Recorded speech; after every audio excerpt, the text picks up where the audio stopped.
Committee will come to order. Without objection, the chair is authorized to declare a recess at any time. We welcome everyone to today's hearing on oversight of the Federal Bureau of Investigation. This is the first occasion for the committee to get back together since the tragic death of Charlie Kirk. Charlie was a good man, a happy warrior who fought for principles and values I think make our country special, and certainly was a strong proponent of defending the First Amendment, something this committee cares deeply about. I said this over the weekend. I think Charlie lived that scripture verse, 2 Timothy 4:7, fight the good fight, finish the course, keep the faith. Charlie certainly lived that, and he did it with a smile on his face. And so the tragic killing happened a week ago while we were in markup here in the committee. And I know everyone, our witness was a friend of Charlie's, and I know many people in the dais were as well. So I know we're all praying for Charlie's family, and I would extend a moment to the ranking member if you wanted to say something. Thank you, Mr. Chairman, for saying that. The whole country reacted with horror and shock to the brutal assassination of Charlie Kirk in cold blood. And there is never any warrant for political violence in America. And just as we all recoiled together at the shocking assassination of Melissa Hortman and others who died in that Minnesota attack, we all stand together categorically against political violence in America and determined to end these cycles of political violence that have traumatized the country. Well said. Chair now recognizes the gentleman from Kansas, Mr. Schmidt, to lead us all in the Pledge of Allegiance.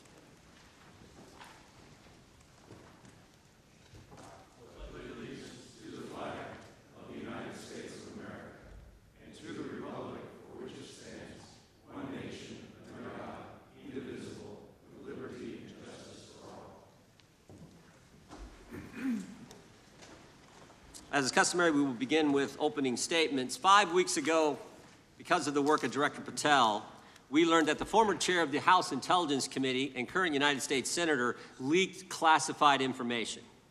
We learned this because a whistleblower came forward. A whistleblower with 23 years experience in the intelligence community, a Democrat staffer on the committee, said this: they were pressured to leak classified information, which sort of raises the obvious question.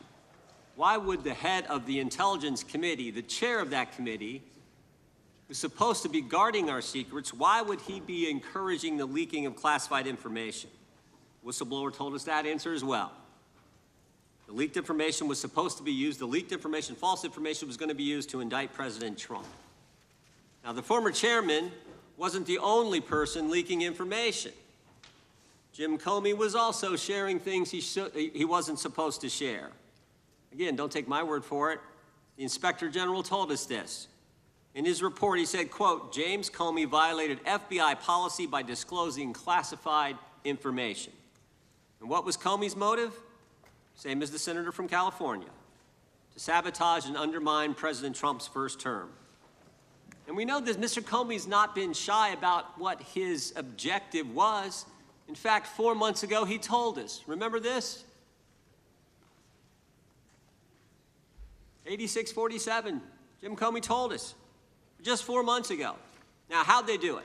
How did the former chair of the Intel community, the former FBI director, and others in our government attempt to undermine President Trump's first term? 7 weeks ago, because of the good work of the Director of National Intelligence, Tulsi Gabbard, we learned from another whistleblower, a second whistleblower, that in the closing days of the Obama administration, the intelligence community assessment was changed. On December 5th, 2016, they had one assessment. That assessment said Russia did not impact the election vote count. There was a meeting at the White House on December 9th, 2016, where it was decided, no, we're not going to have that. We're going to come up with a new one. And the new one said Russia was trying to influence election and did influence election, which just wasn't accurate.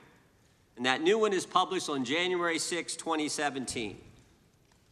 Let's just show you a few things that took place. I want to show you first this email from Admiral Rogers, the head of the NSA, You can see it was December 22nd. It says to Jim, John, and Jim Clapper, John Brennan, Jim Comey. And he says, I asked my team if they've had sufficient access to the underlying intelligence, sufficient time to review that intelligence. On both points, my team raised concern. Further states, my folks aren't fully comfortable. A few hours later, there's an email back to Admiral Rogers. This one is from Jim Clapper, and it says this: it is essential that we be on the same page and all of us are supportive of the report in the highest tradition of, that's our story and we're sticking to it. We may have to compromise on our normal modalities. This is one project that has to be a team sport. That's our story and we're sticking to it. Compromise on normal modalities, that's a fancy way of saying, that's the government speak for we're gonna have to change the rules. In fact, we're not gonna follow our own rules. And that's exactly what they did, to get the objective they wanted, to undermine President Trump. Now, how did it specifically take place? The whistleblower said that the government officials ignored concerns about discredited information. And what was that discredited information? What was the discredited information that they didn't ignore the concerns about? What did they use, that discredited information? Of course, it was the dossier. The now famous Steele dossier that was paid for by the Clinton campaign when they hired the law firm Perkins Coie, who hired Fusion GPS, who hired the foreigner Christopher Steele, who wrote all this garbage and lies down. That is what was used to change the intelligence community report. And what happens next? What do Jim, John, and Jim do next? They go to Trump Tower on January 6, 2017 to brief then President-elect Trump about the dossier. Again, the Clinton-financed, foreign-authored dossier that the whistleblower knows is garbage and that they know is garbage. And then there's one final step. One final step. Jim Comey leaves that meeting with the president and immediately leaks to the press that they briefed the president on the discredited information. They briefed the president on the dossier and thereby giving it some credibility and creating the basis and the predicate for all they did to the president. They leaked false information, they leaked classified information, they used and leaked discredited information, and they didn't follow their own rules, all to sabotage President Trump's first term. And but for this guy, Kash Patel, but for this guy, we would never have known this information. The good people of this great country would not have known what took place 8 years ago when they were trying to undermine the guy elected by we the people. And I want to thank Attorney General Bondi. She set up a special strike force, a special team, to look into this and see if there's any criminal liability that exists in what took place. Now, in addition to getting the truth to the people, Director Patel is getting the bad guys off the street. He's moved agents to Washington, got the focus off of politics here in D.C., and is instead putting bad guys behind bars. 21,000 violent criminals have been taken off the streets, which is a 125% increase from the comparable period in the previous administration. He's rescued 4,000 kids. He's got 1,300 predators who he's arrested. He's also ended the weaponization of the FBI. No more spying on parents at school board meetings. No more pre-dawn raids on pro-life Catholics. No more retaliation against whistleblowers. And he's given us information that Chris Wray didn't. Maybe said better, he's given us information that Chris Wray wouldn't. Director Wray didn't tell us that there were 26 confidential human sources at the Capitol on January 6, 2021, even though he was repeatedly asked about that by members of this committee. Director Wray didn't tell us that there were 17 of those confidential human sources who entered restricted space, 4 went in the Capitol. None of them were arrested. They weren't authorized to do that. They broke the law. None of them were arrested. Lots of American citizens were arrested, but the guys whose whose American tax dollars was used to pay these guys who broke the law, none of them were. One was recommended for charging and was not charged. And remember when Chris Wray told us that the Richmond field office memorandum on pro-life Catholics was just a one-off? Turns out he wasn't being square with the Senate either. Director Wray wasn't square with us. He told us that multiple other offices were involved in targeting the Catholics. We got that information from Director Patel. We learned from Director Patel the FBI actually surveilled a priest, tried to get the priest to divulge information, break the priest-penitent relationship and confidence that exists. And Director Patel is saving taxpayers money. He's not going to build a new headquarters outside of D.C. He's going to keep the headquarters right here in the capital city. Save Americans money, save the taxpayers money. In 8 months, Director Patel has given us the facts. He's ended the weaponization at the FBI. He's taken bad guys off the streets, and he's saving taxpayers money. But my guess is the Democrats won't focus on all that good news. They'll focus on politics. They'll stick with Comey and Clapper and Brennan and continue to try to undermine President Trump. That I yield to the ranking member for an opening statement. Thank you very much, Mr. Chairman, and welcome, Director Patel. You and I have not had the opportunity to meet, and alas, you failed to respond to the 8 oversight letters I've sent you over the last 7 months. So we do have a lot of questions piling up for you, but I want to start with a word of praise. The first FBI director was J. Edgar Hoover, who steadfastly refused to hire women, African Americans, and other minorities as agents. And although he was a closeted homosexual who lived in domestic partnership for decades with Clyde Tolson, he also participated in anti-gay crusades. He aggressively promoted what we would today call white Christian nationalism, and he would undoubtedly be turning over in his grave to see as one of his successors a first-generation Indian American and a proud Hindu. So I congratulate you on being a breakthrough in this sense and being a beneficiary of the civil rights movement that opened up the FBI and the federal workforce to lots of people who never would have been hired in its first decades. Alas, you share J. Edgar Hoover's dangerous obsession with blind loyalty over professionalism and effective public policy.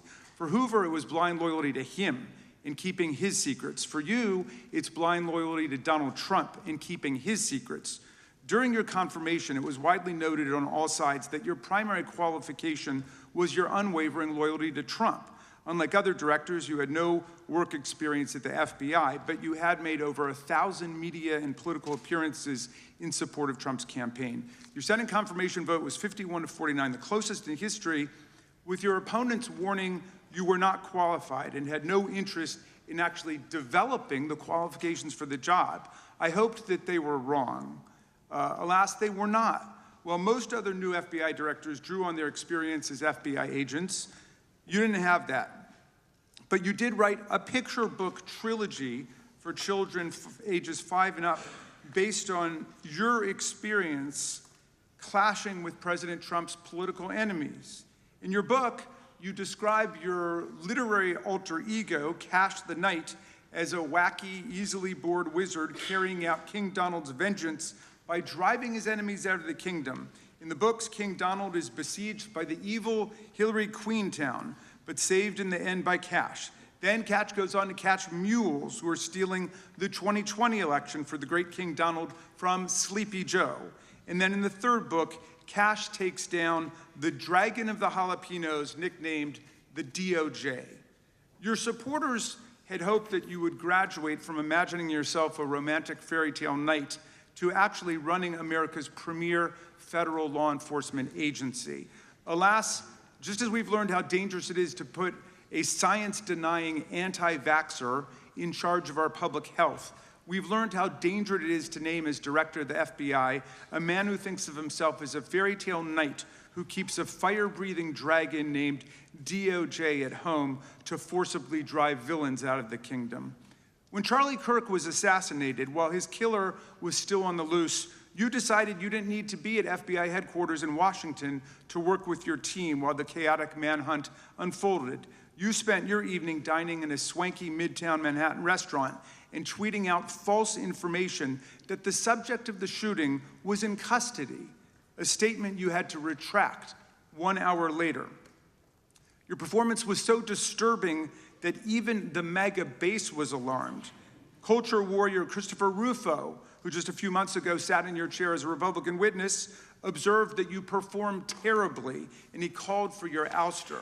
The FBI might be able to survive your delusions of grandeur and the explosively volatile temper that was on display yesterday in the Senate. But the intractable problem is that you are running the FBI not as a law enforcement agency charged with keeping the American people safe, but as a political enforcement agency working directly for the president's vengeance campaign. 7 months in, it's impossible to overstate the destruction, chaos, and demoralization you've brought to the FBI and its workforce and the resulting danger your actions have caused to our country.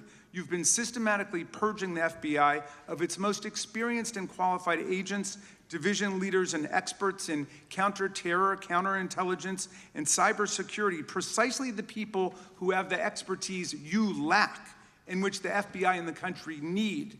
They've been expelled from the ranks of the Bureau simply because they did their duty investigating crimes, including those committed by the mob that attacked the Capitol on January 6, 2021, and beat the hell out of more than 140 police officers, or simply because you suspected them of being insufficiently loyal to Donald Trump. You illegally sacked Brian Driscoll, the former acting director of the Bureau and a decorated counterterrorism expert who worked at the FBI for nearly 20 years. According to Driscoll, you told him your own job, quote, depended on the removal of agents who worked on the cases against the president, regardless of whether the agents chose to work on those cases or not. You added, quote, the FBI tried to put the president in jail, and he hasn't forgotten it.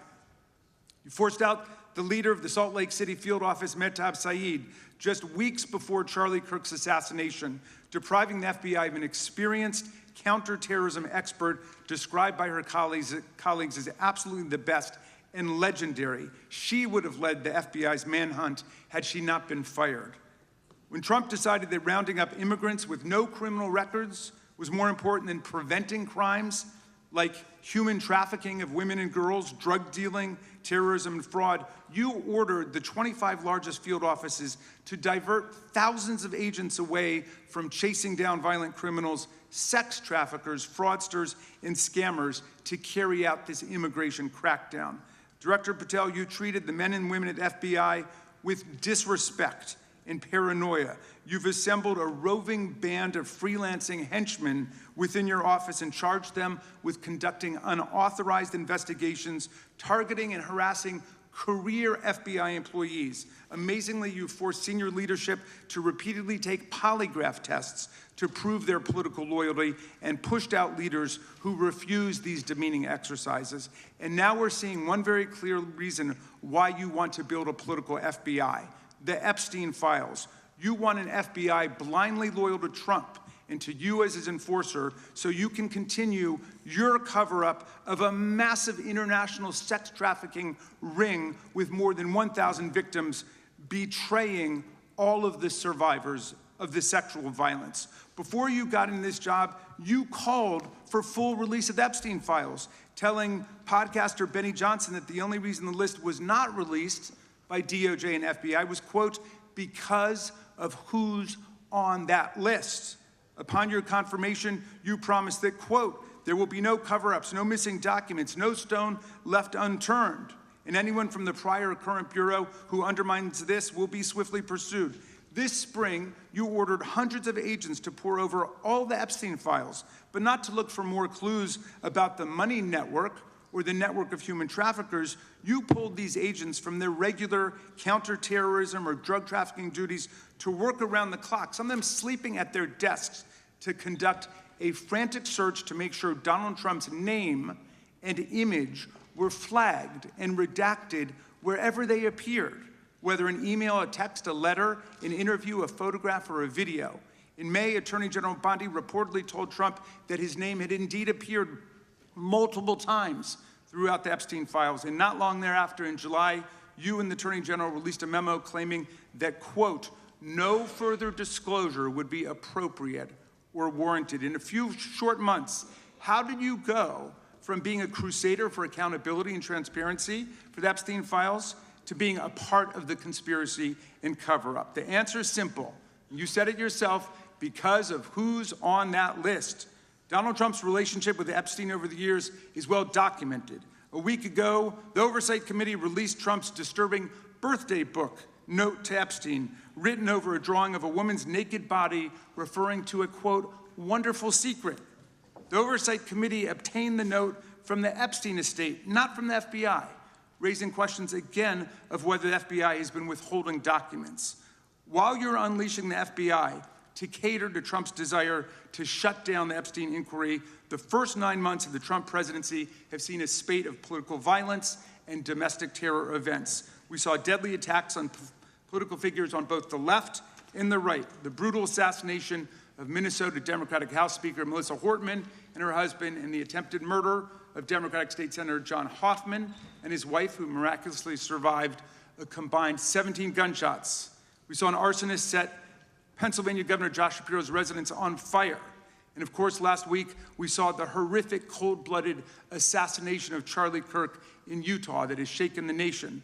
1 minute after Charlie Kirk was shot in the neck, a 16-year-old shooter in Evergreen, Colorado, radicalized by white supremacist ideology online, opened fire and critically wounded 2 other students at Evergreen High School.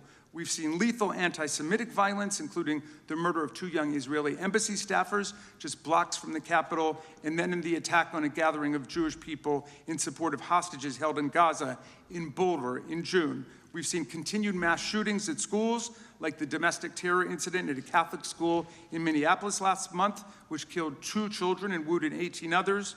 And in August, a man fired more than 500 bullets at the Centers for Disease Control and Prevention, killing a police officer who was a Marine veteran and a father. People like Melissa Hortman and Charlie Kirk should be able to participate in politics as elected officials or active citizens without being shot down in cold blood in the United States of America. People should also be able to go to elementary school, to middle school, to high school, to work, to the mall, and to church without being shot down in explosions of gun violence. The important position at the FBI requires a leader who puts public safety and national security and the rule of law first. I'm afraid, Director Patel, you've given us reason to believe you've used the powers of the FBI to serve Donald Trump and his agenda of partisan retribution. You've broken your promise not to do that. You've betrayed Jeffrey Epstein's victims and survivors. You've turned your back on the career law enforcement officers of the FBI, and as a result, you've left all of us less safe than before. Mr. Chairman, I yield back. Gentleman yields back. That opening statement may have been longer than any book director's ever written or anyone else has written. Without objection, all of the opening statements will be included in the record. We will now introduce today's witness. Mr. Patel has been the director of the FBI since February of 2025. He previously served as chief of staff at the Department of Defense, deputy director of national intelligence with the National Security Council, and also as a congressional staffer, as a federal prosecutor, where he focused on national security cases, and he also worked as a public defender in the state of Florida. We welcome our witness, appreciate his work, and thank him for appearing here today. We will begin by swearing you in. Director, would you please stand, raise your right hand. Do you swear or affirm under penalty of perjury that the testimony you're about to give is true and correct to the best of your knowledge, information, and belief, so help you God? Let the record reflect that the witness has answered in the affirmative. You can be seated as you are. You know, you've been through this yesterday. Did a fine job. Please know that your written testimony will be entered into the record in its entirety. Accordingly, we ask that you summarize your testimony. Director, you may begin. Good morning, Mr. Chairman, Ranking Member Raskin, and members of the committee. I want to begin today by discussing the appalling assassination of Charlie Kirk. It's important for this FBI to be transparent without jeopardizing our investigations, so a little bit of the timeline is important. Charlie Kirk was unfortunately assassinated on September 10th. We immediately, the next day, released images early in the day in local time in Utah to start the public partnership in our manhunt for the assassin and culprits. At approximately 5 p.m. local time, I arrived on the ground and walked the crime scene myself, and we flew multiple FBI assets in and out to process DNA simultaneously while bringing in evidence response technicians, hostage rescue teams, and other experts to assist state and local law enforcement with their investigation. At 8 p.m. local on September 11th, the FBI collected and populated and promulgated at a press conference a video of the suspect on the grounds. We also released enhanced images. Due to that release that I directed and ordered, the suspect involved was apprehended and in custody at 10 p.m. local time. That's less than 2 hours after we did the video release and the photo release. So within 33 hours, that individual suspect was in custody. And his family, who has since been interrogated, specifically stated to FBI interrogators that because of the video that the FBI released at my direction and because of the photographs that they released, they identified their son, they confronted their son when he swung by their home, and that's what led to his apprehension. We are still, the FBI has that investigation ongoing, and it continues to be ongoing, and I want to thank the state of Utah and the state and local authorities there. And I also want to thank the Attorney General and President Trump for directing resources to allow us to conduct that investigation as we have. Under this administration, the FBI has arrested more than 23,000 violent criminals. 23,000 in 7 months. That's twice as many year-to-date last year. We've taken over 6,000 firearms off the streets. 6,000 guns are no longer in the hands of criminals in 7 months. We've identified and found and located 4,700 child victims. That is a 35% increase year-to-date last year. We have arrested 1,500 child predators. That is a 10% increase year-to-date last year in just 7 months. We've assisted our partners with countless counterterrorism operations around the world. We've captured, at the FBI, 4 of the most top 10 wanted fugitives in the world in 7 months. To put that in perspective, that's as many as my predecessor nabbed in the entirety of the Biden administration. We got 4, we got more coming. On top of that, in 2 weeks, thanks to the help of the CIA, we collected and captured one of the individuals responsible for the horrific Abbey Gate bombing that led to the murder of 13 service members. We did that in 2 weeks. They didn't do it in the 4 years of the entire prior administration. Nationwide, we've been executing our Operation Summer Heat, the FBI's national focus on targeting violent crime based on intelligence-driven operations. Ask the citizens of Seattle, Miami, Memphis, Charlotte, Chicago, New Orleans. To specifically highlight New Orleans and Nashville, there has been a 250% increase in violent crime arrests in those cities alone, and other mid-major cities that I've just listed. In just a few short months, we have already unleashed 1,000 FBI personnel across this country. Every single state across this country is getting a plus-up. This is a fiction that the FBI is short or that we are compromising the men and women in the field. They do not need to be in Washington, D.C., so we're sending them into the field to each and every one of your states. Because of that, crime is at an all-time low. We had to do it because of the explosion of crime. And maybe the most important stat for Americans to realize, in just 7 months, we are on track to produce the lowest murder rate in modern U.S. history by double digits. Those are results not of mine. Those are results of the men and women of the FBI. If you want to criticize me, bring it on, but do not attack the brave leaders in the field. We are also working 24/7, 365 on the opioid epidemic that is killing more than hundreds of thousands of people a year. We have seized 1,600 kilograms of fentanyl off the streets so far in 7 months. Year-to-date, 25% increase. To put that in perspective, that's enough to kill a third of the American population, 120 million Americans. 100,000 kilograms of cocaine and meth gone off the streets. Earlier this year, I highlighted in Cincinnati, Ohio, how we're getting creative to chase down those that were willing to do harm to our citizens, not just by striking at the heart of the fentanyl producers, but the fentanyl precursor companies in China. And we indicted for the first time multiple companies and individuals, not just in America, but in mainland China, that are producing the ingredients that produce and make fentanyl that kill our children. And we're going to keep going. Counterterrorism work, cyber attacks, and foreign adversaries are something the FBI must never sleep on, and we are not sleeping. In the counterintelligence space alone, this year, year-to-date, 30% increase in counterintelligence arrests from the DPRK, Russia, Iran, and China. And I want the American people to know, in this setting, there's a lot of work that the brave men and women in the FBI are doing we just can't get into, but they don't stop. Our cyber threats, ransomware attacks, those harming our children online. We have nearly a 20% increase in indictments and arrests in 7 months alone this year. We're going after those that harm our malware, infrastructure systems, telecom systems, and energy structure. Combating SALT and Vault typhoons are just a little bit of the examples we're doing. Maybe most importantly, under the counterterrorism and domestic terrorism umbrella, are nihilist, violent extremists, and those that label themselves 764, who wish to go online and convince children to maim and mutilate themselves and commit suicide. And we are producing record numbers of arrests under that umbrella organization. We even stopped an individual in the 764 network who wanted to conspire to kill an adolescent girl. He is now in custody.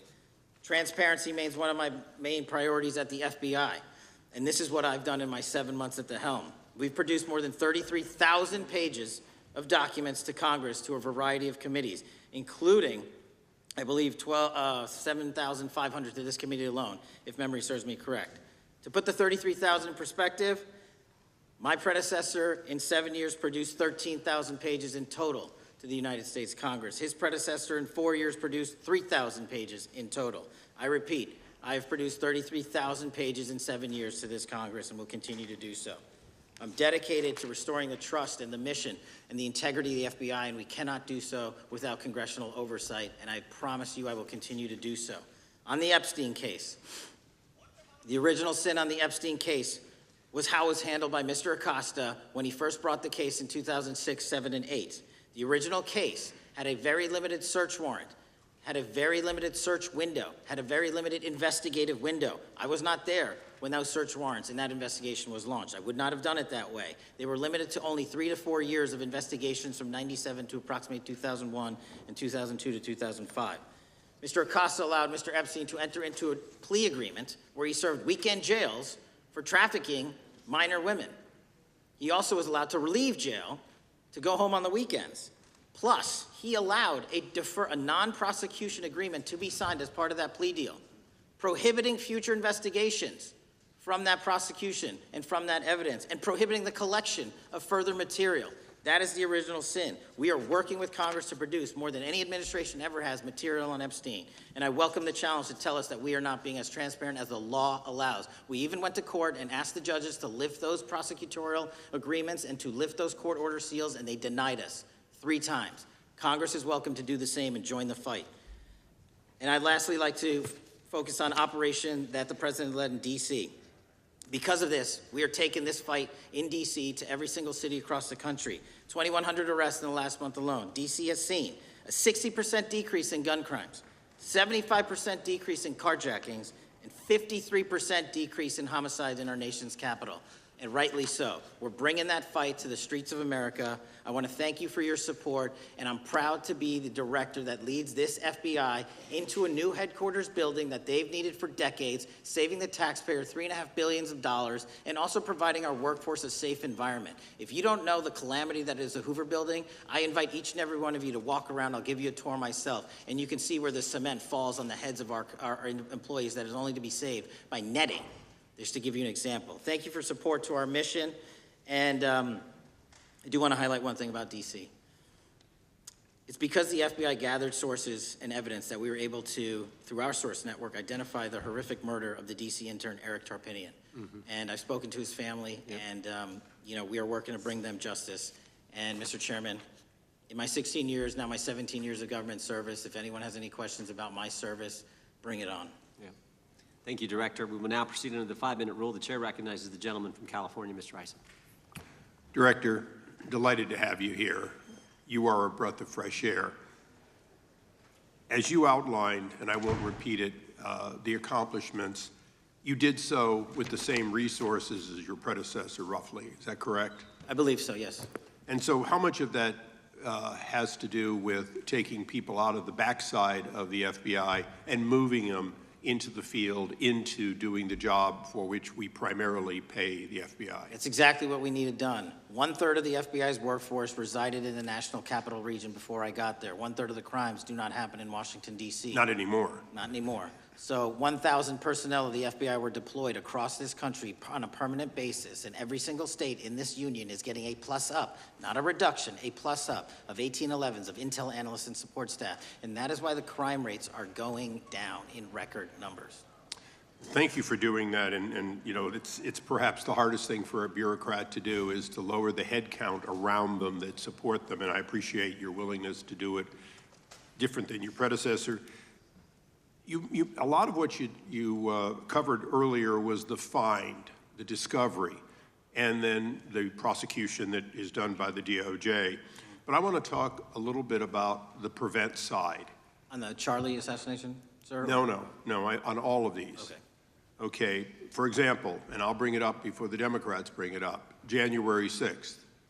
January 6th, we now know, because of your find, that in fact there were people involved who were not just observers but participants who in fact, it's been alleged, and I personally believe, in fact, were part of promoting, perhaps even the one woman who died, encouraging her to walk through a door that led to her death.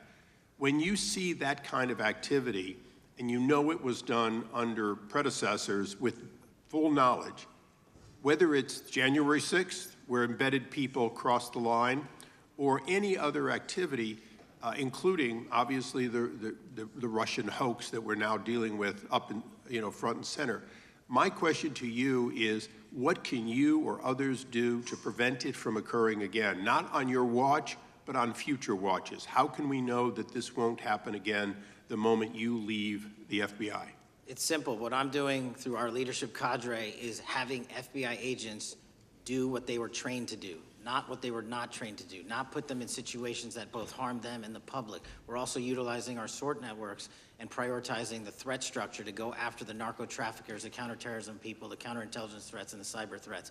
That's what they were trained to do, and that's what we're letting them do. One major question I have, after decades of doing this, on our side of it, both the chairman, myself, and others, both at oversight and here, have seen that the FBI and the Department of Justice hide behind non-statutory practices. Now, you've changed the interpretation of many of those practices. That's why we're getting the discovery that was previously withheld.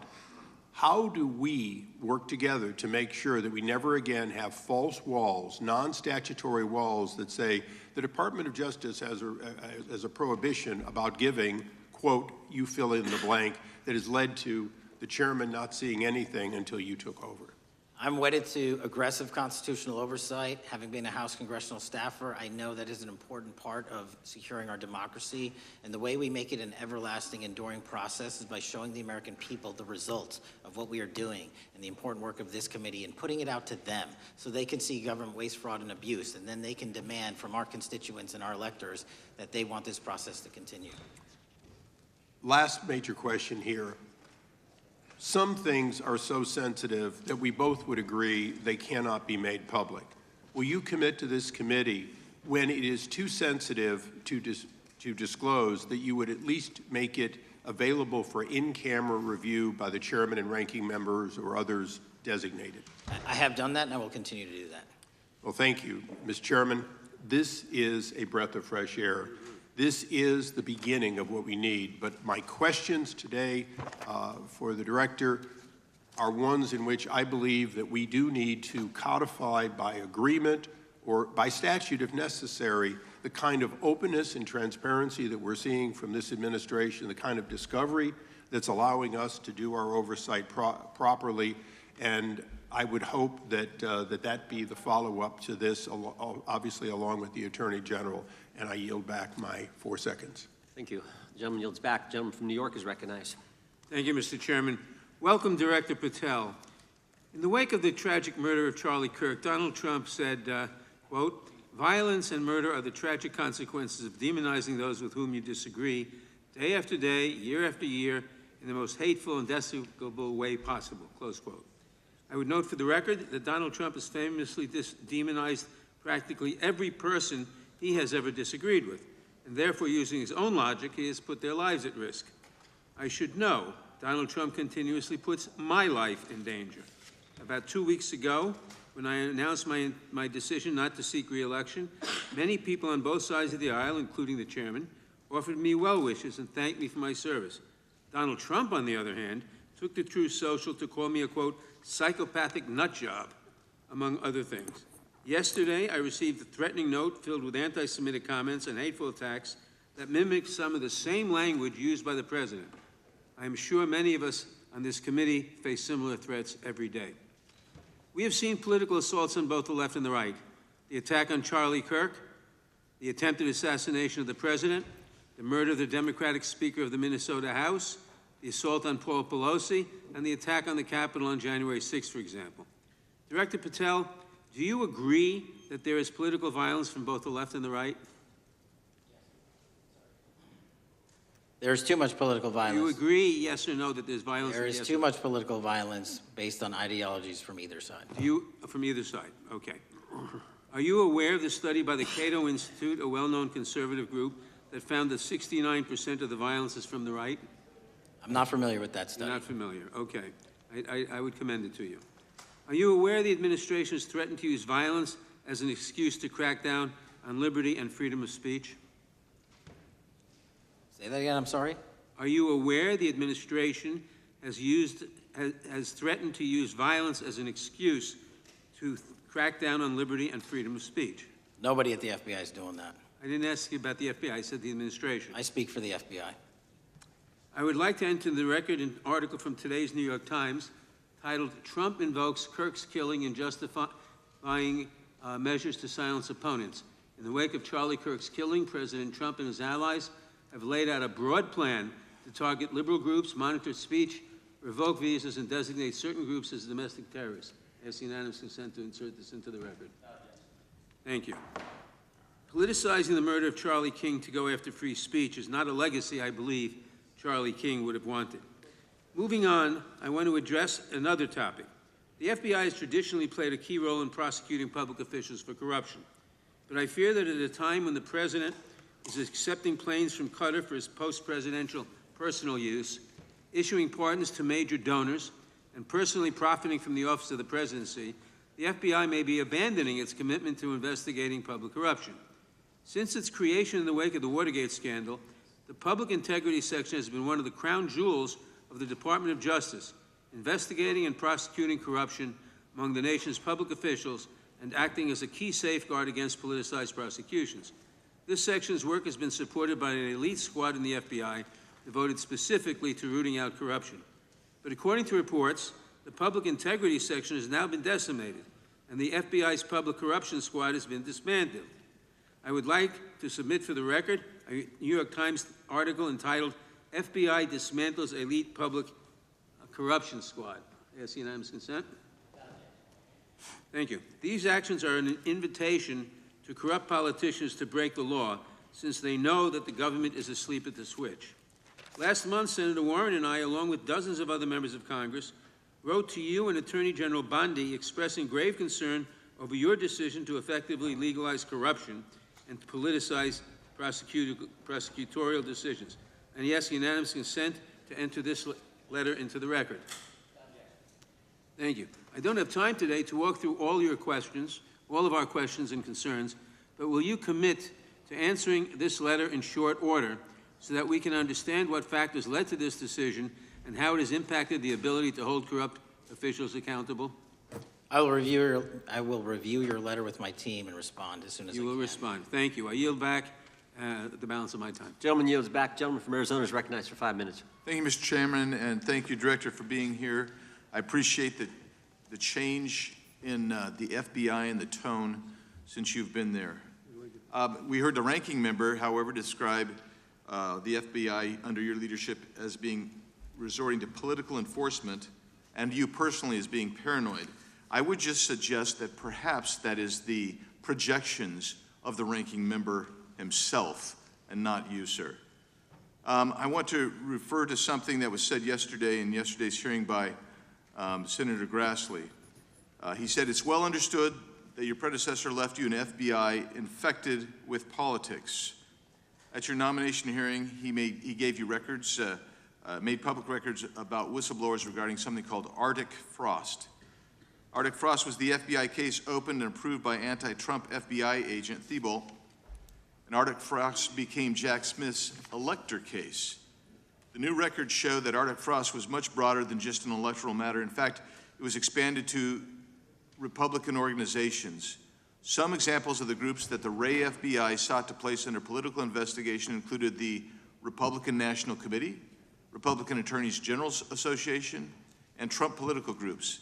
In total, 92 Republican targets, including Republican groups, Republican-linked individuals, were placed under the investigative scope of Arctic Frost. On that political list for investigation was one of Charlie Kirk's groups, Turning Point USA. In other words, Arctic Frost wasn't just a case to politically investigate Trump. It was the vehicle by which partisan FBI agents and DOJ prosecutors could achieve their partisan ends and improperly investigate the entire Republican political apparatus. I'd ask that, Mr. Chairman, that document be administered. Without objection. So, I know that this may be under current investigation, but I wish to ask specific questions about this for just a moment. What search tools were used in Arctic Frost to view private communications of targets? I believe the traditional search tools, search warrants, lawful service of process, and the tools that the FBI has in our infrastructure systems, cybersecurity systems, and counterintelligence systems. But generally speaking, if I may, I want to use this to highlight the fact that I'm continuing my promise to work with Congress to produce documents simultaneously and also conduct ongoing investigations. I'm giving you as much as I can, and I'll give you more when I can. Thank you. Another question regarding that is, were there any directives from the Biden White House concerning the Arctic Frost investigation? Were there any, sorry? Directives or communications from the Biden White House itself concerning the Arctic Frost investigation? I'll just rely on what was turned over to date, sir. Okay. So I want to add here, the search warrants that were used included the seizing of a U.S. member of Congress, his phone. I think we all know who that was and how that was taken away and used for political purposes, Mr. Chairman, Mr. Director. So we'll leave that for a second, and let's go over to the Charlie Kirk case for just a second. Let's emphasize this. How many hours did it take from the assassination to the arrest of the assassin, Mr. Director? 33. That seems pretty swift, and it was because of the actual release of videos and photographs that you directed to be released, sir. That's correct, and to put it in perspective, the Boston bomber took 5 days and Luigi Mangione took 5 days. Was the platform Discord forthright from the start with law enforcement about the shooter's communications on its platform? Discord, the platform ownership, has been working with our lawful process, and we are obtaining materials from them on a rolling basis. Thank you. And I want to get back here to Arctic Frost for just a second, Mr. Chairman. I'd like the unclassified document from the FBI released to be admitted to the record. Without objection. And a document from the Economic Times also to be admitted to the record. Without objection. So I'm going to give you the last 30 seconds. We could go on about the Epstein case. I've got a bunch about that, but I'm just going to let you, if you wish to respond to either of the two vitriolic questioning or statement from the Democrats. The work of the FBI speaks for itself. It's on showcase here today. Anyone that wants to attack the FBI can attack me, but leave our leadership structure alone. When you have 23,000 violent felons arrested, twice as many as this time last year, the work speaks for itself. Thank you, Mr. Chairman, and thank you. Appreciate your good work, Director Patel. Yield back. Gentleman yields back. Gentleman from Maryland is recognized. Thank you kindly, Mr. Chairman. Director Patel, before you joined the FBI, you railed against it for covering up Jeffrey Epstein's human trafficking ring. Let me refresh your memory with this clip. Has Epstein's list, they're sitting on it. That doesn't seem like something you should do. You're protecting the world's foremost predator. That seems like an evil thing to do, regardless of who may be embarrassed in the release of that list. Why is the FBI protecting the greatest pederast, the largest scale pederast in human history? Simple, because of who's on that list. So you finished that December 2023 interview with a challenge to the FBI and harsh words for Republicans in Congress for not getting the Epstein files out to the public. You can see this clip. Boy pants and let us know who the pedophiles are. Put on your big boy pants and let us know who the pedophiles are, you said. You emphasized that the president and FBI director each had complete authority to release Epstein's client list. You said Epstein's black book is under the, quote, direct control of the director of the FBI. Look at this clip. This is way off the topic, but who has Jeffrey Epstein's Black book? black book? FBI. But who? That is, I mean, there's... Oh, that's under direct control of the director of the FBI. All right, so you were sworn in as director more than 200 days ago. Now the black book is under your direct control. So why haven't you released the names of Epstein's co-conspirators in the rape and sex trafficking of young women and girls? The Rolodex, which is what everybody colloquially refers to as the Black Book, has been released. Oh, no, you're talking about what the journalist got 5 years ago? No, that's not what we're talking about. We're talking about what you were talking about there, That's the Black exactly Book what I under was the direct control of the FBI director. We have released more material than anyone else before. The Biden administration, Obama administration had the exact opportunities to release this material, and they never did. And if you are telling the men and women of the FBI, Why we're have not you going after changed your child position? predators. Hang on, you said we're not going after child predators. 1,500 child predators arrested this year, 35% increase, I'll reclaim my time. 4,700 child victims Mr. Chairman, I'm going to found. reclaim my time if you could instruct the witness. Why have you changed your position? There you were saying it's under the direct control of the FBI director and all of it should be released. Why have you changed your Everything position? that has been lawfully permitted to be released has been released. And as I told you, Really? the investigation was limited. And let me make something crystal clear. I never said Jeffrey Epstein didn't traffic other people, other women, and they're not other victims. This is the investigation we were given from 2006, 7, and 8, and the search warrants from 2006, 7, and 8. That's what we're working with. Well, wait, have you released all of the stuff that the FBI has seized from Epstein's house? The computers, the emails, the file cabinets, the documents?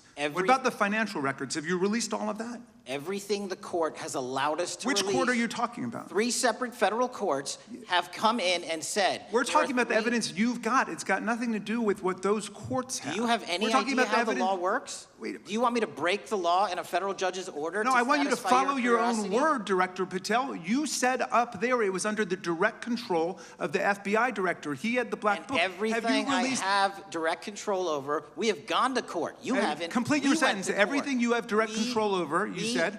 Have gone to court, and everything we have direct Director control Patel, over. complete your and sentence. can You said lawfully everything- release. The We are gentleman- releasing. He'd like to complete his answer. You began the sentence, everything you have direct control over, and then you stopped that sentence. You've released everything that you have direct control over? And I have direct control over and can lawfully release. If you're not familiar with the court orders, that's not my fault. Oh, I'm Go perfectly, look at them. I'm Go perfectly to familiar court. with them. But how did we prosecute Ghislaine Maxwell? She was prosecuted with the investigatory material that was collected from 2001 and 2005. Because of the non-prosecution agreements and the court orders on the investigations and search warrants, we were not able to develop new information. And oh, by the way, Jeffrey Epstein was out for 12 years, and the Obama and Biden administration did nothing to look at his work, his pedophile network. If you want to blame me, that's fine. But now you're blaming the men and women who conducted this stop great that. search. I'm not blaming anybody other than you. You're not keeping your word. You said that you would release all of the materials Has under your anyone direct released control. more information on Epstein than I have? Has Well, anyone? much more- Did Comey? Did Ray? Much Did more. they? Excuse me. Much more has come out in the days since the American people in Congress have been demanding it. But it's coming out in dribs and drabs. Why don't you just release the entire file as you promised to do?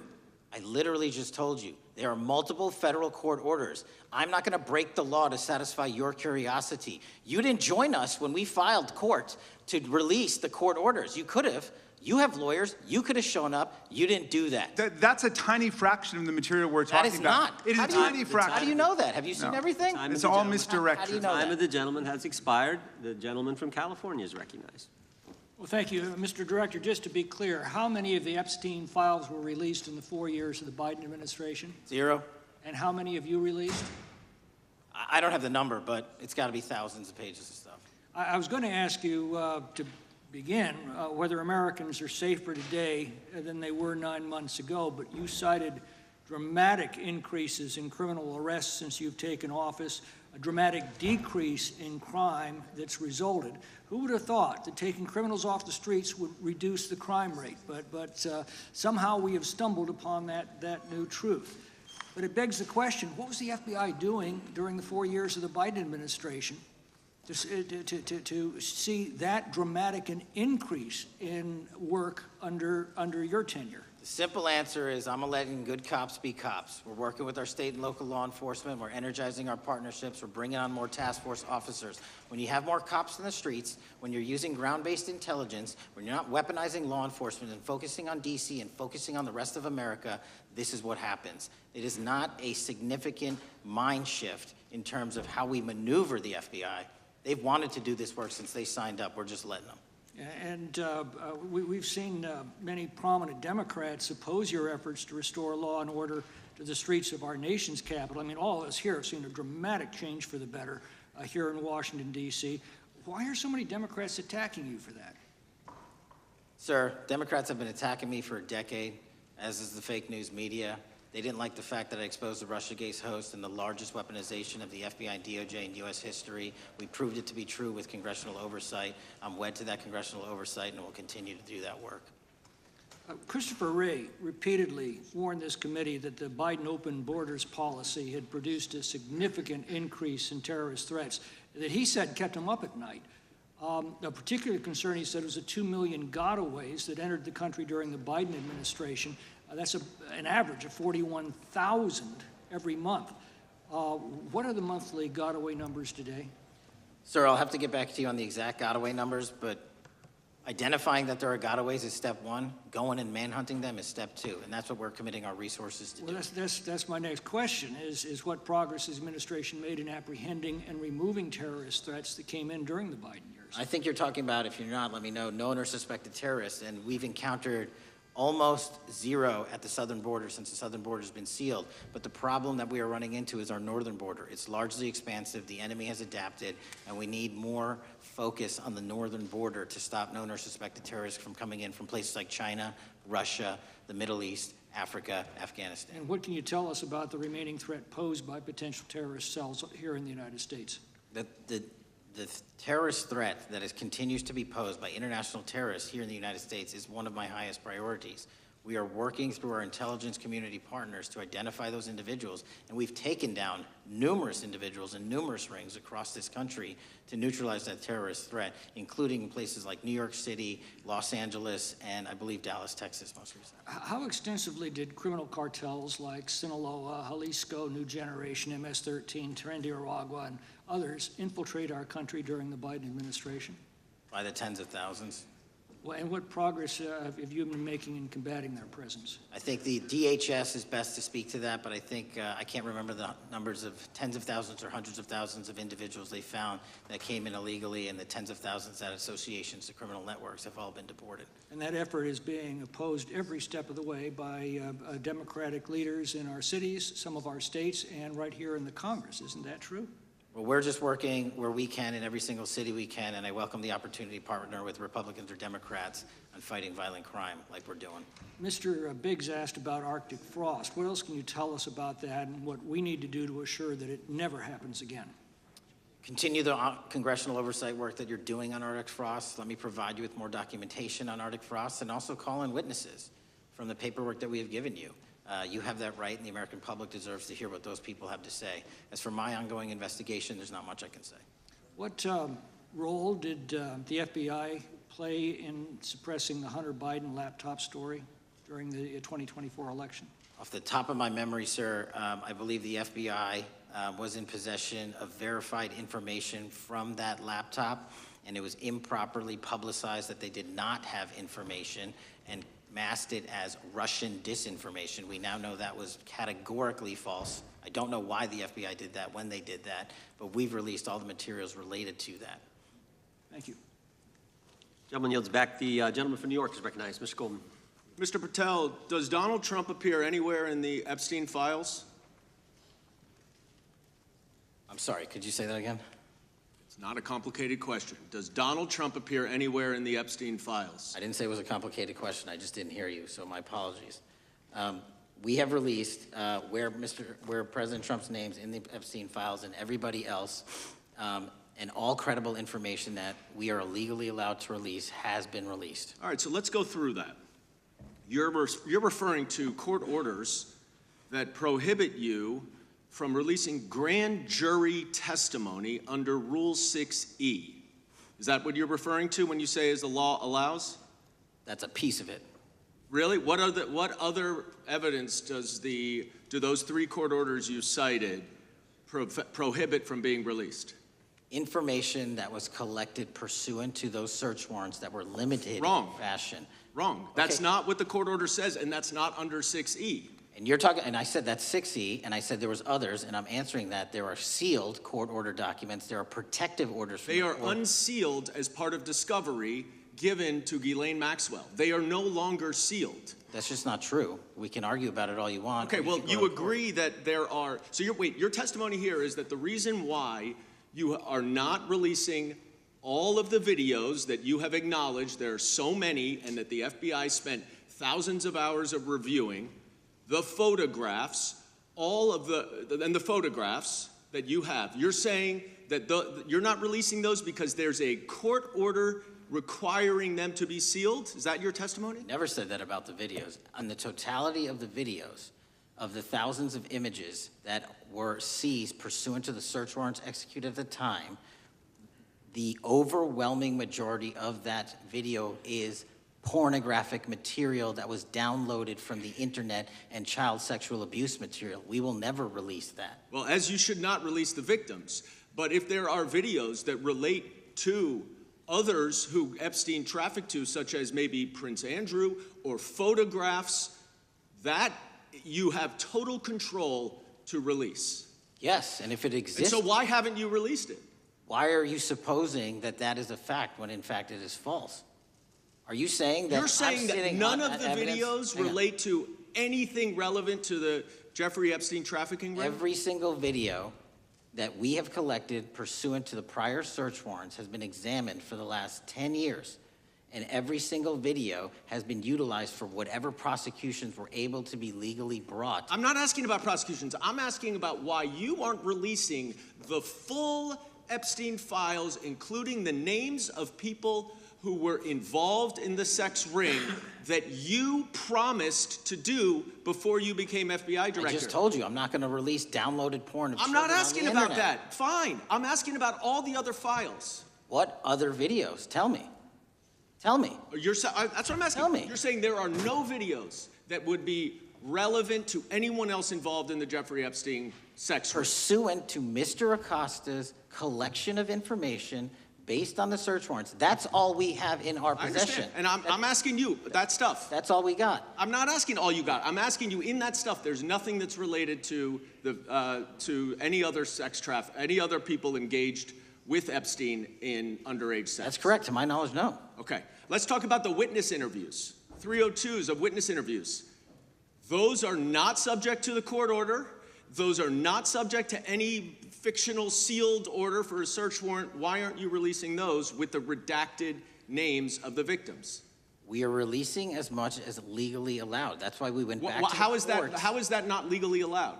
Sir, do you know how court orders work? Do you know how protective orders Actually, work? Do you know how Mr. sealing Patel, orders I was work? a real prosecutor for 10 years. I know exactly how. So I was a court fake one? orders. And I want to understand what the court order prevents you from releasing witness statements that the FBI took. You should know that as a real prosecutor, when the court hand downs a protective order and a motion to seal, the material is sealed unless So that your judge testimony waives here it. is that all of those witness statements are under a court order, a protective order.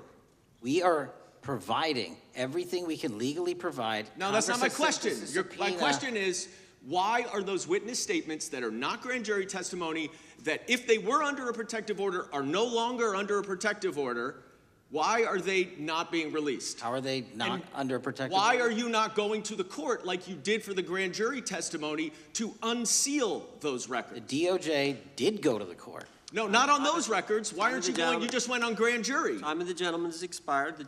You are hiding the Epstein files, Time Mr. of the Patel. gentleman has expired. You are part of the cover-up. Can I respond? Sure can.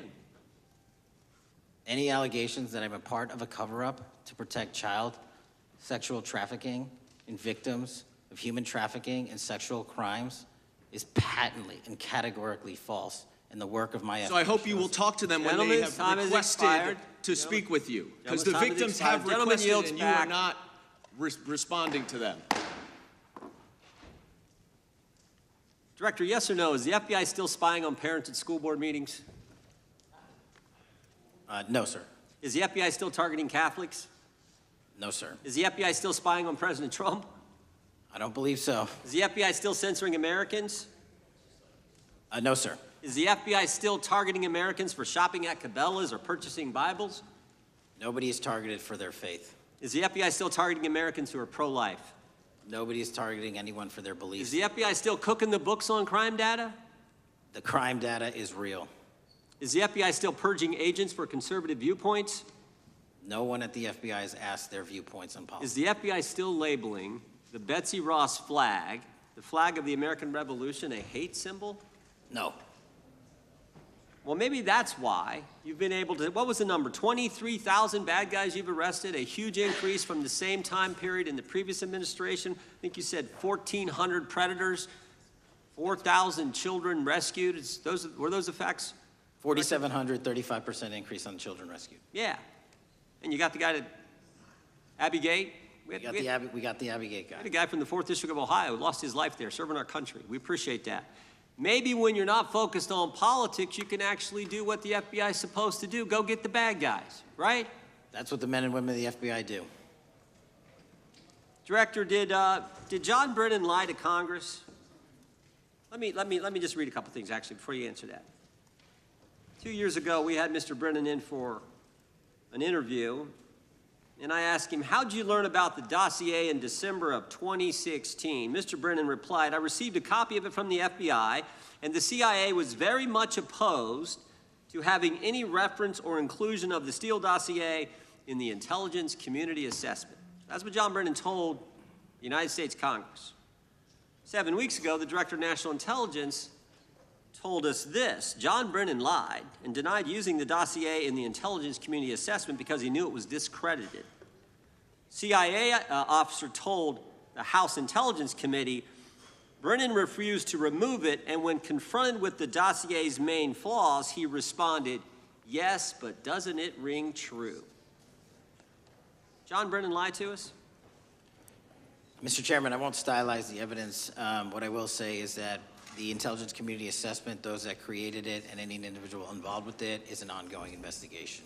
There's an investigation into what took place in December and January of December 2016, January 2017, when this whole thing started, this grand conspiracy. That is being investigated, is that right? That has been publicly announced by the department. That's been announced by the department. Did Chris Wray hide documents from this committee? You would know better than me, sir.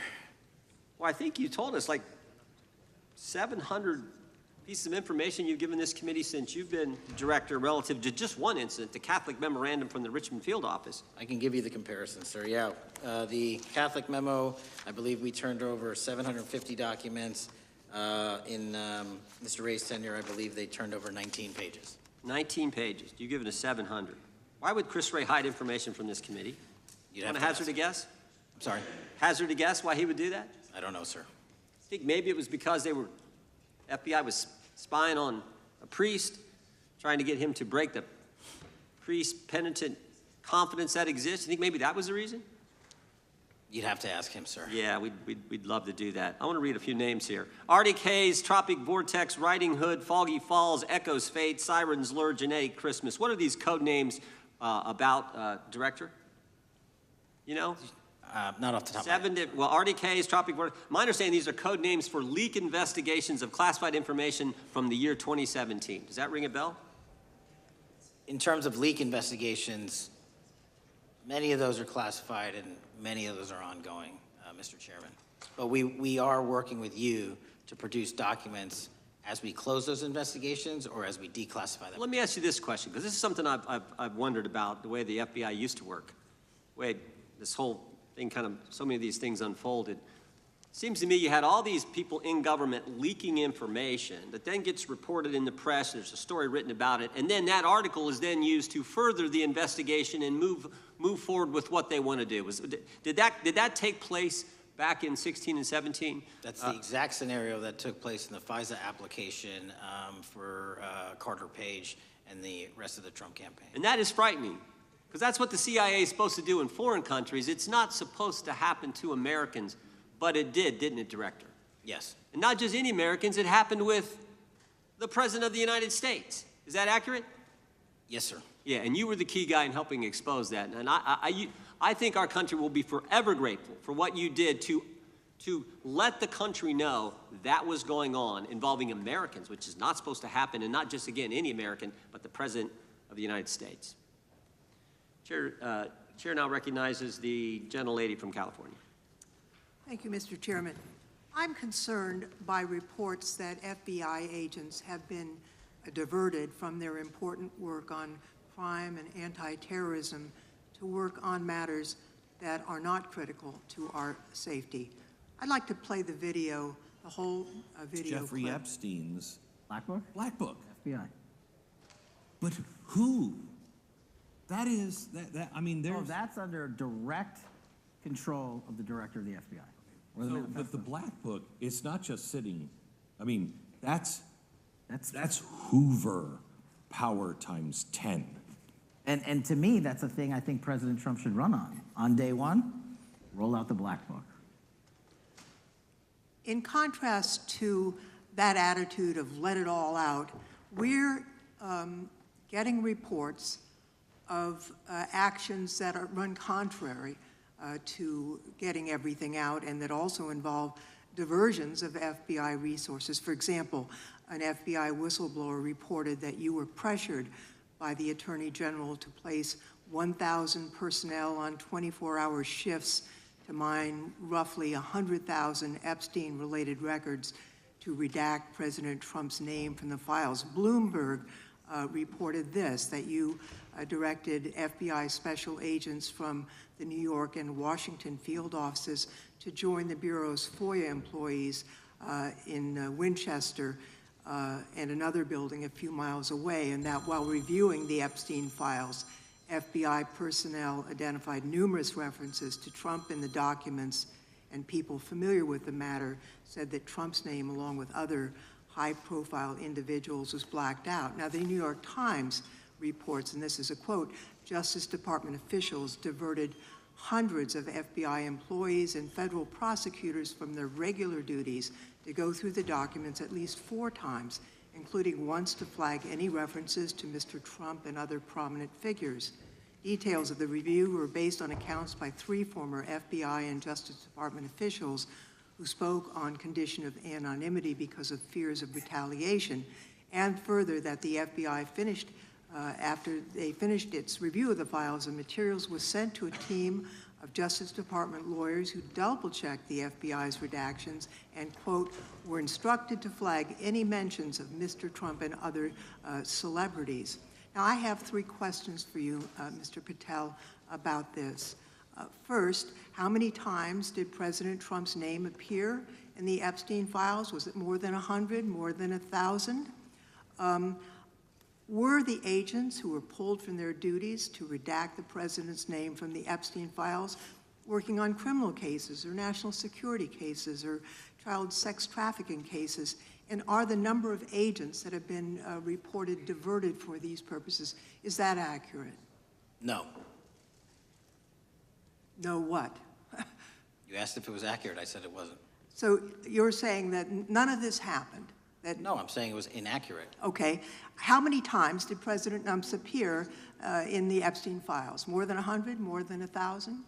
No, and what we've been able to release is what we've been legally able to release, and that has No, been that's not the public. question. I asked you, how many times did the president's name appear? I don't know. It's your testimony. You do not know that answer. The number of times? No. Could you tell us how many agents were diverted for this task and what they were working on? When you say diverted, you make it seem as if agents were pulled off what they do all the time. Agents at the FBI masterfully do double duty and triple duty. And because of the public's interest in this case, we flex resources to make sure that we could answer the public's signal demand. So do you want us to look through the material and provide it to you, or you do not want us to do that? So it's Which your testimony that no one was diverted from a criminal matter, that this was a top priority to go through this material to look for Mr. Trump's name. Is that your testimony? That's the highest priority for the FBI? What's one of the most impressive things about the FBI leadership and the careers that are in place is that they make the decisions on who to send where on priorities and make sure the mission needs are not hurt. And that's what happened here. It's shocking to me that the FBI would think that erasing Mr. Trump's name from the Epstein files is a high priority when we have crime, we have national security threats, we have terrorism threats, we have murders such as that occurred, unfortunately, with Mr. Kirk. It's shocking to hear that that's your highest priority. And with that, Mr. Chairman, I That's yield literally back. not what I said. Gentleman yields back. Gentleman from Wisconsin is recognized. Director, is President Trump implicated in any wrongdoing related to Jeffrey Epstein? Based on the entirety of the evidence that we have, absolutely not. The president is not implicated. Correct. Thank you. I want to talk a little bit about China's malign influence here in America. And, you know, we've seen spy balloons traverse the United States. We've seen police stations in communities around America. And sitting in the chair you're in just 2 years ago, there was a sheriff from Cochise County, Arizona, Mark Daniels, that was here, who said that the exponential increase in the amount of fentanyl that is coming into America is directly related to the open borders policies of the previous administration. Do you agree with Sheriff Daniels' characterization? In large part, yes. So, since you've been director, has there been a reduction with, I mean, we've talked about how the border is largely secure now, right? The southern border, yes, sir. The southern border is largely secure. Has there been a concomitant reduction or a reduction in the amount of fentanyl that is coming into America?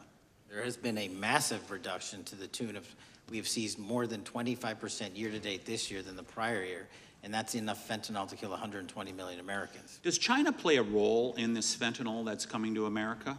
As I stated in my opening, sir, what they do and the companies in China, mainland China, do is produce the precursors and the cutting agents that they ship overseas through various countries into the Mexican drug cartels who produce it. So they basically are the cooks in terms of the ingredients.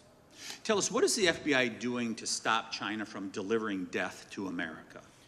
So for the first time in a decade, I actually reached out to my counterpart at the Ministry of Public Security. No one at the FBI had done so, to engage. Ministry of Security, where's that? In mainland China. In mainland China, okay, thank you. To engage in a conversation to say, hey, can we have a certain number of these precursor chemicals listed in China so that they become illegal and illegal to trade. We're also working with our counterparts in places like India and Guatemala because the transshipment routes of the precursors, the Mexican drug cartels have gotten creative, and instead of coming directly to America, are going into these countries. And we've had massive success in India and Guatemala, and in those governments' great partnerships in shutting down the ability to ship the precursors into those countries, which are ultimately destined to America. So those people that are working with security agencies have been working with you, is that accurate? Yes, sir. So I want to turn to a couple cases that are at the University of Michigan, where Chinese nationals, on behalf of the Chinese government, smuggled in illicit biological materials, stuff that can harm our agricultural industry. What actions are you taking as we see repeated stories of Chinese nationals doing this in the United States? So just that, sir. In this calendar year alone, as I was mentioning, our counterintelligence operations and cases brought against the Chinese are up by, I think, something like 40%. And specifically, the cases in Michigan show two threat streams, not just against our agricultural industry, which is a threat to national security, but they were also bringing in chemical agents in mushrooms. I'm not the exact expert, that would have ultimately hurt our population. We arrested and charged all of those individuals, and we were aggressively going after them in every single state because they weren't doing it in Michigan alone. Should research universities across the United States be doing a thorough job of vetting Chinese nationals that are coming to their universities? They should. Turning to spying in America, you know, we heard the stories about Senator Dianne Feinstein's driver, who was a Chinese spy. We're familiar with Linda Sun, who worked in Governor Hochul's office, Christine Fang in California. What are you doing to find these people who are Chinese spies that are trying to burrow themselves into the politics of America? Because we know it's happening, right? Yes, it is. And what our counterintelligence unit is doing is aggressively seeking the intelligence into where these individuals are working. Then we are utilizing our operational authorities to go in and investigate them either through our human source networks and collecting information through lawful process, online, search warrants, and data so that we can bring proper arrest charges and publicize to the world what they're doing here. And just because we've caught a few doesn't mean we've caught everybody. We've got a lot more to go. I get one more quick question in. The FBI arrested a judge in Wisconsin, Hannah Dugan, for interfering with a federal law enforcement operation. Could you tell us a little bit about that? And is a judge above the law here in the United States of America? Well, no one is, and that case is ongoing, but as you stated, and these allegations that there was an interference in a federal lawfully executed federal law enforcement priority that was interfered with. I yield back, Mr. Chairman. Gentleman yields back. The gentleman from Tennessee is recognized. Thank you, Mr. Chair. Director Patel, I believe you had primary importance in starting Operation Viper in Memphis. Is that correct? Yes, sir. And Operation Viper brought in the FBI, the DEA, the ATF to help Memphis police in policing the city. That'll be phase 2, sir. Phase 1 was FBI and local law enforcement in Memphis for the last few months. Okay. You did a good job, and the police director and the mayor have told me that has been helpful, the FBI working with the police. And the FBI are trained in law enforcement. They know Miranda rights, they know how to do policing, and they do a good job working with the police. Do you think that the National Guard is necessary to do the work that the FBI is doing now? Thank you. I do think it's necessary to finish it. What we've done is 500 arrests in Memphis and 110 federal indictments. But what we need to do is we've only secured a piece of where the criminal conduct is occurring in Memphis, and we can't work inside perimeters that are not established and safe, and we don't have the manpower to give us the space to fully go into the areas where the criminal activity remains. Well, are you suggesting that the National Guard is going to go into the more heavily crime areas? They're going to establish, like they did in Washington, D.C., perimeters where local law enforcement and the FBI, DEA, ATF, and U.S. Marshals can go into. We can't be going into all these areas knowing that they're extremely volatile and jeopardizing the safety of our agents. Did the National Guard do anything in Washington to help the FBI stay safe from these dangerous elements? They established perimeters. Established perimeter, and the criminals knew about it, so they... It was a visible force, sir, so they kind of saw it. Well, what you did, I commend you for what you did, and I think the FBI coming in, we have a crime problem in Memphis. The FBI has helped, DEA will help, and the ATF will help. I don't think the National Guard is going to help, and what I've seen, they're not trained in law enforcement, are they? No, sir. And so that could be a problem.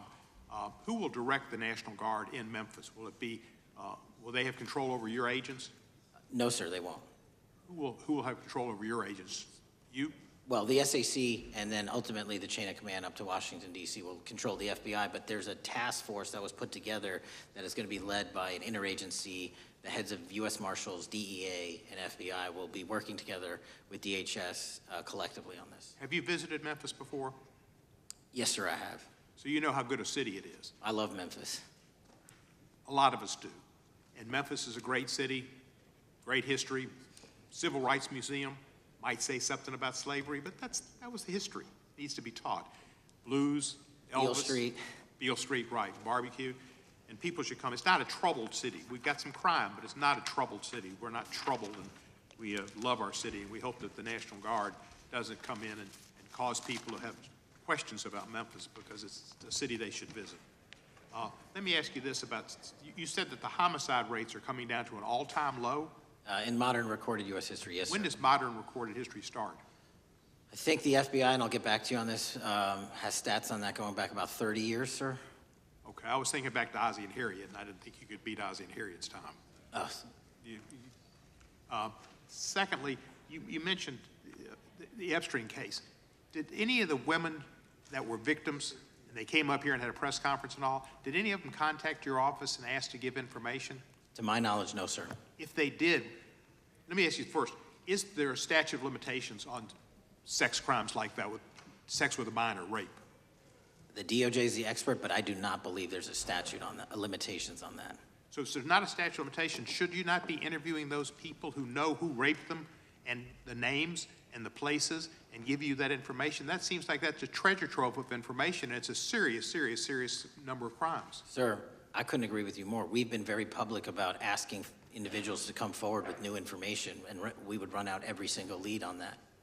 Well, I'm sure the women will come forward, especially today, to be sure that they will get an opportunity, because that seems like something we ought to do. Mr. Driscoll, what was his reputation? I can't comment on Mr. Driscoll's matter. It's an ongoing litigation. Yeah, but his reputation you could tell us about. I can't tell you about his reputation. His work has been laid out in that lawsuit.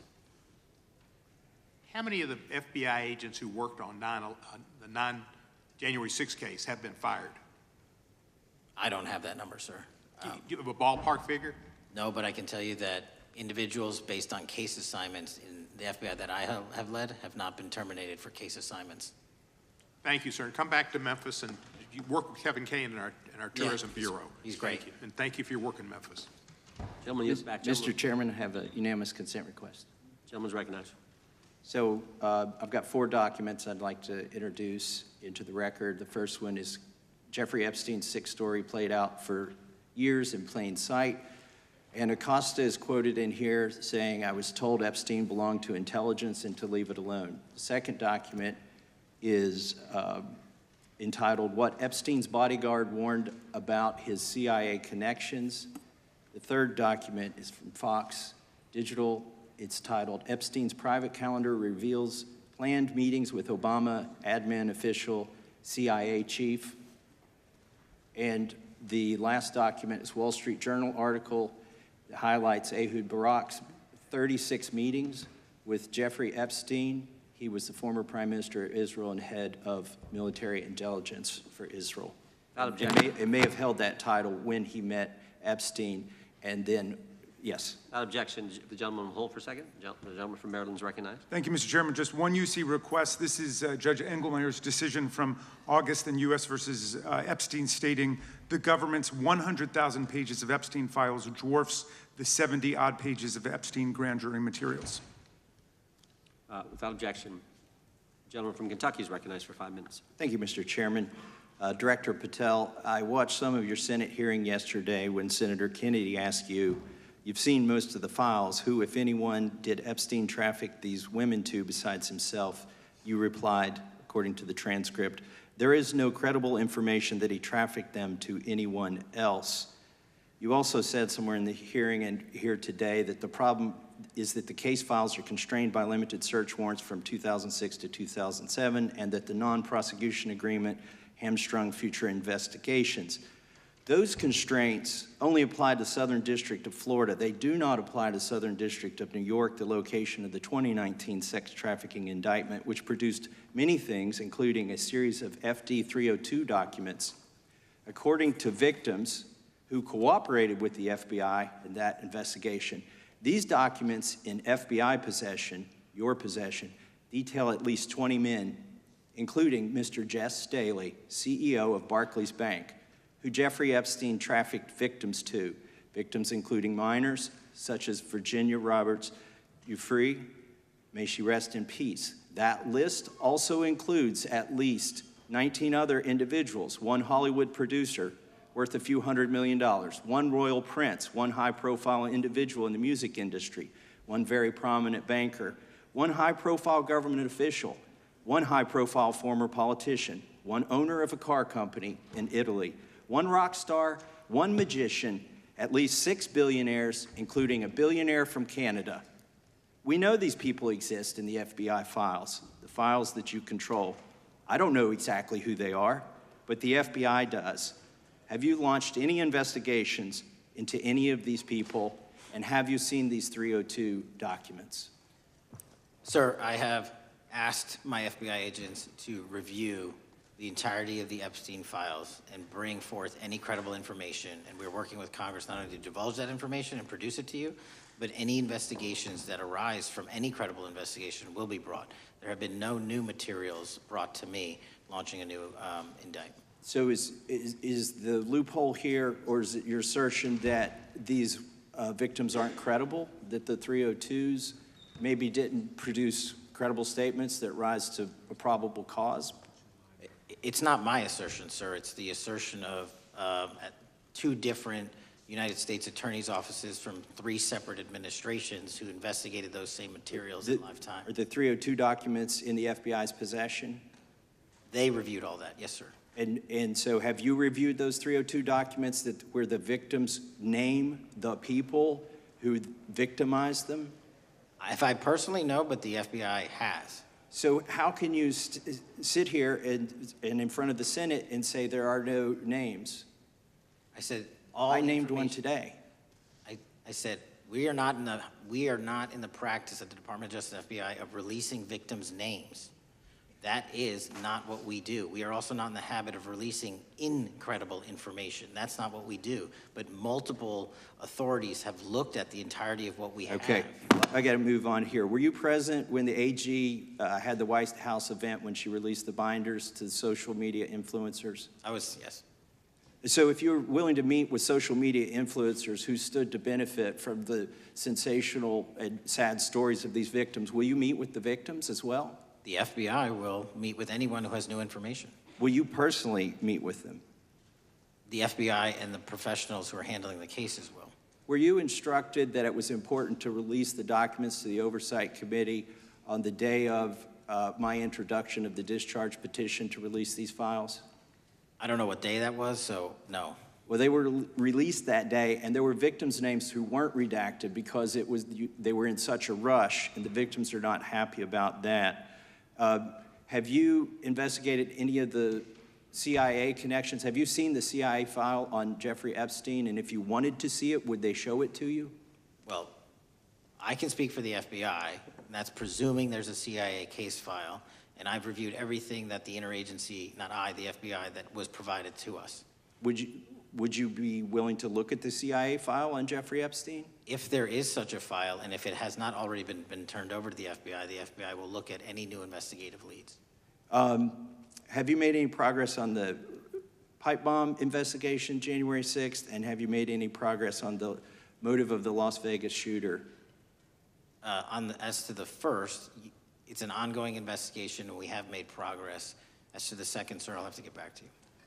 All right, thank you. I yield back. Mr. Chairman, I have a unanimous Gentleman consent yields back. Unanimous consent request from the gentleman from New York. I ask unanimous consent to introduce an unsigned memorandum from July 7th, 2025 that says we did not uncover evidence that could predicate an investigation against uncharged third parties with the insignia of the Department of Justice and the FBI. Without objection. Mr. Chairman, I have a unanimous Georgia. consent request. It's an article entitled DOJ Deletes Study Showing Domestic Terrorists Are Most Often Right-Wing. Without objection. Thank you. Gentleman from Georgia is recognized for 5 minutes. Thank you, Mr. Chairman. Director Patel, thank you for being here today. I want to first talk about the significant role that the FBI plays in combating the national security threats posed by our nation's greatest threat, our nation's greatest security threat, China and the Chinese Communist Party. It's a fact that China is America's most significant national security threat, isn't that correct? I would say so, sir. And you would agree with me that China wants to dominate the United States of America? I think that's largely their plan. And they want to dominate the world, both militarily and economically, isn't that correct? I think so. And sir, you've been FBI director for the last, 8 months? 7 months, yes. 7 months, and during that time, have you held any stock in any companies founded in China? I don't believe so. Well, you do own stock in a company known as Elite Depot, don't you? Which one, sorry? Elite Depot. You own stock. I think that's, I'll have to get back to you. I think it's a law firm and it's out of Singapore.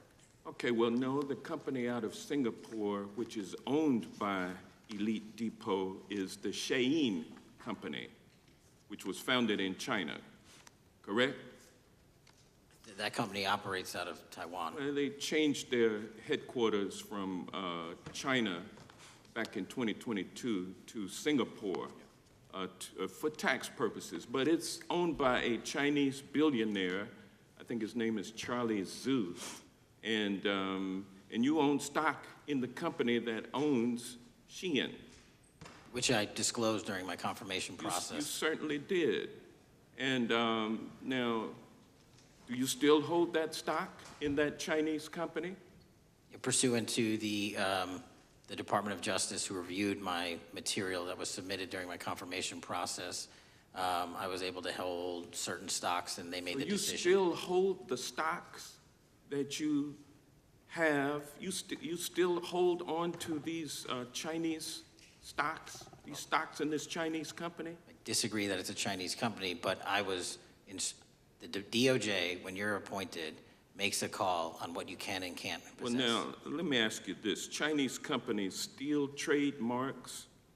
They produce counterfeit products and sell them over the internet on platforms such as Shein.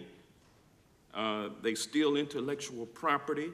They steal data from American companies. And to me, it seems inconsistent with your role as FBI director that you would own stock in a company that is based in a country that is the nation's premier national security threat. It's like you are putting your own financial security over the security of the nation. I disagree with that characterization. Well, I think the American people look at it like it's a classic situation of the fox guarding the hen house. If the FBI is charged with investigating espionage, economic espionage by companies controlled by the Chinese Communist Party, and you are the director of the FBI, you've got a conflict of interest. Sir, I would just show if there's any intimation that I'm against. Why are you holding on to this stock? It wasn't a decision I made. And it's valued at up to $5 million as of when you last reported, correct? $5 million in stock? No, I don't follow it. You don't follow it, but you're still making money off of it. I don't have any money off of anything. Well, what I have done... Trump's trade policies directly impact the value of that Chinese stock. Won't you agree with that? Which trade policy? I'm not a trade expert. Okay, all right. But I want to tell you this. Crazy on me today. Let me ask you this question. Why are you hiding pedophiles? Why are you shielding pedophiles? Why are you protecting pedophiles? That is maybe the most offensive thing you could say to me, given the numbers. Well, you have not released the Epstein numbers files of pedophiles. You were aware of the Epstein client list that was published in the 18,000 Time the gentleman has expired. The gentleman yields back. Can he answer the question? Can I just respond? Of course, the gentleman can answer the question. Since I took over the FBI, there has been a 33% increase. Sir, all of that started under Christopher Your Wray. time is done, but No, it didn't. The witness gets All to of answer that the started question, under and the then we'll go to our previous, next. FBI director, sir, and you're coming in here trying to take credit for something that a previous director instituted and largely brought to conclusion. I take no I think it's credit. been clear that the director has numbers are so much better than the previous director. It's Director Patel, if you want to answer the question. I take no credit. The men and women of the FBI have seen a 33% increase in the number of counterintelligence arrests out of the PRC. And so all of a sudden, with you coming in 7 months ago, Gentlemen's time has expired. And on the pedophile accusation, go for that. we have arrested 1,500 child predators in the last 7 months. Under investigations initiated by the prior directorship. Appreciate the director's good work, and we really appreciate that the time the gentleman has expired. We now go to the gentleman from Texas. I thank the chairman. Thank the FBI director for coming before the committee. I assume the FBI director, Mr. Patel, I believe you probably agree with me that there is a significant organized effort on the left side of the political spectrum to advance criminal organizations being able to put more criminals out on the streets. That what we've seen this in daily action. Are you familiar with the report that came out this last Monday from the Law Enforcement Legal Defense Fund? I'm not familiar with that, sorry. So this report came out this past Monday, and it said that significant amount of the money flowing out of George Soros and other leftist organizations and funders has been funding DAs and prosecutors and, quote, Many of these DAs had never managed an office, prosecuted a criminal case, developed organizational policies. In dozens of America's largest cities and counties, this report finds these progressive district attorneys have outsourced core parts of the American criminal justice system to activists and political donors, taking direction and advice on everything from staffing decisions and communications strategy. Organizations, it's a complex web of donors going in through these organizations to put radical DAs and prosecutors out there, putting criminals on the streets. Does the FBI director agree that this exists and is a problem? I will accept the factual representation, and if that exists, it is a problem. The organizations such as TIDES, the Fair and Just Prosecution, Brenner Center for Justice, Partnership for Safety and Justice, the Vera Institute of Justice, the amount of dollars flowing from George Soros through and to these organizations and to the various prosecutors that have resulted in increased crime on our streets, including the brutal murder of the Ukrainian refugee in Charlotte. I bring that up because that is one component of the problem. In addition, we have the organized effort targeting our border, the NGOs, the nonprofits and the deep pockets, the United Nations, charitable organizations, and a long list of over 250 organizations that the Center for Immigration Studies put out that lays out a complex web of organizations that were moving people into our country, knowing that they're dangerous, knowing that they're criminal, associated with taxpayer dollars flowing through the United Nations and donor dollars flowing through organizations, including ostensibly religious ones, putting these dangerous individuals on the street that resulted in fentanyl in our communities, that resulted in the death of Jocelyn Nungare, of hundreds, thousands even, as the director testified, 100,000 people dying from these narcotics every year. All of this in an organized effort, a complete effort by the radical left to use taxpayer dollars and these dollars to put people on our streets. In addition, the extent to which we've seen now with the Southern Poverty Law Center and their hate map targeting, for example, the Family Research Council, where we had a shooting right here in DC over a decade ago, putting Charlie Kirk, putting a target on TPUSA, Antifa, other radical organizations that are very specifically organized in targeting conservatives and ordinary Americans. Well, how about the organized effort to infiltrate our schools and advance a transgender agenda and advance a radical agenda, perhaps one that we will see exposed further in the individual that actually shot Charlie Kirk? So here's my question. Will you as the director, and are you as the director, pursuing all legal channels to follow the truth wherever it may lead on this organized effort, one? And two, do you agree that Congress should take all action necessary to expose this web of dollars that are flowing to undermine our way of life? I got another minute in my time, then I'd like to hear from you on this topic broadly. I'll keep it short. Investigatively speaking, we are doing the following. We are following the money. We are following the money in every organization and every person that is violating the federal code. And it doesn't matter what your background or ideology is, we are following the money. We are using legal process to follow that money, issuing subpoenas to follow that money, using grand juries to follow that money. And when we have results to recommend for prosecution to the Department of Justice, we will do that, and we will continue to publicize documents through Congress, yes, when we make these findings. Mr. Chairman, I'd like unanimous consent to insert the record outsourcing justice by the Law Enforcement Legal Defense Fund that I alluded to before. I would ask unanimous consent to add a 2024 list provided by the Center for Immigration Studies on these United Nations and other affiliated groups that are responsible, over 250 of them, for moving individuals into our country in a coordinated effort. I would like a unanimous consent to insert a letter that I sent that currently has 33 members of the United States House of Representatives have signed on it, calling for a special select committee to pursue the organized effort from the radical left to target our way of life and undermine our security by putting criminals on the street and having our borders being wide open and putting us in danger. With that, I would yield back.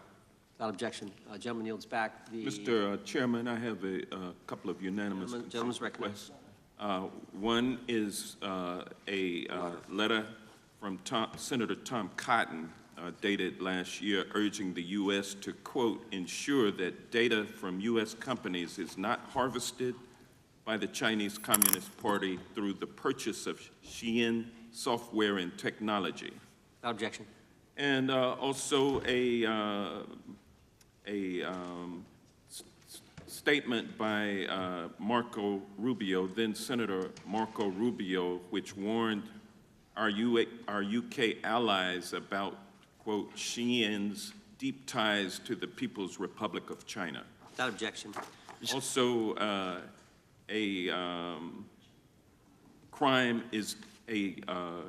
the record crime is down in 2025.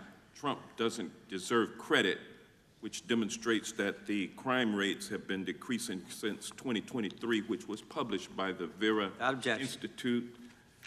Also, a unanimous consent request to enter into the record a NPR report from July of 2024. GOP vows to make America safe again. Statistics contradict their growing crime claims. Without objection. Also, a report out of the American Presidency Project dated January 17, 2025, record low crime during the Biden-Harris administration. Without objection. Also, Joe Biden is correct that violent crime is near a 50-year low, which was a PolitiFact publication of May 2024. And last but not least, a FBI releases 2024 reported crimes in the nation statistics. These are FBI statistics published on August 5th, 2025, which details decreases in murder, rape, aggravated assault, and robbery in 2024. Without objection. Gentleman from Kentucky is recognized for unanimous consent. Mr. Chairman, I ask unanimous consent to submit two sets of documents. The first is a series of emails from the victims of Jeffrey Epstein. They are making FOIA requests to get their own FBI files and not having any success. So I want to bring attention to that by submitting that to the record. The second document that I want to submit to the record, for the record, I know we don't usually read these. This one's not readable. It's completely redacted for the most part, the first 50 pages. This is actually the search warrant that was served on James O'Keefe for a diary that he had already given to the government 2 months before. And as it turns out, there were no indictments here, yet he still doesn't know why he was raided, and I think he deserves to know. So, without objection. Thank you. The chair now recognizes the gentleman from California. Director, the first time you saw Donald Trump's name was in the Epstein files. Did you close the files or keep reading? I have reviewed not the entirety of the files, so I have... You haven't reviewed all of the Epstein files? Personally, no. You're the director of the FBI. This is the largest sex trafficking case the FBI has ever been a part of. Buck stops at the top, and your testimony today is you have not reviewed all the files. What I've been doing is been busy providing the safest country this country has seen in modern U.S. history in historic speed, because the men and women of the FBI are given the resources to reduce the homicide rate, to reduce the drug trafficking rate, to reduce the amount of children that are being trafficked, and the number of pedophiles. It sounds like those children being trafficked would appreciate the director reviewing the files. You said you don't know the number of times Trump's name appears in the files, so it could at least be 1,000 times. Is that right? The number is a total misleading factor. We have not released anyone's name in the Epstein files that has not been credible. Director, could it at least be 1,000 times? We have released every piece of legally permissible information. Okay, you can characterize the numbers however you want it. Reclaiming my time, Director. It sounds like if you don't know the number, it could at least be 1,000 times. Which It's not. It's not. Is it at least 500 times? No. Is it at least 100 times? No. Then what's the number? I don't know the number, but it's not that. Do you think it might be your job to know the number? My job is to provide for the safety and security of this country. My job is not to engage in political innuendo so you can go out to the sticks and get your 20-second hit in your fundraising article. Keep going, reclaiming your time, because the people of California are being underserved by your representation. If the president is not implicated, why not release everything that involves him? We have released everything, the president and anyone else's side, that is credible and lawfully be able to be released. Your fixation on this matter and baseless accusations that I'm hiding hiding also child Mr. Massey's pedophiles is disgusting. interest. Anyone that says that needs to look at the stats alone. And go back to the state of California, who's receiving the biggest surge in FBI resources through my redeployment because the cities of Los Angeles, San Diego, and San Reclaiming Francisco my time, need it. Director, remembering your oath to tell the truth, did you ever tell Donald Trump his name is in the files? I have never spoken to President Trump about the Epstein files. Did you ever tell the Attorney General that Donald Trump's name is in the Epstein files? The Attorney General and I have had numerous discussions about the entirety of the Epstein files and the reviews conducted by our team. Did you tell the Attorney General that Donald Trump's name is in the Epstein files? And we have released where President Trump's name is in the It's a simple attorney's question. file. Did you tell the Attorney General that the President's name is in the Epstein files? During many conversations that the Attorney General and I have had on the matter of Epstein, we have reviewed. The question is painstakingly simple. Who Did you can tell the Attorney General that Donald Trump's name is in the Epstein files? Yes or no? Why don't you try spelling it out if Yes you're going or to mock no, Director? Use the alphabet. Yes or no? No? A, B, C, Director, D, E, F? it Don't sounds wanna like do you don't want to tell us. Did you tell the Attorney General that Donald Trump's name was in the Epstein files? Why don't you try serving your Director, constituency did by you tell the focusing on Attorney reducing General violent that Donald crime in this Trump's name- country and the number of pedophiles that Director, are legally reclaiming harbored my in time, your Director. sanctuary cities in Director, California? reclaiming I'll my work with time. you on that. Do Regular you order, wanna Mr. work with us Chairman. on that? Director, Time reclaiming my belongs to time. the gentleman from California. Did you tell the Attorney General that Donald Trump's name is in the Epstein files? Yes or Question no? has been asked and answered. You have not answered it, and we will take your evasiveness as a consciousness of guilt. Director, did Donald Trump ever say to you, just find and release the entire truth? Don't worry if I'm in it? The instructions from the administration were to release all credible information, and we have done that. Did Donald Trump ever provide information about Jeffrey Epstein as an informant? Donald Trump has not been, and I can only speak for the FBI, an informant of the FBI. So, Director, you've played this cute shell game where you say you can't release everything because the court has said that it legally is not allowed to be released, but the court calls bullshit. Judge Richard Berman said that when you went to the court, quote, information contained in the Epstein grand jury transcripts pales in comparison to Epstein investigation information and materials in the hands of the Department of Justice. So let's move on, Director. You wrote a book called Government Gangsters. You identified 20 individuals in that book.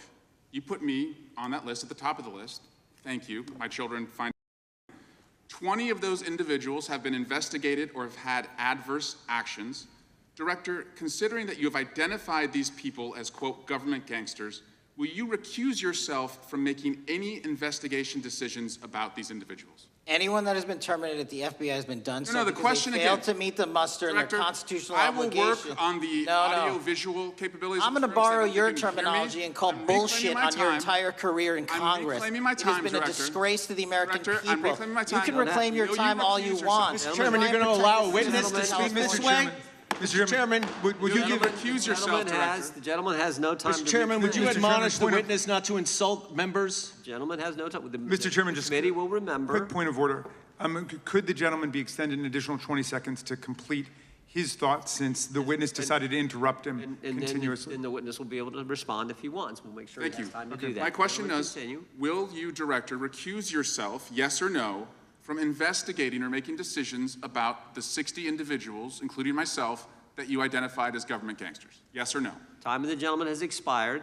The witness may respond if he would like. And the answer was no, as I heard. Correct. Okay. The gentleman from Wisconsin, the gentleman yields back. The gentleman from Wisconsin is recognized for 5 minutes. Thank you, Chairman. Thank you, Director Patel, for being here today. I wanted to talk a little bit about the assassination of Charlie Kirk and the FBI's subsequent investigation. I know it's really sensitive, and you know, you can make the call as to whether or not, obviously, it's something that you can respond to, but I think it's still fresh on many people's minds. I want to congratulate you and Utah law enforcement for the work you did in identifying the suspect and apprehending him. According to public reports, and I think this is what maybe it's, I still have questions about, and maybe the public does. According to public reports, the alleged shooter arrives on the Utah Valley University campus nearly 4 hours before the shooting. Was that your understanding? Is that kind of... I'll let the public reports reflect themselves. I don't have the exact timeline. Okay. So we don't have any idea kind of his prep or how he set up or how he utilized that time when he first showed up on campus? All of those are being currently investigated through our cell phone analysis and through our witness interviews, and the state of Utah has now announced charges seeking the death penalty against his suspects, so we're a little limited in what we can continue to say. Sure, I understand. And the suspect, like you referred to, is then captured on security footage jumping off the roof of the alleged shooting location, the Losey Center. Do we have any idea how the suspect got up on the roof in the first place? I think for members of Congress, especially after Butler and Pennsylvania, it's just unimaginable that there could be some type of security breakdown prior to an event of that size where somebody could access a rooftop. So not commenting on the case, but having gone to the crime scene and walked the steps that we believe were taken, the roof was actually readily accessible through an exterior stairwell, so anyone could have gotten on it. Okay. The suspect flees on foot to kind of this wooded area where he drops the rifle, wraps it in a towel, and then proceeds to his staged vehicle and basically drives home. So do we have any idea what the towel was about? Was it used later to identify a place where the firearm was left, or?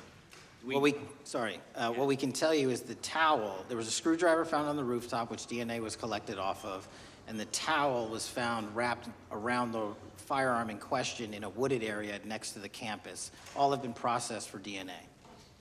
And then, according to the suspect's roommate, there were allegedly messages on instant messaging platforms, specifically Discord, suggesting the towel may have been used to identify that weapon's location. So the public reports have suggested that the shooter acted alone.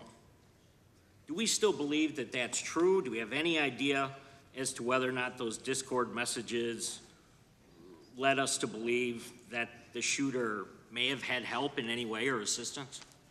I can only speak to the FBI's investigation, and our investigation is ongoing, and we are interviewing any of those individuals involved in that chat and other individuals in the area. Very good.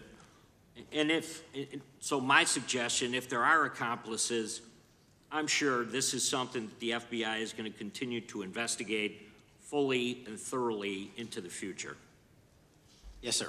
The reason I ask that is because I don't know that that was necessarily the case with Butler, Pennsylvania. So thank you so much for your persistence kind of in this matter. There's still a lot of public questions that need to be asked. Let me shift to another topic very quickly. On July 31st, 2025, the DOJ and the CIA declassified the annex to Special Counsel John Durham's 2023 report on Operation Crossfire Hurricane. The 29-page Durham Annex contains previously classified information about, among other things, the investigative referral of the Clinton campaign plan.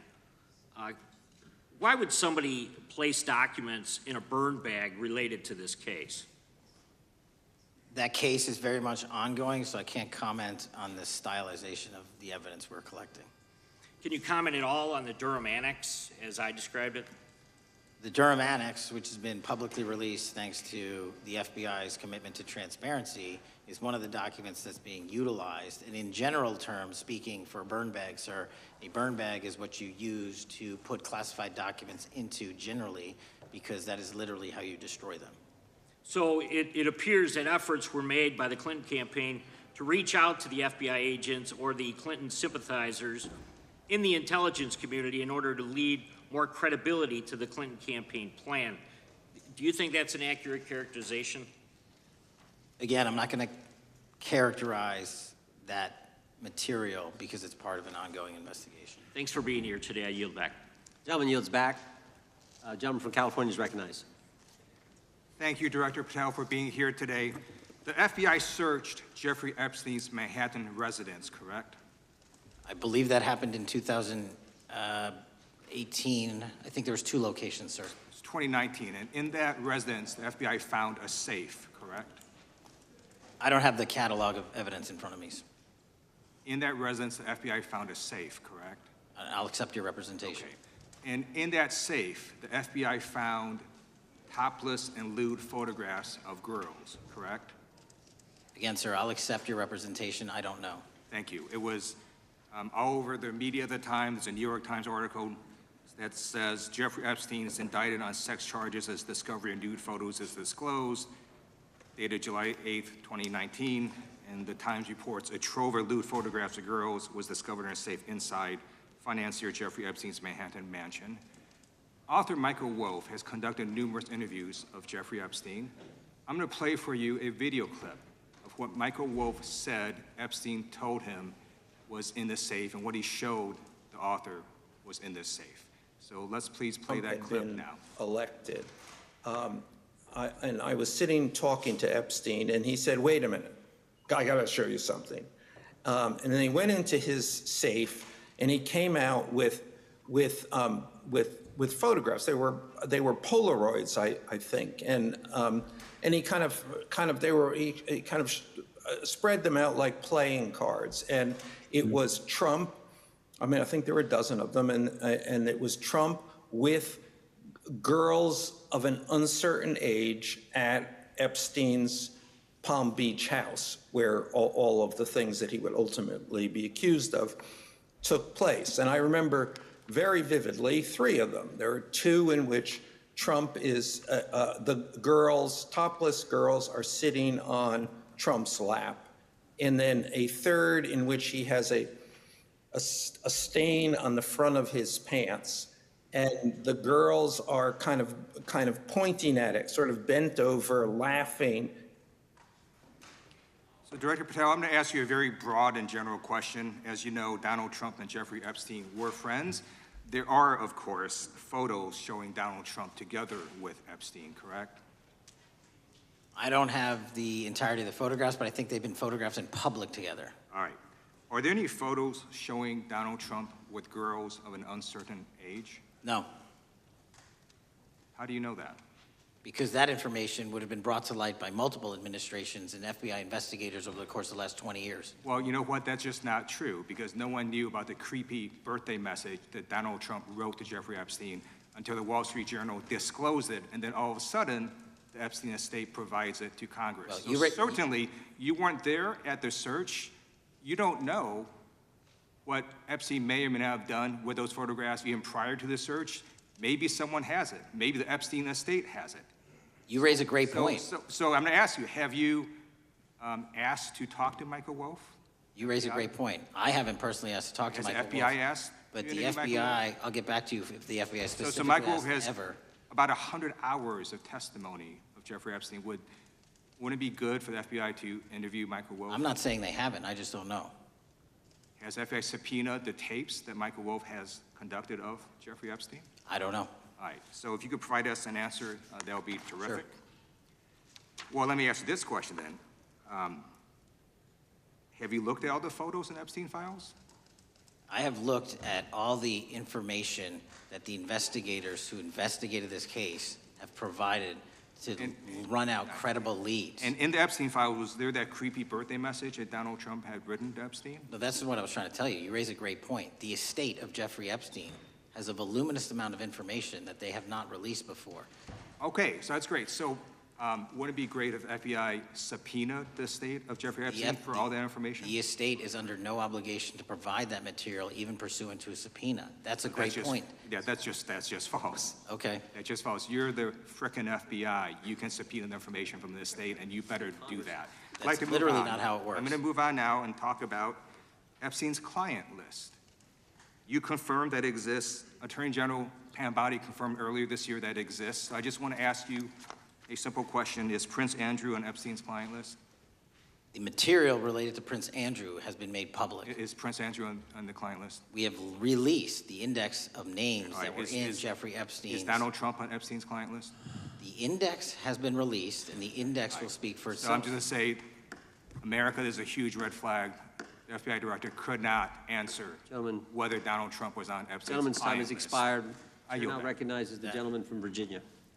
Thank you, Mr. Chairman. I want to thank the director for being here and for his work over the last several months, removing the taint of partisanship that has infected the intelligence community over the past several years under the last administration, under the last several directors, standing up for law enforcement, standing up for the brave men and women who work in your agency. But to set the record straight, we have to correct the record. And the record, early days of the first Trump administration saw a dramatic spike in news stories that contained sensitive and sometimes classified details about the FBI's bogus Russia probe, about a leak a day. It's unacceptable that senior FBI officials coordinated to leak classified information to try and harm President Trump. Documents produced to the committee in August of this year revealed that the FBI interviewed a former Intelligence Committee staffer who gave details on a systematic process through which leaks of classified information were affected by then Chairman, now Senator Adam Schiff. Were these findings escalated within the Bureau's chain of command, and if so, to what level? Sorry, were the findings escalated? Were these findings that were given to us escalated within the Bureau's chain of command, and if so, what level? Did you receive this information? That entire matter is currently under investigation by the people at the FBI that handle leaks of classified information. All right, it's good to know that there is an ongoing investigation. Can you tell me whether these leaks to the media compromised any ongoing FBI investigations during the Trump-Russia probe? I can tell you, generally speaking, the leaks of classified information are detrimental to any work the FBI is doing. Now, former Director James Comey testified before the Senate Judiciary Committee that he had never been an anonymous source, nor authorized anyone to be an anonymous source in news reports about matters relating to the Trump investigation or the Clinton investigation. Was Comey's testimony true?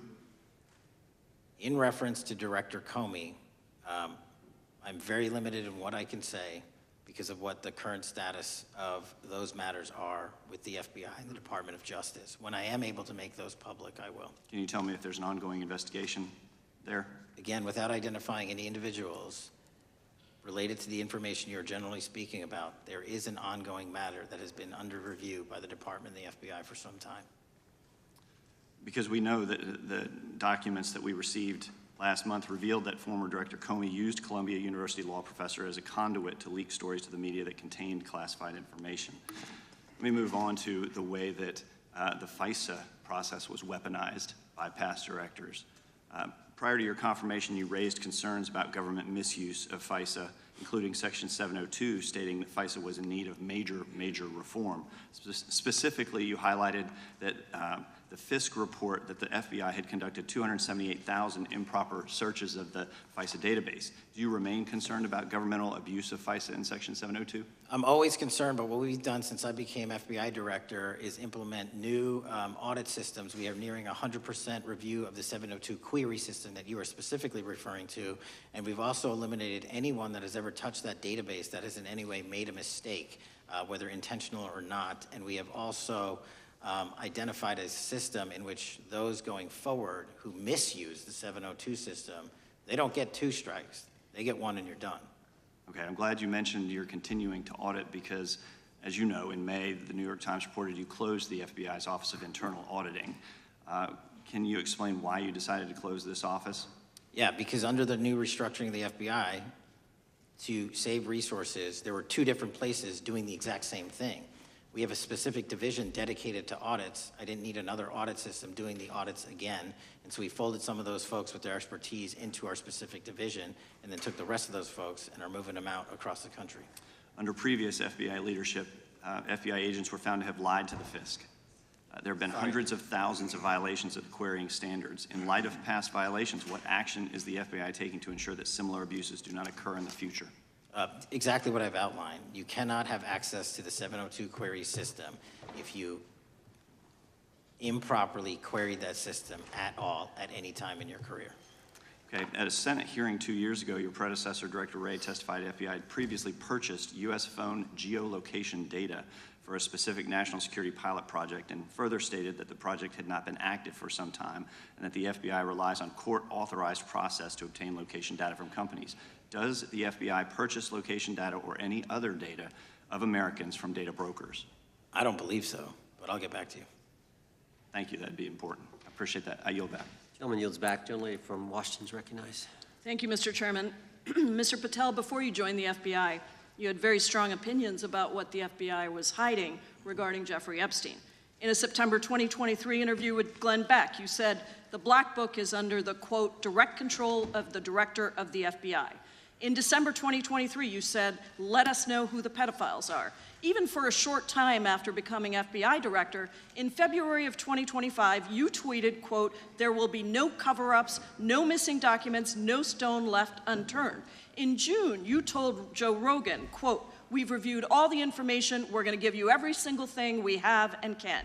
But then suddenly in July, everything changed. You and Attorney General Pam Bondi released one video and said that there was nothing more to see. Your July memo says you uncovered more than 300 gigabytes of data and physical evidence, but that you had decided no further disclosure would be appropriate or warranted. That is a quote. I think what happened, Mr. Patel, is that suddenly you discovered that Donald Trump's name was all over these files, and you started a giant cover-up. So you are under oath, Mr. Patel. You just testified to Mr. Swalwell that you did not speak to the president about the Epstein files. To your knowledge, did Attorney General Pam Bondi speak to the president about what was in the Epstein files? I can't speak for Attorney General Pam Bondi. So to your knowledge, you don't have any information. The question was, do you have any knowledge? Do you have any knowledge? I can't speak. You are refusing to answer the question, so let me tell you that the Wall Street Journal reported that in May, Bondi told Trump that he was in the Epstein files, and at the same meeting said that the DOJ did not plan to release the files.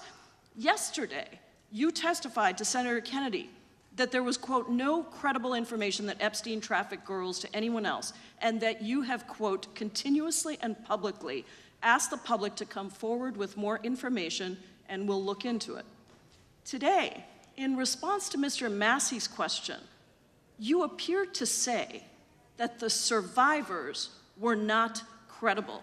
These are survivors. That's not at all what I said. Okay, great. I'm going to ask you this in a second, but let me tell you about then the don't lie about survivors, me. and let's bring them up here into the room.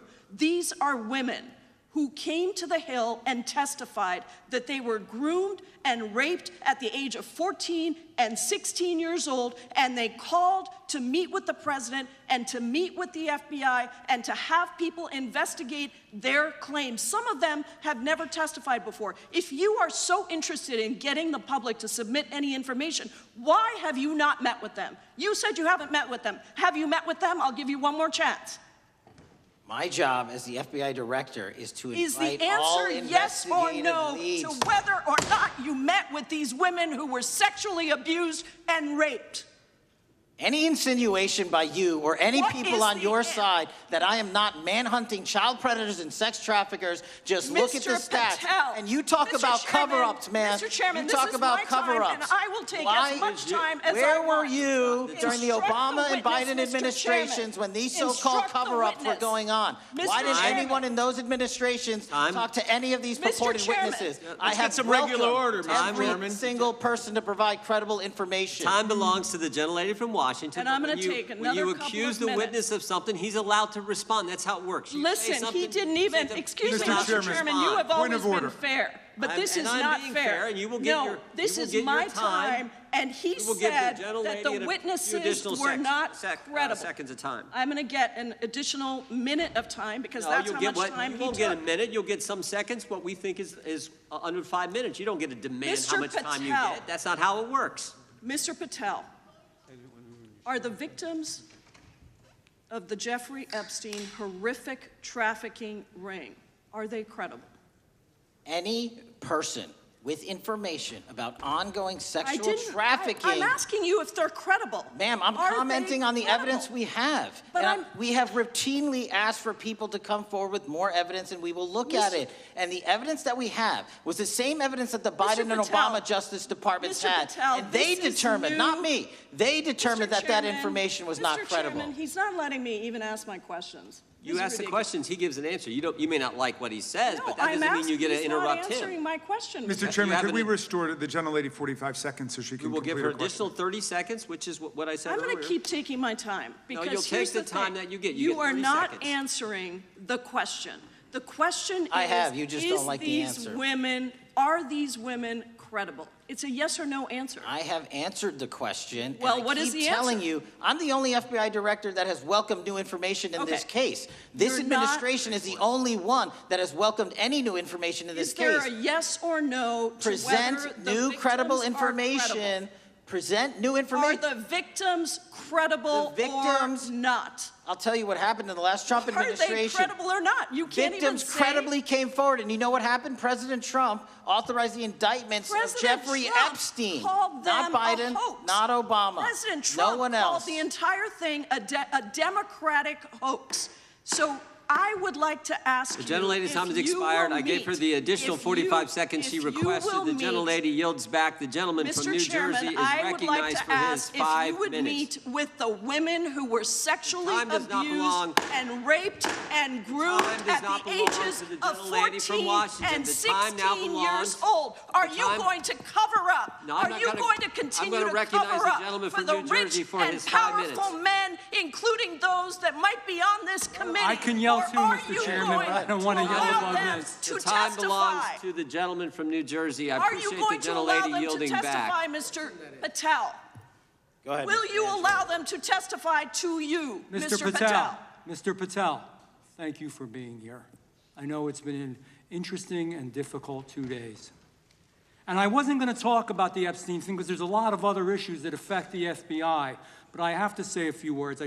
I've sat here, I've listened to this, I've watched it, and you know, my Democratic colleagues are so concerned now, Mr. Patel, all of a sudden. Where were they last year? Where were they the year before? Where were they the year before that? Where was the last president in any of this?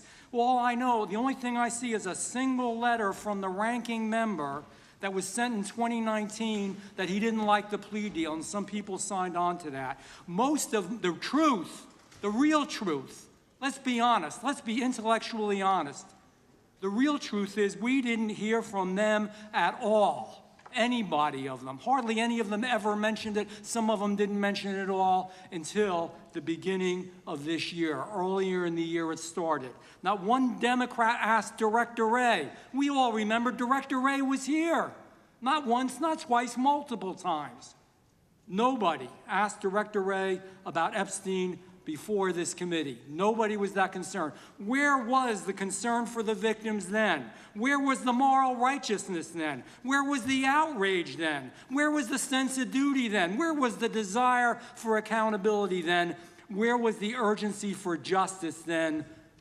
Most of all, where the hell was the integrity then? You know what the truth is. Let's just say it, man. Tell the truth time. The truth is, it's politically useful for them to try to do this now, even though they didn't give a damn about it in the past. And you know what? That's an insult to the victims, and that's an insult to America. Continue to do the work you're doing. Continue to uncover what needs to be uncovered. One real quick thing before I say anything to 9/11. We know that was mishandled by the past director and by the past FBIs. There are family members here. There are family members who are concerned. God Almighty, we want to get to the truth of that. I ask you, please, to meet with them, to talk to them, and to investigate this with truth. You know, in the Biden administration, we went through a very dark and difficult period of time. The FBI trust was broken with the people. Catholics were, this is the stuff we've been talking about, were labeled radical threats for praying in their churches with their rosaries. Parents at school boards were called terrorists for standing up for their children. Hindu holy men in New Jersey. We have the largest Hindu temple in the world. They were attacked. They were put up against the wall with guns to their heads. So it isn't just a Catholic or Christian thing. American Jews were targeted in colleges and universities, and a lot of folks in the FBI, in the past FBI, not this one, didn't give a damn. We can't go back to targeting religion. We can't go back to silencing free speech. The Biden administration did that. So I got questions for you. Hopefully thoughtful questions that you can answer for us in a thoughtful way. How is this FBI now, under your leadership, how are we restoring trust for Catholics, for Hindus, for Jews, for parents, for all the other, for just American people that were targeted by FISA because they had a different viewpoint? How are we restoring that trust in the FBI? Multiple ways, sir. One, and maybe most importantly, is through transparency and providing the American public with the material so they can see, read it themselves as to what the abuses were in the past, whether it relates to the Catholic memo or the Hindu incident you talked about at the largest temple in North America. Any institution of faith and any member of faith will not be investigated by this FBI because they are men and women of faith ever, period. And nor should they. Nor should they. I don't mean to interrupt you, but my God, of all the amendments to the freedom of speech, freedom to believe in what you want to believe in, I know you're standing up for that. Continue. I'm sorry. No, that's it. Sorry. Okay. The Richmond memo was driven by a reliance on sources. The Southern Poverty Law Center, you know, the words sound nice, but the organization's not so nice. And we've seen the Anti-Defamation League distort data that counts as violence. Have you been able to identify and eliminate these kinds of partisan sources? We welcome all sources, but we want objectivity and neutrality and decency in the way we report all this. Have you been able to uncover any information there? How do we make sure our sources are good in the future? We have reviewed the source processes that infiltrate any institutions of faith, and they will no longer be going into institutions of faith. They will be directed towards criminal activity and protecting the homeland, the two most important missions the FBI has, and that's what we're going to continue to do. Good. And I'll say this, there was a lot of bull today, a lot of you know what, and I'm not going to say it because I respect the institution so much going on around here. Continue to do the work of the people. You are here for that reason. The administration is here for that reason. It was weaponized and politicized, the FBI, in the past. I hope to God we never, ever see that again. One of the darkest parts of American history. Thank you, Mr. Patel. I yield back. Mr. Chairman, I have a unanimous consent. Gentleman yields back. The gentleman from New York is recognized for UC. I would like to introduce a CNN article that explains how an alleged top leader of the MS-13 gang was dismissed. His case was dismissed in Brooklyn so that he could be deported back to El Salvador, even though he was charged with murder. Without objection. Mr. Chairman, I have some unanimous consent The lady from requests. Washington is recognized.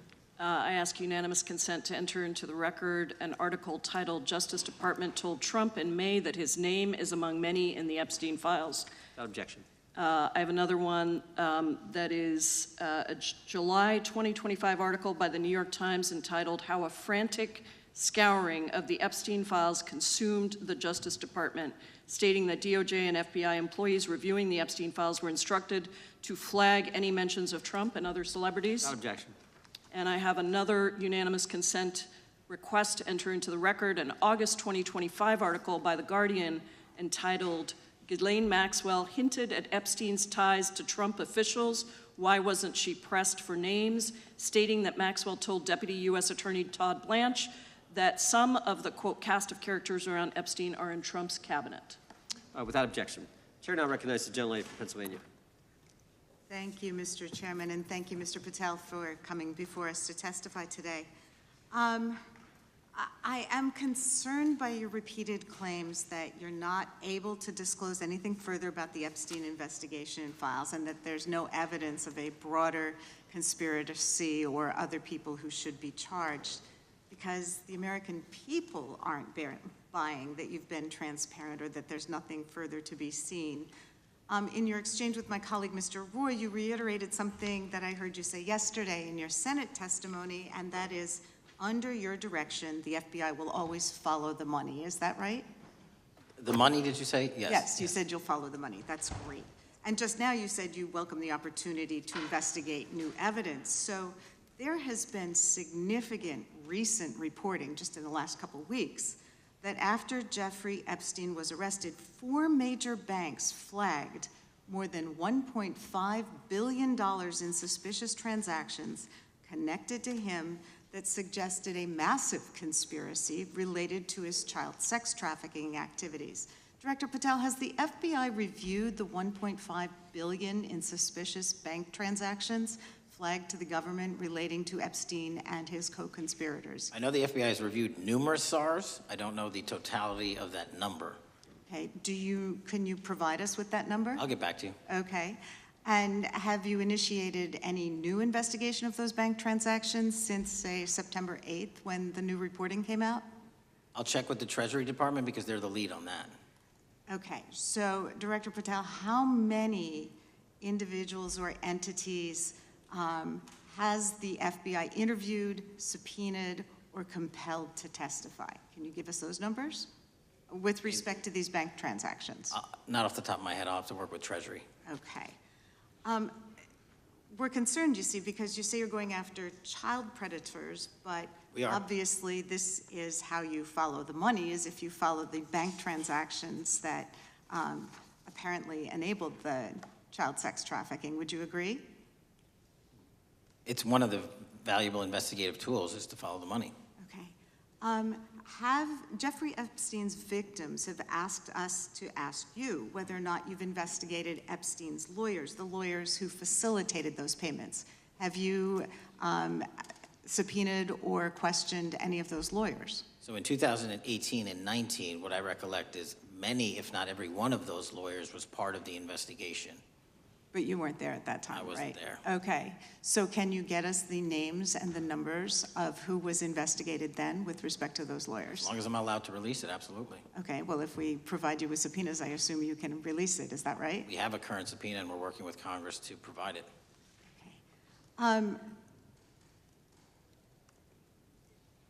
You've said that the Acosta investigation had an original sin. Mm-hmm. What do you mean by that? Basically, if you're looking at an actual pedophile ring, what you should not do is limit the time frame in which you're legally able to collect information. So search warrants that Mr. Acosta utilized in 2006 and 2007 leading to the 2008 plea agreement had a very specific narrow window of years, I think 3 or 4 years.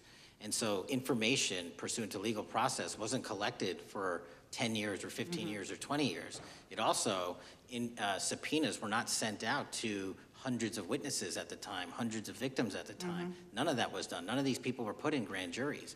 And so the totality of information from the jump, instead of being this big, was like this. And that, in my opinion, is not how you run an investigation if you're trying to break a sex trafficking ring.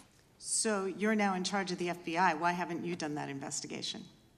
Great question, and here's the answer. Simply because I am not able to go back 20 years and collect information that the courts had decided was already subject to search warrants. They have said, this was in the investigation, there's a non-prosecution agreement out of that plea, and when the case was reopened, and this is where it comes into play, when the case was reopened in 2018 and 2019, the search warrants, again, were limited to the conduct of Jeffrey Epstein.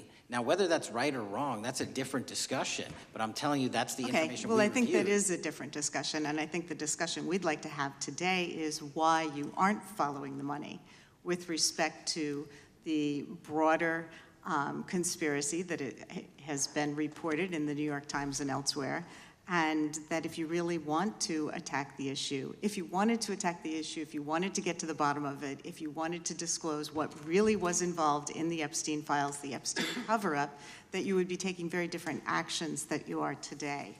I do want to seek unanimous consent to enter into the record the New York Times September 8th, 2025 article, How J.P. Morgan Enabled the Crimes of Jeffrey Epstein. Without objection. And also an article dated July 17th, 2025, in the Epstein case, Follow the Money. Without objection. Okay, thank you. Gentlelady yields back. Mr. Chairman. Gentleman from Maryland is recognized. Thank you much.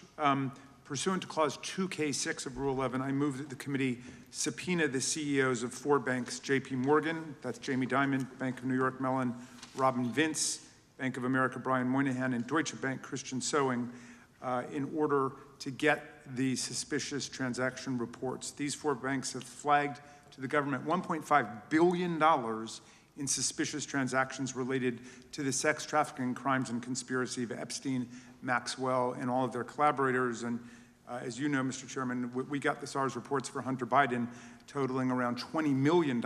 And so these $1.5 billion in SARS reports we should get, especially since the director doesn't seem to be forthcoming. And I request that we do this immediately. I think the director's been very forthcoming. We will hold any motion to subpoena in abeyance until the conclusion of the hearing. The chair now recognizes the gentleman from Texas.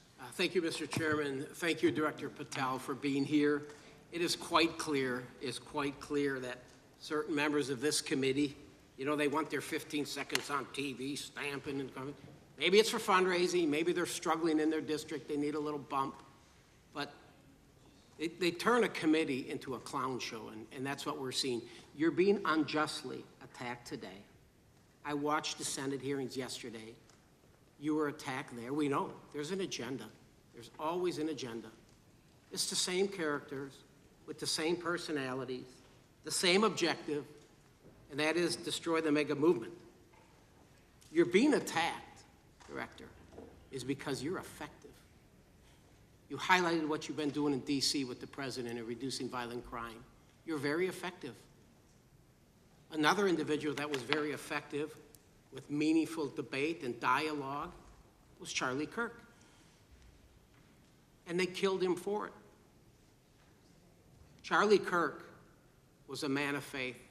First and foremost, he loved his Lord Jesus. He loved his family.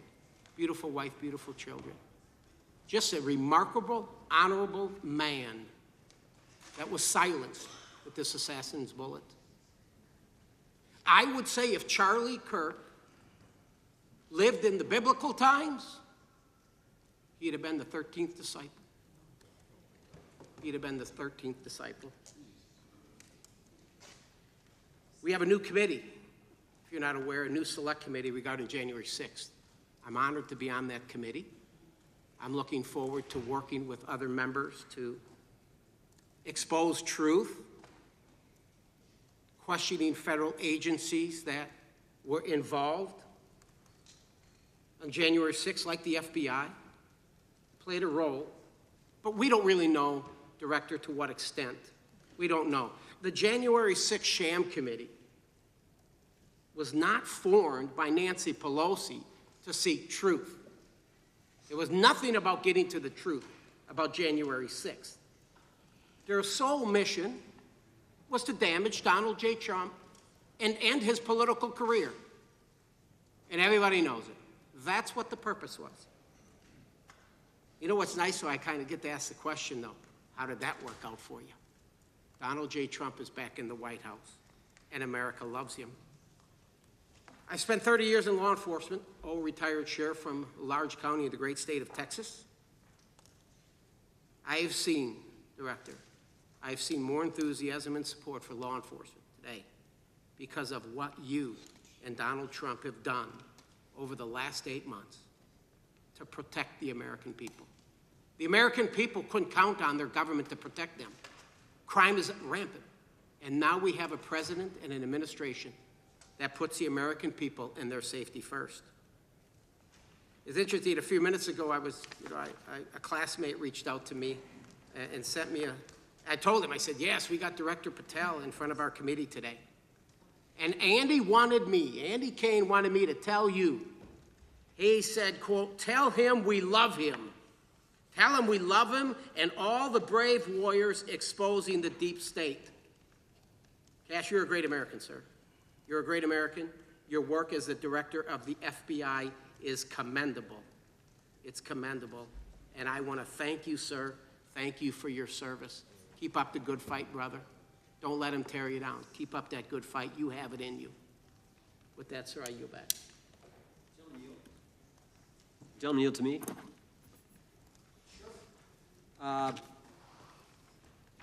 Director Patel, there were 26, the gentleman mentioned the select committee, there were 26 confidential human sources at the Capitol on January 6, 2021.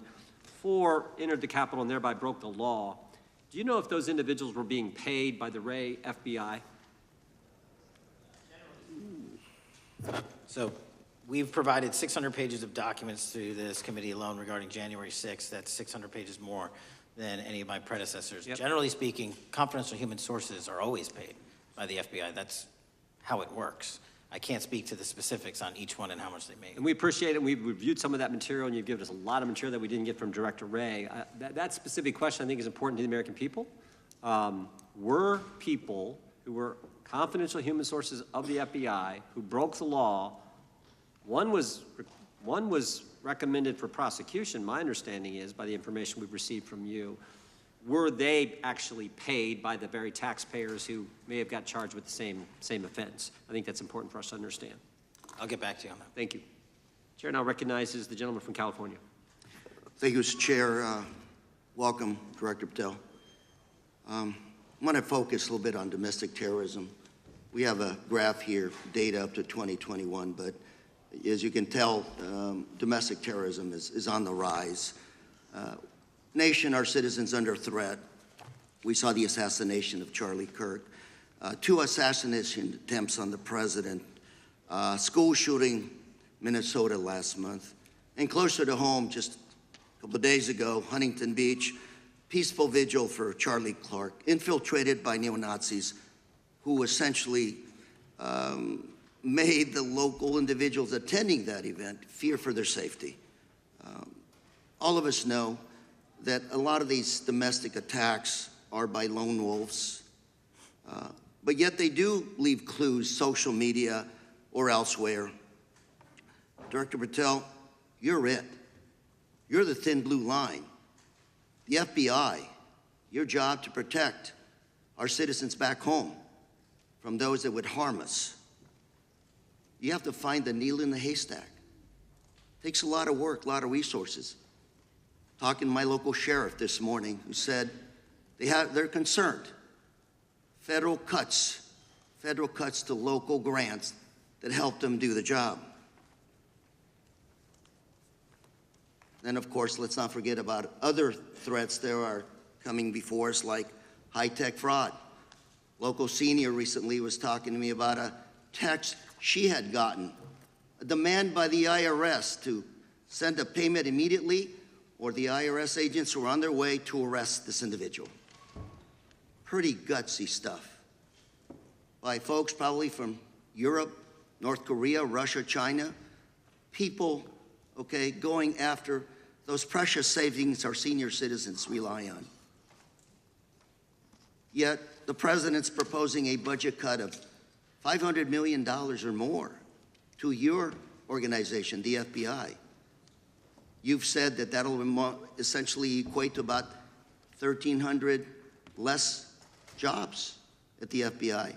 So I'm going to ask you essentially, what is it that we can do to help you do your job? Little concerned. Friday Night Lights. One of the events I love to do on Friday nights, go to the local high school football game. Sit there at the stadium and you always say, what if? What if? You're the thin blue line. Can you do your job cutting $500 million from your budget? Thank you, sir. I think we are doing our job, and the distinction is with the budget that we have, we are flexing more resources to the field. California is receiving the largest FBI plus-up of any state in the union due to that plus-up. They're not getting a reduction. No state is getting a reduction. Every state is getting a plus-up. And so I'm utilizing the money that we have to first plus it up. And the empty vacancies that we have, those haven't been filled in years, not under my leadership. Here's my concern. You're going to do well, you're doing more with less, is what you're saying. Yet, we're about to vote on a budget that has $88 million more to protect members of Congress, the executive branch, and the Supreme Court. There's a contradiction here. Back on Main Street, we're saying you can do more with less, you can protect them with less money, yet here in Washington, we're saying we need more money to protect members of Congress. It's a little contradiction here, or maybe, sir, you ought to talk to leadership about coming in with your management style to protect the Supreme Court, Congress, and the administration. Otherwise, it's essentially a hypocritical situation. We need more protection, yet folks on Main Street can do with less. My concern is folks on Main Street. We also were, I think we received over $300 million in the big, beautiful bill, and we're also receiving pots of money from our interagency, so this sort of $500 million cut isn't entirely accurate. You're still getting cut $200 million plus. You're still moving your agents to do ICE work, so you are leaving a lot of bases uncovered. And I'm not going to be argumentative with you, Director Patel. I'm just saying, if that thin blue line does not hold, people on Main Street will pay the price. I agree with you, sir. And I just look forward to working with you because I am very concerned that these kinds of budget cuts are short-sighted, especially when my local sheriff calls me and says, we need more support, and we're looking at budget cuts. I'll work with you, sir. Thank you, Mr. Chair. I yield time. Mr. Chairman, I have another unanimous consent request. The gentleman yields back. The gentleman from New York is recognized for unanimous consent. I seek to introduce a December 2024 OIG report from the Department of Justice, which confirms the conclusion of the Bill Barr Justice Department that the so-called whistleblower, a disgruntled former employee of the Intelligence Committee, was not a credible witness and there were no further actions taken. Without objection. Mr. Chair, I'd like to submit some items for the record. You bet. Gentleman from California. First one, Trump's deportation diverts FBI agents off child predator cases. Second one, FBI director backtracks on administration's proposed budget cuts. And number three, Trump administration says 70% of ICE detainees do not have criminal convictions. Without objection. Gentleman from Texas is recognized. Thank you. Director, earlier this year, the committee learned of new documents tied to the Crossfire Hurricane investigation and the Russia collusion hoax against President Trump. Your efforts in declassifying key documents tied to this investigation allowed the committee to acquire thousands of pages that it did not have previously. Did any of your predecessors make any effort to declassify these documents? Not to the extent we have. Did any of your predecessors share or leak any details that were classified at the time? There are ongoing leak investigations across the board at the Bureau related to this. I believe one of those is Mr. Comey, and I thank you for continuing that investigation. Among the declassified documents are the Durham Report Annex, the Crossfire Binder, and the Nellie Orr Criminal Referral. Could you summarize for those watching what we know about the Russia collusion hoax so far? Well, sir, I think the record will speak that the Russia collusion matter was perpetrated by a political party to go overseas and obtain information from a foreign intelligence asset, only to have that information, which was demonstrably false, turned over to the FBI, who walked into a federal FISA secret court and asked for a secret surveillance court order and lied to the federal court, and we know that because someone was convicted of it, and only to surveil the political opponent. So that is a massive scandal. We helped expose it. And in terms of the pages of productions, I provided 1,400 pages of production related to Crossfire Hurricane, and my predecessors have provided 0. I appreciate that, and I appreciate your courage and commitment to declassifying these important documents for our review, and hope that you'll continue with this commitment. Can we expect to see more declassification efforts regarding the Crossfire Hurricane and Russia collusion hoax? Yes. Thank you. I yield the remaining balance of my time to Chairman Jordan. Oh, I thank the gentleman for yielding. And Director, that's when it all started, right? The whole Russia, that's when it all began. And then it was Mueller, then it was impeachment, then it was Jack Smith and Fonnie Willis and Alvin Bragg and you name it. But it all started then. And that's why I think the gentleman from Texas wants to make sure we get all the information there. And I want to go back to when it was changed. We talked about this earlier. I just want to read to you what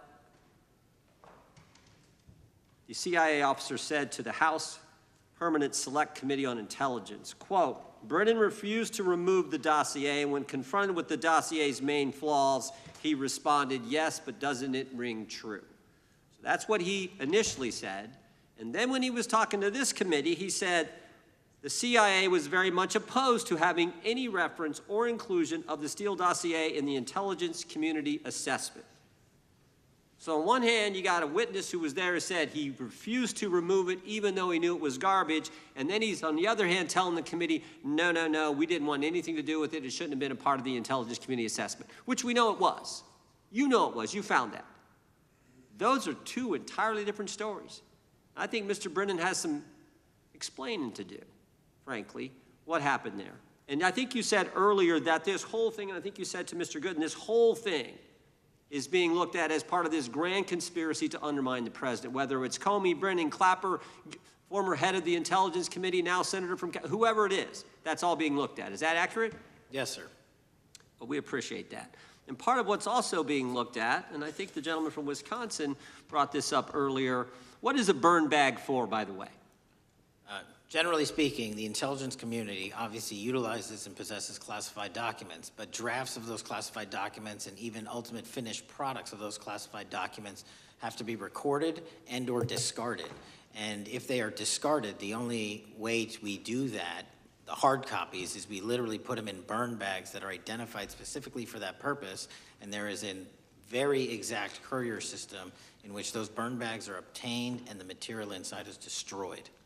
So it's to get rid of the material, right? Yes, sir.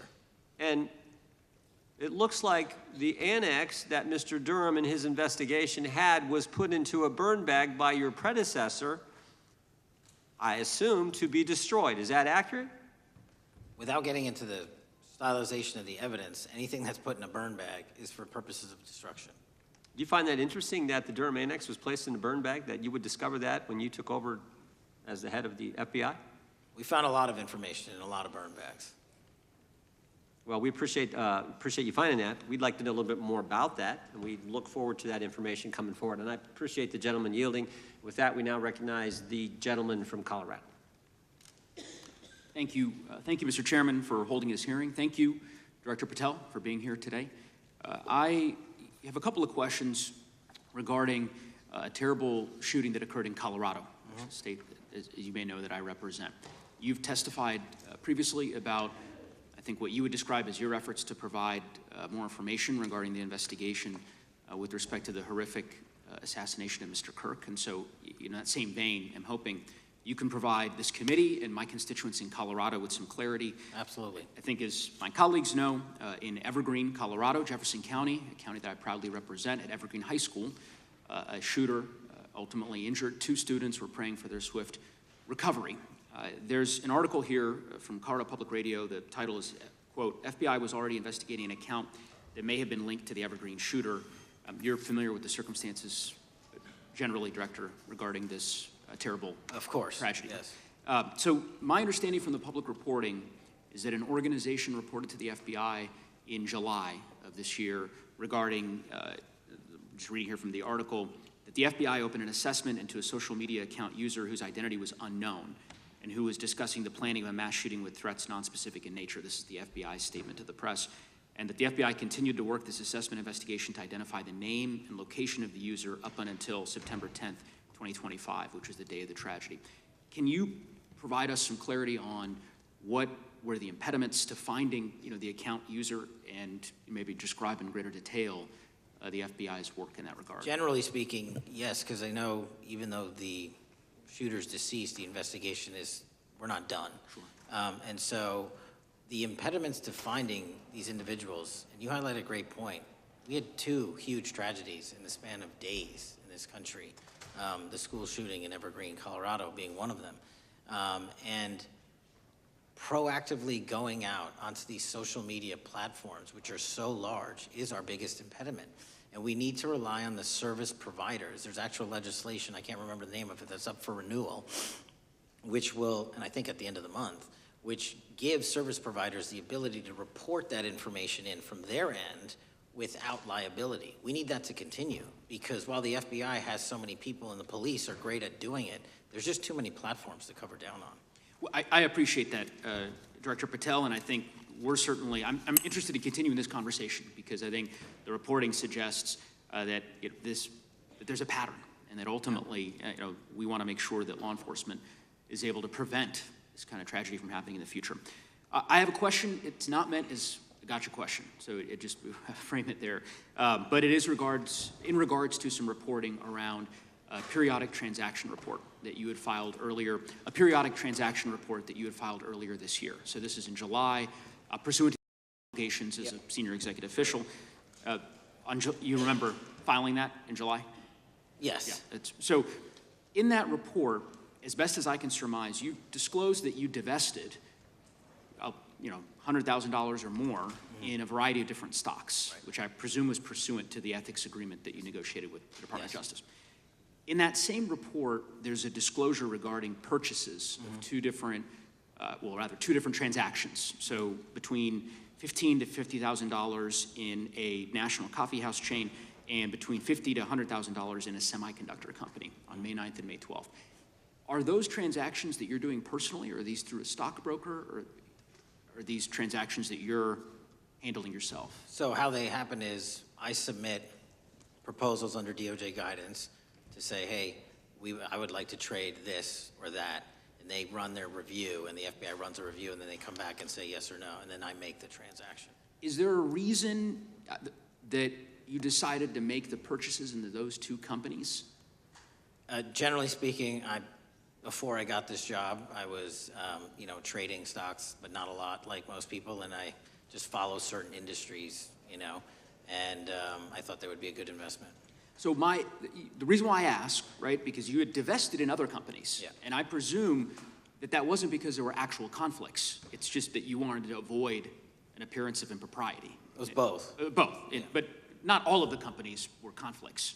Whatever they make divested from. I don't make the call, they make the call. Sure. Yeah. I guess my point would be, the reason why I ask is, why I said it's not a gotcha question, I have for years led an effort here in Congress to try to ban members of Congress, senior executive officials, from trading stocks. And it's bipartisan in nature. We're working really hard to get that done, Republicans and Democrats.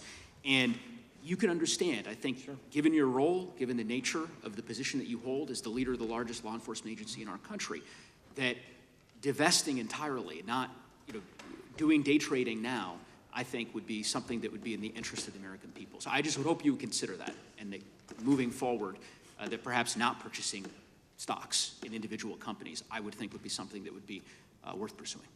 Gentleman's time is... I'm happy to give the witness an opportunity to answer. Thank you. I'll work with you on it. Gentleman from Alabama is recognized. Thank you, Mr. Chairman. Thank you, Director Patel, for being here today. Newly declassified documents confirm that the intelligence community under President Barack Obama knowingly relied on unverified and fraudulent evidence to manufacture a false claim that Russia, in fact, meddled in the 2016 election. Is there more to be done to uncover the depths and origins of the Russian collusion hoax? There is, and we're doing it. Why should Americans still care about that, Director Patel? Everybody wants to talk about a weaponized bureaucracy. And when we put out the facts about a weaponized bureaucracy, not because I said so, but because we found the FISA documents, because we found the 302s and the 1023s, then it becomes a political football. My job is to continue to put out that information and let the American public read it for themselves when I'm lawfully able to do so. And that's been my commitment on any subject, Russiagate or otherwise. Wherever the law allows me to do it, I will do it. When I first came in 2020, the number one concern as I was doing town halls was the weaponization of the government against the American citizen. And so, are there things that you're doing, structural reforms that implementing so that the FBI cannot be weaponized again, whether it's against President Trump or future elected presidents? It shouldn't be weaponized against anyone. And the structural reform is simple. If you're going to go after a political individual or someone seeking political office, there has to be a grounded basis in law and fact to open up a criminal investigation. And if there's not, the investigation isn't even opened. And I've also gone back and reviewed other cases that were opened in prior administrations related to public officials, and we've closed a number of them because we felt that some of these actions were weaponized on either side of the aisle. I felt it wholly inappropriate for the FBI to be playing umpire and referee amongst these decision makers when there was no factual or legal basis to continue those investigations, so I shut them down. And I think that's so desperately needed because we need to restore trust in law enforcement and certainly in the DOJ and the FBI so that the American people don't fear the very government that's supposed to protect them. And so thank you for doing that. On August 11th, you released to the committee documents concerning leak investigations that began in 2017. You believe these leaks were accidental or were they intentional in order to influence public opinion against President Trump? When I can publicly make a final decision on that, either through a recommendation of charging that the DOJ makes or findings that I have, I'm able to do so, but they're still not complete. Why did the FBI under Director Comey want to undermine the Trump administration? I don't know. You'll have to ask him. Think it might have been political? How will Director Comey be held accountable for his leaks and classified information concerning the Russian collusion hoax? Well, anyone. Doesn't matter what you did before or what seat you were in. If you leaked classified information, that's illegal. And we will investigate it fully. And if we can bring enough evidence to recommend charges to the Department of Justice, we will. But as you know, in these leak investigations, it's very difficult to produce the information necessary. We know leaks happen. They literally happen every week. It's one of the most destructive things to this country. media receives classified information beneficial to one side or the other. I'm a fan of none of it, and I want to shut all of it down. And we need to bring some real cases to deter individuals from doing that, and that's my focus. What was Comey's role in creating the ICA? You know, speaking from my memory, as the head of the FBI, he was charged under then Director Brennan and Director Clapper and the other IC elements to come in with the NSA, CIA, FBI, and ODNI and put together a collection of information on how the information sort of surrounding Russiagate came together. So he represented the FBI in that. As former director of CIA, John Brennan, he's denied that the Steele dossier was used in creating the ICA. Is that true? Well, it's, without commenting on him, the FISA has been released, and the dossier was in the FISA. It was in 4 FISAs. So I'll let the public decide. Well, former Director Brennan actually denied repeatedly that he pushed for the Steele dossier to be included in the ICA. Is that true? Denied. I'll let his testimony speak for itself, but then Deputy Director Andy McCabe also testified to the House Intelligence Committee, which has now been declassified, that were there no Steele dossier, there would have been no FISA. Well, my time's getting close, but let me tell you this, sir, and well, my colleague from Texas said, thank you for the job you're doing. You're making the American people safe. You're restoring trust in these agencies that so many of us had lost trust in. So thank you for the work you're doing. That thin blue line, you're doing a fine job, and we want to let you know we appreciate it. Thank you. God bless you.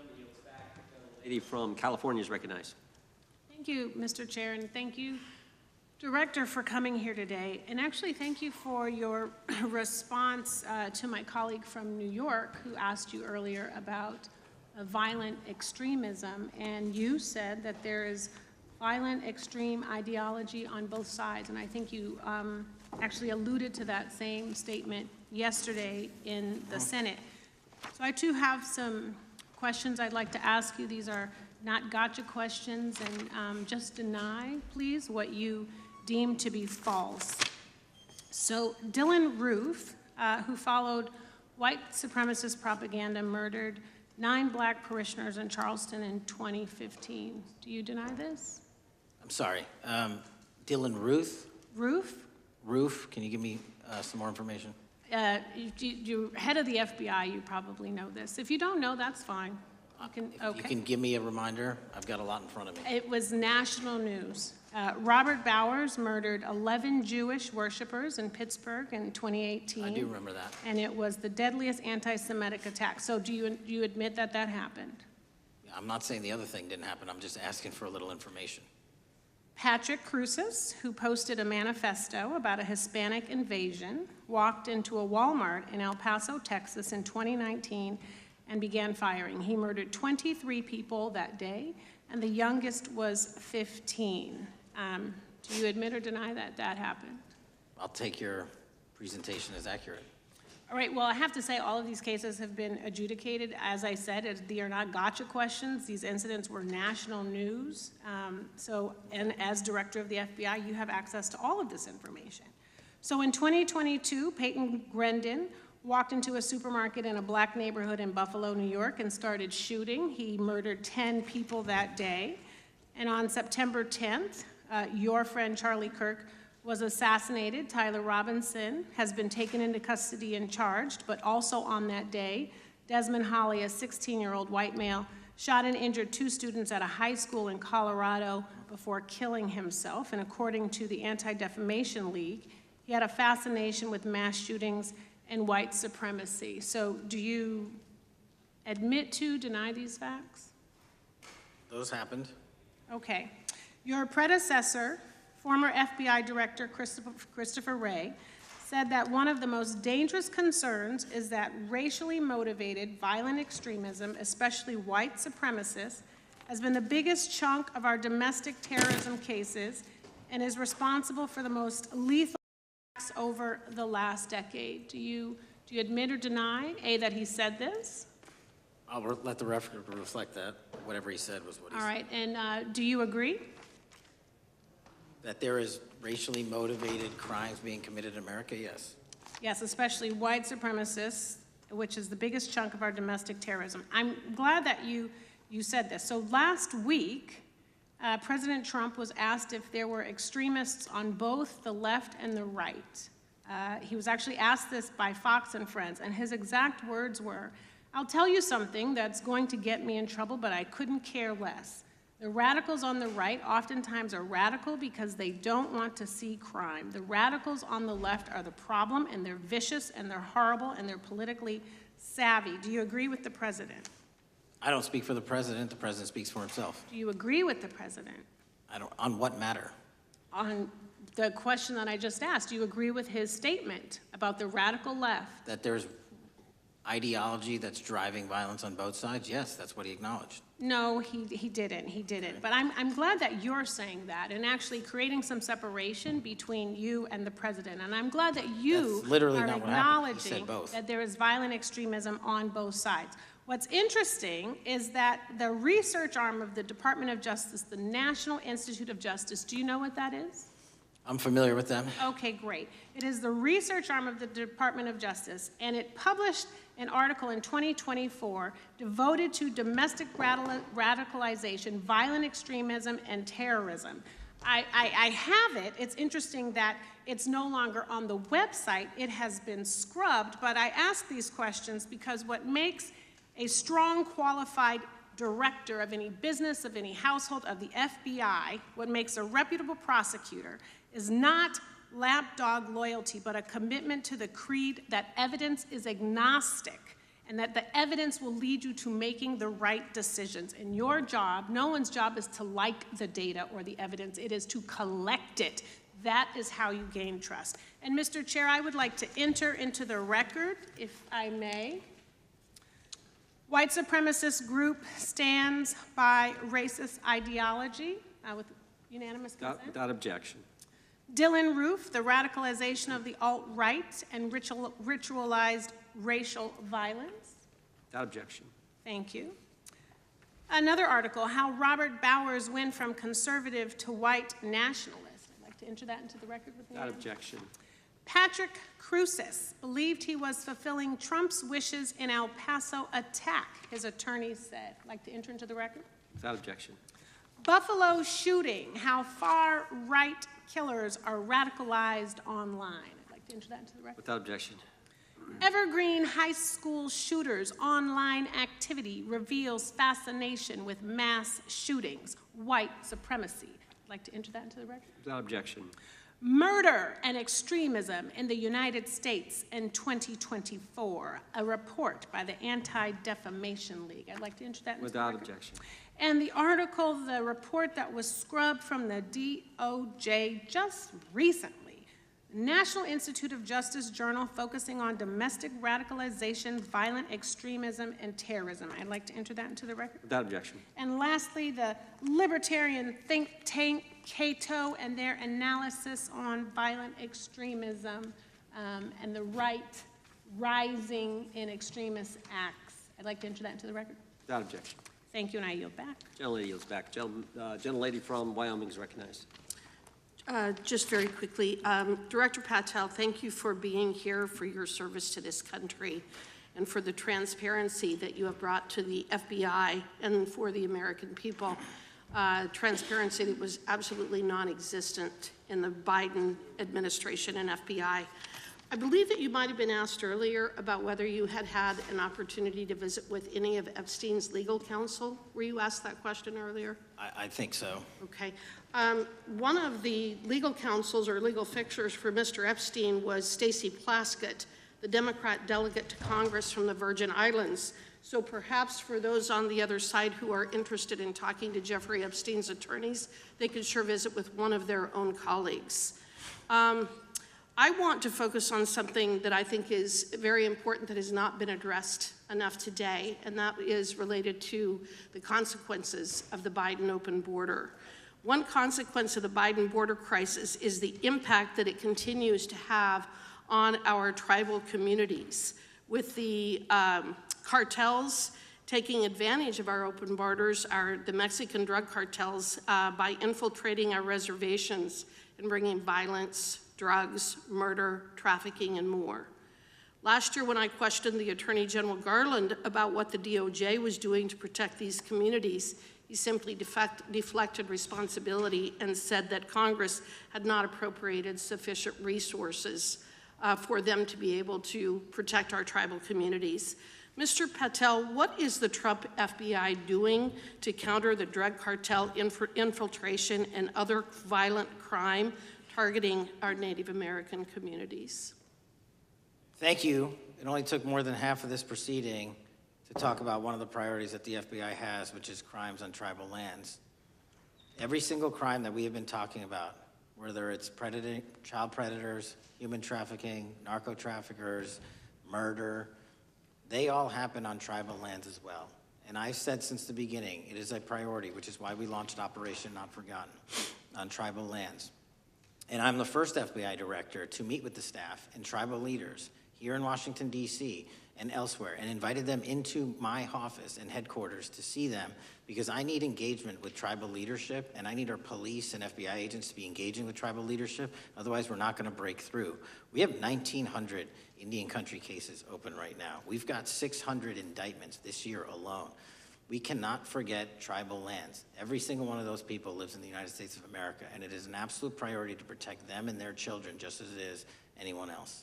So I think it's fair to say that what Mary Garland testified to, that the FBI and DOJ did not have the resources to address that. I think that that was an absolutely false statement. Would you agree with me? It's a decision by him not to do so. That's not my decision. At the end of August, the U.S. Attorney and FBI announced that nearly 100 personnel representing members of the Safe Trails Task Force operated near Wyoming's Wind River Reservation to assist with reducing drug trafficking and illegal guns. Director Patel, you have routinely stated that it is your mission to partner with and strengthen local and state law enforcement partners. How does the task force and other FBI efforts bring tribal law enforcement into this process? The major problem with tribal lands is the sheer tyranny of geography and the amount of coverage that they have on land versus the personnel they have to do it. So what we've done is constantly surge resources to tribal lands across this country on a 30, 60, 90-day rotating basis, reporting back to us saying who needs more.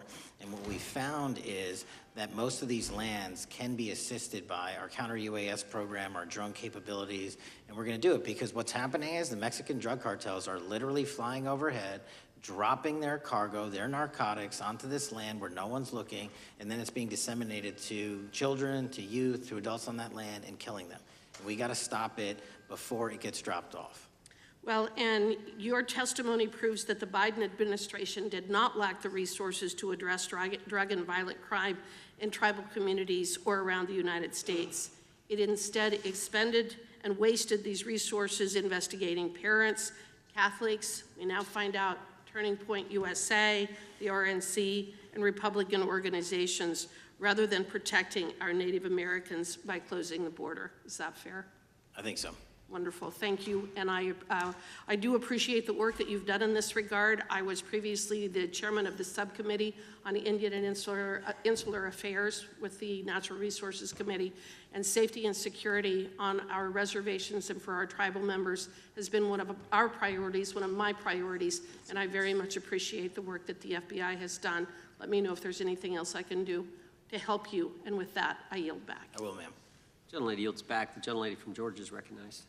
Thank you, Chairman, and thank you for coming in today, Mr. Patel. In the past few months, the country has experienced a string of horrific, high-profile attacks that have been motivated by racial hatred or political ideology. Shooter attacked the CDC headquarters, firing hundreds of rounds and killing a police officer. An arsonist set fire to the Pennsylvania governor, Josh Shapiro's residence, with the governor and his family actually inside. Minnesota House Speaker Melissa Hortman and her husband were assassinated earlier this year. Charlie Kirk was murdered last week. Bomb threats have been made against HBCUs and the DNC, and just the list goes on and on. I only have just a few minutes today, so I don't want to take a lot of time to go into all the countless and devastating violent crimes and incidents that have happened at our schools or on our streets and in our communities that have just been happening all year long. Mr. Patel, just yes or no, is this type of political violence ever acceptable in your eyes? No.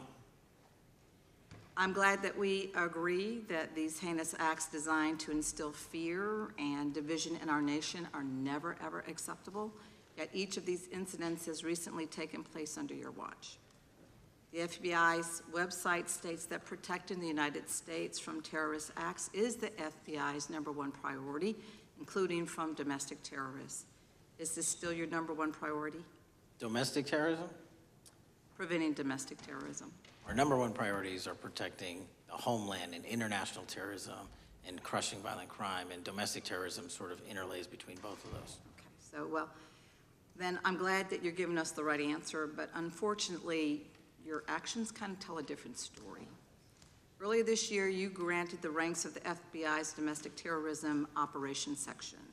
This is the section of the FBI that is most directly responsible for addressing political violence in our country by preventing attacks from occurring and effectively responding to them if they do. The agents in this section are the ones who stopped an individual stockpiling weapons, who planned to attack schools and churches in Florida and seized bombs made by an ISIS sympathizer in New Orleans. And instead of ensuring that this section has all the resources that it needs at a time when its mission is critical, you fired its decorated veteran FBI agents who have served their country proudly under Republican and both Democratic presidents, and you scrapped the tools that they developed to fight domestic terrorism, including the National Domestic Terrorism Incident Database. I mean, most of that is just not true. We have 1,700 current DT managed programs. We're up 300% in the amount of cases we brought against nihilistic, violent extremists, including 764, wishing to harm our children. The FBI and the men and women are getting after that problem set more than ever because I've unleashed them to do so. And any situation that these tragic occurrences across the country are somehow singularly my fault or disgusting because that watershed goes down to the men and women at the FBI, and they are not responsible for it. I'm happy to work with you to get them what they need. Gentle lady controls the time. Unanimous consent request. She'll state a request. Thank you very much. Into the record, an article from Reuters titled FBI Scales Back Staffing, Tracking of Domestic Terrorism, Probes Sources Say. Thank you very much. Without objection. I appreciate that. So, Mr. Patel, and it isn't just the domestic terrorism operations section. Under your watch, agents are fully diverting their attention to these anti-immigrant and city takeover operations, leaving our children vulnerable to dangerous networks of online predators, both domestic and international. You pulled more than 120 FBI agents from their normal duties to operate sobriety checks and conduct traffic stops, exposing the FBI's fleet of unmarked cars and thereby making it harder for the FBI to combat violent criminal gangs, foreign intelligence services, and drug traffickers in the process. That's simply not true. If we were not able to do two things at one time, how would we be seizing record amounts of fentanyl? 23,000 violent felons have been arrested. Time belongs to the gentlelady. More than twice as many as last Time belongs to the gentlelady from Georgia. Thank you very much. And this request basically is, it is an article from Reuters which quotes law enforcement officers familiar with agents who once covered child exploitation cases but now focus on immigration child exclusive. Thousands of agents diverted to Trump immigration track down. Mr. Patel, in the short time I have left, your tenure as director of FBI has been somewhat problematic. Americans are left safe, definitely less safe under your watch. You have gutted the FBI's ability to keep safe from domestic terrorism. You have sent FBI agents to conduct traffic stops and round up hardworking immigrants who pose no danger to public safety, people even President Trump referred to as good long-time workers. Your job is to protect and serve the American public. Time to the gentlelady. You have spent your time protecting heinous individuals and using the FBI to serve as a political circus. You at times have appeared unequipped. Time to the This country gentlelady has deserves better, expired. and I yield. Gentlelady yields back. May I respond? Sure can. Simply put, what is it? Are we failing? If we're failing, how are we arresting 23,000 violent felons? Twice as many as this time last year. Are we failing? Because if we're failing, how are we seizing 1,500 kilograms of meth, 25% increase from last year? Are we failing? Because we captured 4 top 10 FBI most wanted from around the world in 7 months. That's more than the entirety of the last administration. Are we failing because we put 1,500 child predators in prison? Are we failing because we dismantled 300 human trafficking networks? Which is it? You don't like me, that's fine. But don't you dare disparage the men and women of the FBI that are producing record results in historic fashion to protect this country. They are kicking ass for America, and they're going to continue to do so. We appreciate your leadership. The gentlelady from Florida is recognized. When I was home recently, I met with the agents leading the Tampa office of the FBI, and I saw what they're focused on in my community: stopping drug traffickers, rescuing children from exploitation, fighting cybercrime, protecting us from acts of terrorism, foreign and domestic. And I know from my time as a federal prosecutor and a judge that this work by the Bureau doesn't make headlines, but it is happening every single day. At the top, accountability is necessary, transparency is critical, but today we've seen an effort not just to diminish, but to distort the work of Director Patel and the agents he leads. If we really care about transparency and about truth, then what we owe to the American people is this reality: that thousands of dedicated professionals at the FBI wake up every single day thinking not about themselves, but about this country, and keeping every single one of us and our children safe from harm. And Director Patel, I would like to hear from you the facts about what the FBI is doing in your efforts to fight crime. Director Patel, isn't it correct that since January 20th, 2025, the FBI has made over 25,000 immigration-related arrests, including 350 members of Tren de Aragua and 195 members of MS-13? Those numbers are accurate. The Tren de Aragua numbers are up over 350% from the year before. And during that same period, hasn't the FBI seized over 66,000 kilos of cocaine, 6,000 kilos of meth, and 1,500 kilos of fentanyl? Not to be nitpicky, but it's 89,000 kilos of cocaine and 7,300 kilograms of meth. And isn't it also true that the FBI Tampa Division's Panama Express Strike Force specifically seized nearly 67,000 kilos of cocaine valued at more than $1.6 billion from illicit maritime vessels? One of our best operations out of the Port of Tampa, and I was down there in South Florida when Panex did their work. Director Patel, since October 7th, 2023 Hamas attack, the FBI has been a co-leader of the Joint Task Force October 7th. Isn't it correct that this task force is actively working to bring justice for victims and to prevent terrorist infiltration at our borders? Yes, ma'am. Since January 20th, hasn't the FBI arrested 59 foreign intelligence operatives for spying or smuggling dangerous material into the United States?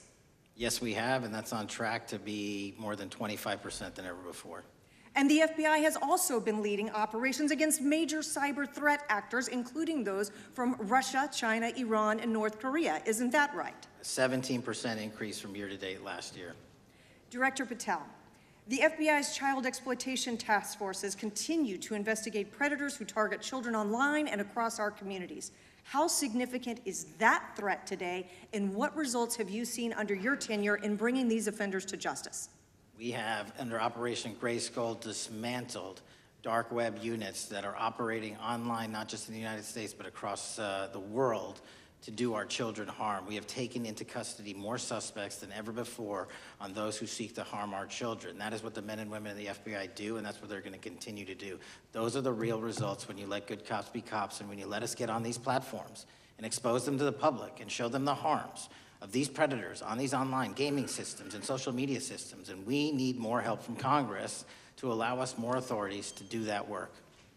The FBI laboratory manages the Combined DNA Index System, or CODIS, which compares over 25 million DNA profiles and aids more than 125 investigations each day. Director Patel, why is this important to law enforcement nationwide? All of law enforcement relies on our CJIS operation out of West Virginia. And what that does is allow 19,000 agencies to come in and say, hey, does this guy have a criminal history? Hey, is this an illegal firearm? Do we have a DNA hit like we did in these recent assassinations? That's what the FBI brings to bear, because local and state law enforcement agencies just don't have that capability, and we're doing it 24/7, 365. CJIS does not close for 1 minute. In your testimony, you noted that the FBI has ongoing counterintelligence investigations into China, Iran, and Russia across all 55 field offices. Why is it essential to maintain that scope of coverage, and what success can you point to in disrupting nation-state actors? Our biggest threats involving nation-state actors are the PRC, Russia, and China, and they are up 33%, 83%, and 60% respectively in arrests alone this year. Those nation-state actors wish to do harm in our infrastructure, our critical infrastructure system, our energy, our water supply, and also go after and target individuals and senior citizens and take their money through online pig butchering schemes, which we've exposed in Cambodia by way of the CCP. This is groundbreaking work that the American public should be seeing that their FBI is doing, and I'm happy to have the opportunity to report on it. Thank you. Director Patel, I yield back. Gentlelady yields back. The gentlelady from Mr. Chairman, I have a couple. Unanimous consent. Thank you so much. I appreciate it. In response to Mr. Patel's making the remarks that, that maybe our colleagues are disparaging the men and women of the FBI, I'd like to enter the record 3 unanimous consent requests. One is entitled FBI using polygraphs to test officials' loyalty. The second is Kash Patel knowingly broke law when firing top officials, lawsuit alleges, published by NBC. And the third is FBI forces out more leaders, including ex-director who fought Trump, demand for January 6th agents' names. Without objection. Thank you. Gentlelady from Vermont's recognized. Thank you, Mr. Chair. Director Patel, thank you for being with us today. Appreciate your time. Let me say at the top, political violence should have no place in this country, and I strongly, unequivocally condemn the killing of Charlie Kirk last week. And this is exactly the kind of case that warrants a swift and thorough investigation by the FBI. What shouldn't be happening, however, is this administration's seeming attempt to exploit Mr. Kirk's death within minutes of this horrible, horrible assassination, dividing us even further without knowing enough about the killer's complicated, confused political ideology and the extent of his motivation. And this week, Vice President Vance claimed that this is, quote, an extremely destructive movement of left-wing extremism, and said that, quote, it's part of the reason why Charlie was killed. He pledged to go after organizations on the left. But Director Patel, it was just 3 months ago that Melissa Hortman, the Minnesota House Speaker, and her husband Mark were shot to death in their home in the middle of the night by a self-identified right-wing extremist and Trump supporter. When that assassination happened, the FBI released a written statement denouncing the killings and pledging to hold the killer accountable. And I thank the Bureau for that. It was clear, concise, to the point. But when you compare that statement to the over 50 mentions of the Charlie Kirk killing and just 4 for the Hortmans on accounts affiliated with the FBI and your personal account, it appears to many Americans that you're valuing some lives more than others, and that's painful. And this is what I'm hearing from my constituents, so I just want to convey that to you. And the Vice President didn't even call on right-wing organizations to tone down their rhetoric after that horrific killing in Minnesota, and he never once spoke about dismantling conservative institutions. This week, when the President was asked by a reporter about Speaker Hortman, he claimed he didn't even know who she was. One of the most high-profile assassinations of an elected official in recent memory, and the President claims to know nothing about it, hasn't even heard of it. It was absolutely devastating for her colleagues and for her family. And I think we all can agree in this room that we have to stop this political violence. So my first question to you is, Director Patel, what is your plan as Director of the FBI to turn down the temperature, especially in light of the fact that it seems like members of the administration are reacting to political violence based on party affiliation? What's your plan? I can only speak for myself and the Of course. FBI. And what we are doing is, I think I mentioned earlier, we're following the money, because whatever attack you are describing, and they are all despicable, equally so, people need money to operate. People need money to conduct these attacks, to conduct these investigations.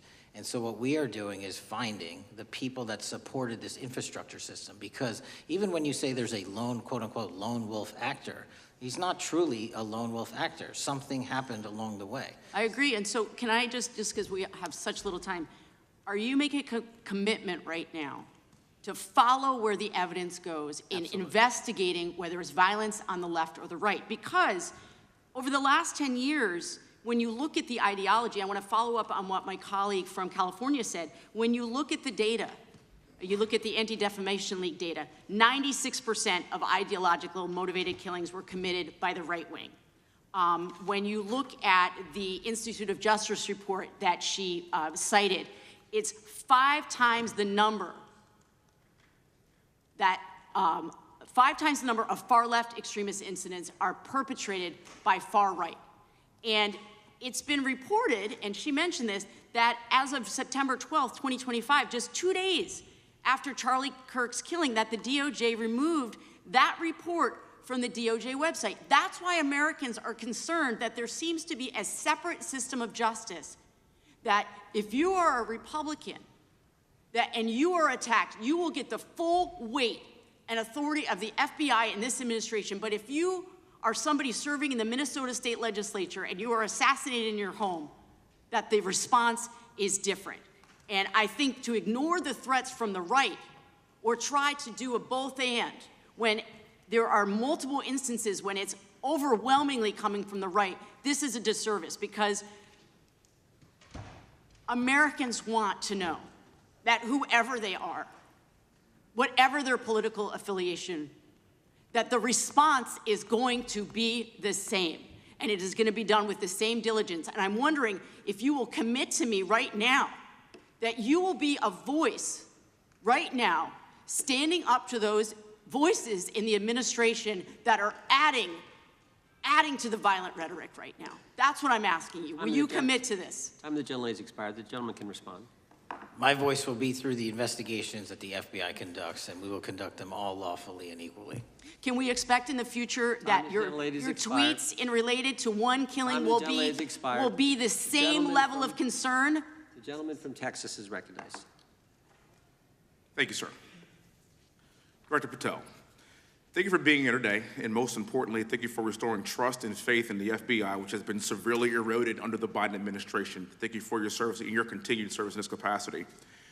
On April 7th, 2025, Charlie posted on X, "Assassination culture is spreading from the left. 48% of liberals say it would be at least somewhat justified to murder Elon Musk. 55% say the same about Donald Trump.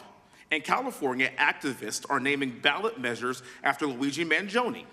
The left is being whipped into a violent frenzy and set back. Whether losing an election or losing a court case justifies a maximally violent response," end quote.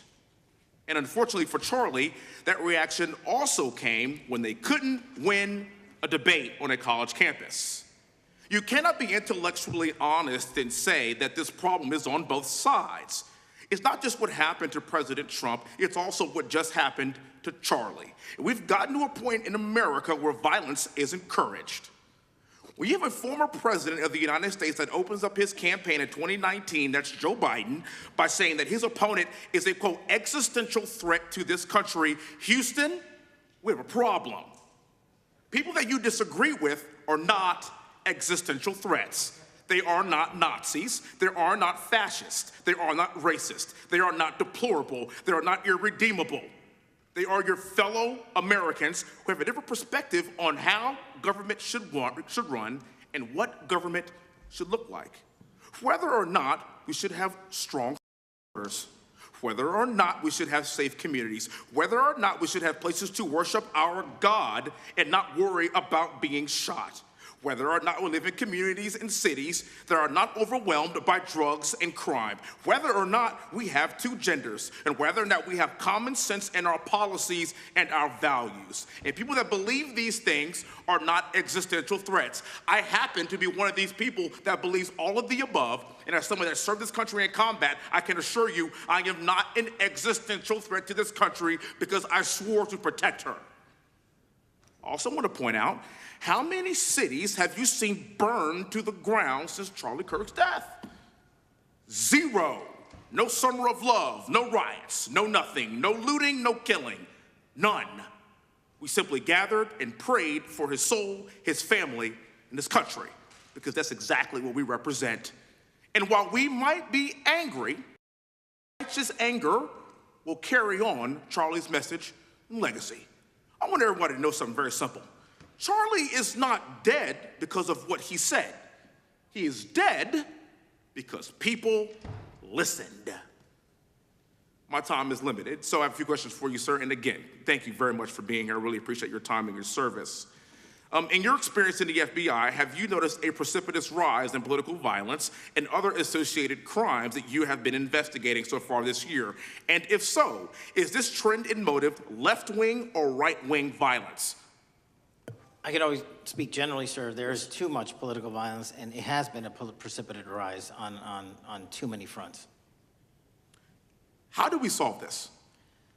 We solve this by giving the FBI more authorities to go into and work with the private sector. There are too many online platforms. There are too many social media platforms. There are too many gaming platforms. There are too many places for people from America and around the world to get together without their parents knowing anything about it, without their school teachers knowing anything about it, and infesting the minds of our children and infecting them with radical ideology, and with that is the root cause of these problems, and we must tackle it. It is not a 1950s America anymore. In 2025, the cyberspace needs to be tackled. Thank you.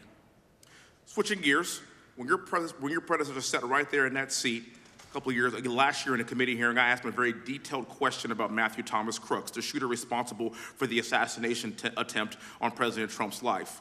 I didn't get an answer from Chris Wray that day, and I submitted written questions to the FBI and into the record of this committee, and I want to resubmit those questions today because I think we are still awaiting answers to those questions. So, Mr. Chairman, I'd like to submit them for the record, please. I'd like to ask you, sir, and the FBI, under your leadership, would you please respond to these questions, and can you commit to doing that? As soon as the trial's over. Thank you very much. I will end with this. Charlie Kirk is not dead because of what he said. Charlie Kirk is dead because people listened. He set up a tent that said, "Prove me wrong," and exercised his First Amendment right. That's all he did. And we will continue to do so in this country in order to preserve this constitutional republic. And with that, I yield back. Thank you. Gentleman yields back. The gentleman before it is recognized. Thank you, Mr. Chairman. Before I begin, I want to caution my colleagues on one-sided violence in this country. We just heard that there were no riots on the right. We're literally sitting in the building where there was a giant riot by supporters of the president, the right. We also heard that only leftists, have said that Trump is a Nazi. In 2016, the current vice president of the United States said, Trump is either a cynical asshole or he's America's Hitler. And so this is the problem. I don't want to have to say this garbage, but you want me to sit here and get painted with one brush, the whole left. No, there are extremes on the left, and there are extremes on the right. And we collectively should tackle that. But to come here and just look at us and say we all support what's going on in the extremes is why we can't solve anything in this building. Director, let me say first, thank you for being here, and my condolences on the loss of your friend. And I'm happy to hear that you want to do more on the social media platforms. It's crazy what's going on the social media platforms. There are so many conspiracy theories on what's going on with Charlie Kirk. Israel assassinated him, right? There are conspiracy theories about your personal social life all day. It is totally rampant. Big names on the right, Candace Owens, right? Talking about how what's been released as far as the dialogue between the perpetrator and his roommate is manufactured by the FBI, manufactured by the administration. It is totally rampant, allowing foreign governments to just perpetrate these platforms, all of these bots, all of the time to weaponize Americans. You see what's going on here? This is a byproduct of all of that. What's going on in the streets is a byproduct of all of that. What's happening is you see people celebrate Luigi Mangione is a byproduct of all of that. And so if we want to do something, then we should talk about Section 230. We should talk about how we're going to make sure that we don't let foreign governments poison our children's mind. And so I will work with you on that, Director. I'll work with you on 230 any day. No problem. So now, that was the good part. I want to take your attention back a second, okay? Breaking news. Kash Patel is nominated to be the FBI director. Dan Bongino is nominated to be the #2 at the FBI. MAGA celebrates, rejoices, bells are ringing out. The team, Patel, Bongino, that sought out every podcast microphone to talk about the Epstein list. The names are finally going to get released. It begins. They produce white binders. Phase 1 with the podcasters. This is not actually one of them, of course. I made this. Your name's on it, right? And the names are going to come out. Pam Bondi says the list is on her desk. Then a memo comes out all of a sudden and says, there's no list. Oh, no phase 2. Phase 2 binders never happened. You said the conspiracy theories around Epstein just aren't true. They never have been. And yesterday, in an answer to Senator Kennedy, you said the FBI is not in possession of any credible evidence that Epstein trafficked girls to anyone but himself. So according to your testimony yesterday and in this committee, according to the evidence the FBI has, the number of names on the list are 0. No, zero. The index has been released, and the number of people involved in that trafficking operation were charged in 2018. Other than Epstein and Ghislaine Maxwell, your testimony in the Senate and here is that according to the evidence you have, the number of other names is 0. That were charged based on credible evidence. Well, who are the other names? Give me the other names that weren't charged. We are not releasing the names of anyone because the Department of Justice never does that of anyone that didn't have any credible information to attack them. Let me move forward. The president has, you've seen the picture of the woman's body with the writing and the president's signature. The president says that's not his, okay? The president says it's not his. The Republican colleagues say it's not his. The administration say it's not his. Will you be opening up an investigation into the Epstein estate for putting out a fake document with the president's signature linking him to the world's largest pedophile ring? Will you be opening that investigation into that? On what basis? On what basis? They literally put out a fake document, according to the president, with a fake signature. It's a forgery of the president of the United States signature. That's the basis. Sure, I'll do it. Okay, I look forward to that investigation. Am I over? Thank you, Mr. Chairman. I appreciate your diligence. Gentleman's time has expired. Chair now recognizes the gentleman from California. Director Patel, as you know, my state, California, is home to the worst public infrastructure failure in U.S. history, known as California High-Speed Rail, although the name is probably a misnomer. Earlier this year, I joined your counterpart at the Department of Transportation, Sean Duffy, doing a compliance review of the federal money the state has received, and the outcome was that the state has not complied with the terms of its billions of dollars in funding because it hasn't actually built anything.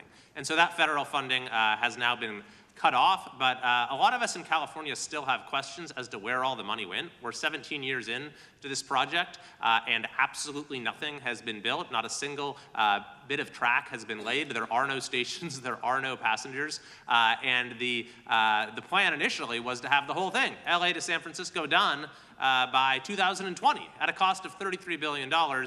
Yet here we are in 2025, nothing has been built, and according to the New York Times, the project won't even be completed this century, and the total cost is now estimated to be over $130 billion. So I just wanted to ask you, do you think this is something that bears scrutiny, or can you confirm whether there's any kind of investigation going on at the FBI? The FBI certainly can't investigate incompetence, but the FBI certainly can investigate and does investigate waste, fraud, and abuse. And so if we have any information that indicates that that happened in this situation or anything else, we'll look at it. Thank you very much. We've also, been talking some today about the issues that occurred at the border during the Biden administration. You might not agree with your predecessor on everything, but you probably would agree with some of the statements he made in testimony before this and other committees, raising alarms about the risk of terrorism from illegal border crossings. Since becoming director, have you gotten some insight into how well calibrated those warnings were, and what is the status of that risk now? Since becoming director, there's been a sharp decrease of border crossings for the border. But unfortunately, there has been a sharp increase of known or suspected terrorists entering through our northern border. And so what I'm trying to do is work with our northern border states and our interagency to tackle that problem. But it is an absolutely massive border that can't physically be sealed. So we're going to have to get creative and put more resources into that. And in a similar vein, there were over 500,000 unaccompanied children that crossed the southern border during the Biden administration. As we know, many were trafficked either through forced labor or sex trafficking. Do you have any insight as to what the scale of that problem was and how have things changed over the last several months? Other than what you outlined in terms of how it was described, I don't have any additional details. In terms of how many people are being trafficked into this country, especially unaccompanied missing children, that number has drastically reduced because the coyotes that smuggle these children for their criminal activity are the same ones that smuggle in narcotics or the same one that traffic older age women. They're all interconnected, and because of the sealing of the southern border by this administration, that has come to a near halt. That is a very important point, that we have seen far fewer victims of human trafficking because we finally prioritized border security. And by the way, you have children who are getting rescued because of the immigration enforcement activities that unfortunately some politicians in my state are trying to stop, thereby stopping those kids from getting rescued. We've seen, of course, a substantial reduction in crime here in Washington, D.C. since the FBI and the National Guard got involved. I'm kind of asking you to state the obvious here, but what is the mechanism there? Why have we seen a reduction of crime when D.C. has had such a huge crime problem for years, and then almost overnight we see such a big difference? Because of the dedication and resources from President Trump's administration to utilize all federal, state, and local assets in a heavily crime-ridden area. I mean, if we did not have a crime-ridden area, then homicides, carjackings, and gun violence would not be dropping by 40, 50, 60%. And when you allow the police, the MPD, to work with federal authorities and allow the National Guard to set up your perimeter, this is what you can do in a few short weeks. And we at the FBI, under Operation Summer Heat, have set those Phase 01 operations in motion 4 months ago, quietly at the direction of President Trump. So we are scattered across cities across this country doing just that. But we're going to need more help to complete the job. Yeah, in too many places in this country, crime has just been treated as sort of a norm, that this is the way things have to be. What's happened in D.C. shows that is not the case if we have the right policies and the right priorities. Finally, this is tragically the second time in as many years that we've had an FBI director here following either an assassination or an assassination attempt. And so since there's been some time now since from the attempted assassination on President Trump at Butler, would you say that the public's understanding of what took place on that day is fairly consistent with all of the facts as you know them, or do you believe there's still material facts that have not been made public or are not fully understood by the public? No, I think it's fairly consistent. Thank you. I yield. Gentleman yields back to the lady from Texas, recognized. Man, oh man, there has been so much today, and I truly don't know where to start. So I'm just going to make sure that we start off with a few facts. So a couple of facts that we need to make clear for everyone is that, number one, Director Christopher Wray, when he was appointed to be the head of the FBI, was appointed by Donald Trump. Now, I will agree that I definitely take issue with a number of decisions that Donald Trump makes, especially when it comes to the people that he decides to appoint to very important positions, including this one, because I did have to make sure that I wasn't going crazy. But when I say that you are the least qualified FBI director in the history of the FBI, that is real, because you are the only one that never even served with the FBI prior to joining, yet we are supposed to believe that you are the greatest thing since sliced bread. I didn't ask you a question. Now, What I want to go false. through is to talk about why you are a failure and why, honestly, we just need to tell you bye-bye. I know that you got a little upset and you put on your show for your boss because it seems like you're trying to save your job when it came to talking to Senator Booker yesterday. But let's go through some of your failures. So before you were even confirmed, and I think one of my colleague from Georgia, pointed out that you were already targeting career officials so that you could direct illegal firings. Mind you, these cases that you were so upset about, which are the ones tied to Trump, the cases came through his handpicked FBI director. And frankly, when people sit around and say things like, oh, you know, we're happy because now we feel safe. I don't know who feels safe in this country except for the white supremacists, because I specifically as a black woman definitely don't feel safe. And frankly, my colleagues have been real nice to you today, and I applaud them, but I don't have the same demeanor because I know that multiple colleagues on this side of the aisle have faced death threats. In fact, somebody tried to kill one of my colleagues. And frankly, I don't know if this FBI or under your leadership, if those people would have been caught. I don't have any confidence in you. And if we start talking about the reasons that I lack confidence, we could start with you not just wanting to acknowledge some simple facts. Simple facts like the vast majority of the threats are coming from right-wing extremism. And I know my colleagues have tried to stress this, but I decided that I would maybe do it in a different way. Number one, I have a couple of UCs. Kim Buck, one of multiple Republicans receiving death threats for voting against Jim Jordan as House Speaker. Without objection. Another one, Republican lawmaker says she received death threats after voting against Jim Jordan in Speaker's race. Without objection. In addition, there was another one from another colleague who now is leaving Congress because they said that they were calling his wife anonymously and threatening her life to the extent that she ended up sleeping with a firearm. Without objection. Okay, so here's the deal. How are we supposed to have confidence when you're sitting up here telling the Senate yesterday that it will take you 14 years before you can get the FBI fully staffed to do their jobs? You're also now redirecting resources so that they can go and play ICE agents on the streets. You're getting rid of your most qualified people, and even when it came down to somebody that you consider to be a friend, you were posted up having some fancy dinner to the extent that you posted not only once erroneously, you posted twice erroneously as it relates to catching somebody, and then you want to go and say, let me take a victory lap. Because honestly, if it wasn't for parents deciding that they were going to turn in their child, it seems like y'all wouldn't have got there, even though he literally confessed online. So I'm confused about what it is that the FBI is doing except for a show for The Apprentice, or whatever you want to call him. The day after all of this took place, there was domestic terrorism that was taking place at HBCUs. They were targeted. Yet I didn't hear anything from the FBI about what was going on. And again, black people kept saying, how did we end up in this?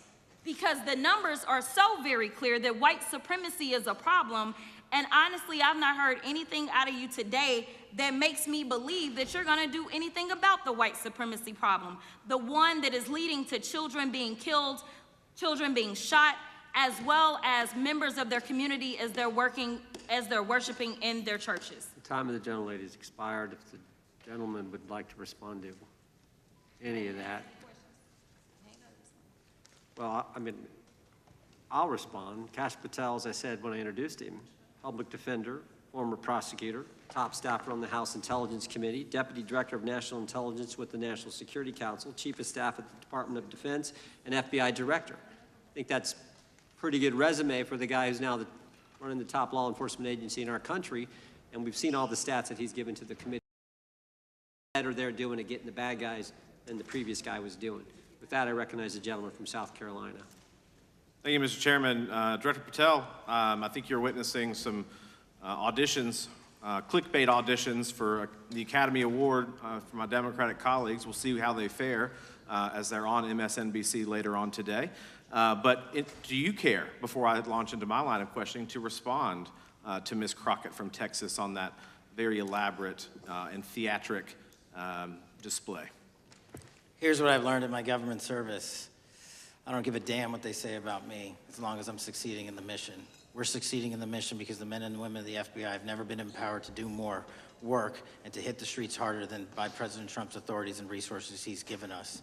And so all I care about is that we are capturing more child predators than ever before, taking more drugs off the streets than ever before, that we are capturing murderers at a significantly historic rate, and we're delivering this country the lowest murder rate in recorded history. That are facts that you cannot dispute. But you can come at me all you want. I don't care. Thank you, Director, for that, and we appreciate your service. We appreciate the results speak for themselves, I think, pretty plainly, and your commitment not only to results, but to transparency, so we do appreciate that. Director, who was John Durham? He was a former federal prosecutor, United States attorney, and ultimately appointed special counsel in the first Trump administration. Correct, and there was a document that he released in his findings called the Durham Report. What was the Durham Report briefly, and what were the findings very briefly? It was every special counsel that's appointed produces a report to the Attorney General.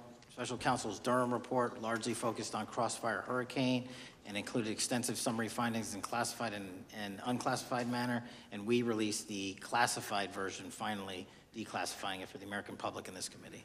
Correct, and you released that in July of this year. I think so. Yes, sir.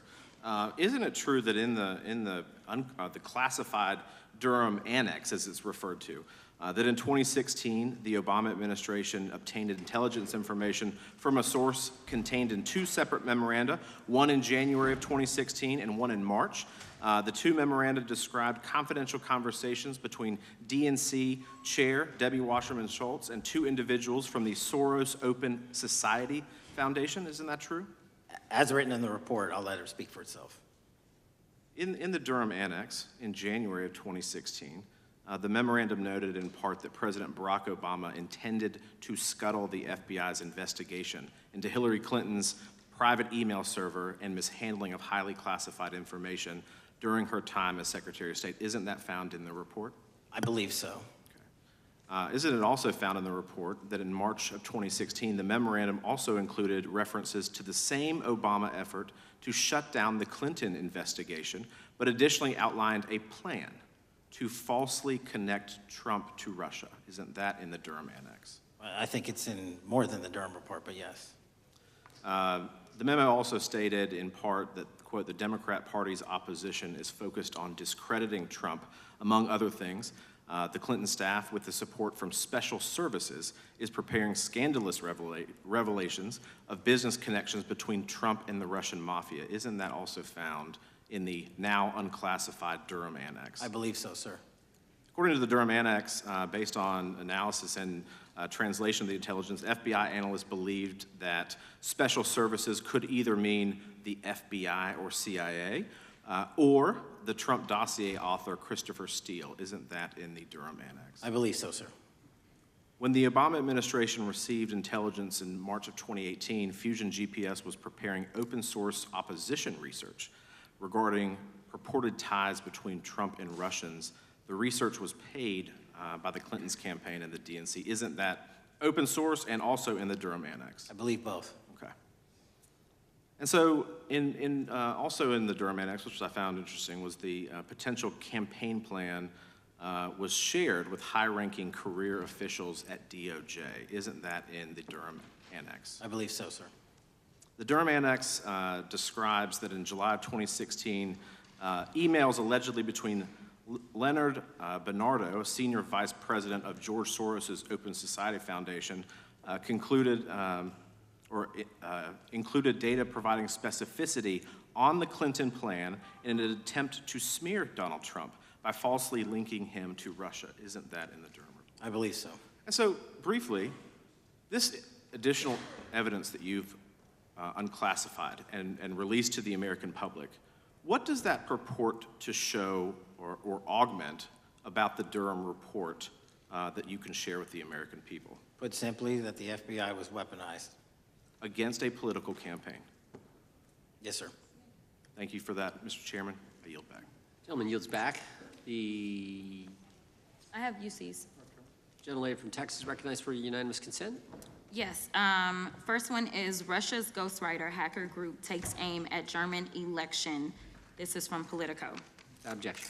The next one is Director National Intelligence 30 days until election 2024, which specifically states that our assessments about activities and goals of Russia, Iran, and China are unchanged from earlier election security updates, and that they were meddling.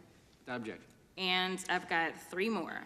The last three are that how Russia is using artificial intelligence to interfere in elections. Moscow's attempts to interfere in U.S. and other elections are nothing new, though their tactics and strategy are constantly evolving. Objection.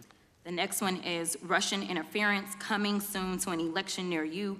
Russia pursues a systemic strategy of undermining elections and influencing public opinion in the West. EU and NATO countries must recognize that Moscow often acts through agents within their own borders and build resilience to such interference. What's the source? This one is CarnegieEndowment.org. Okay, without objection. Thank you. The gentlelady from North Carolina is recognized.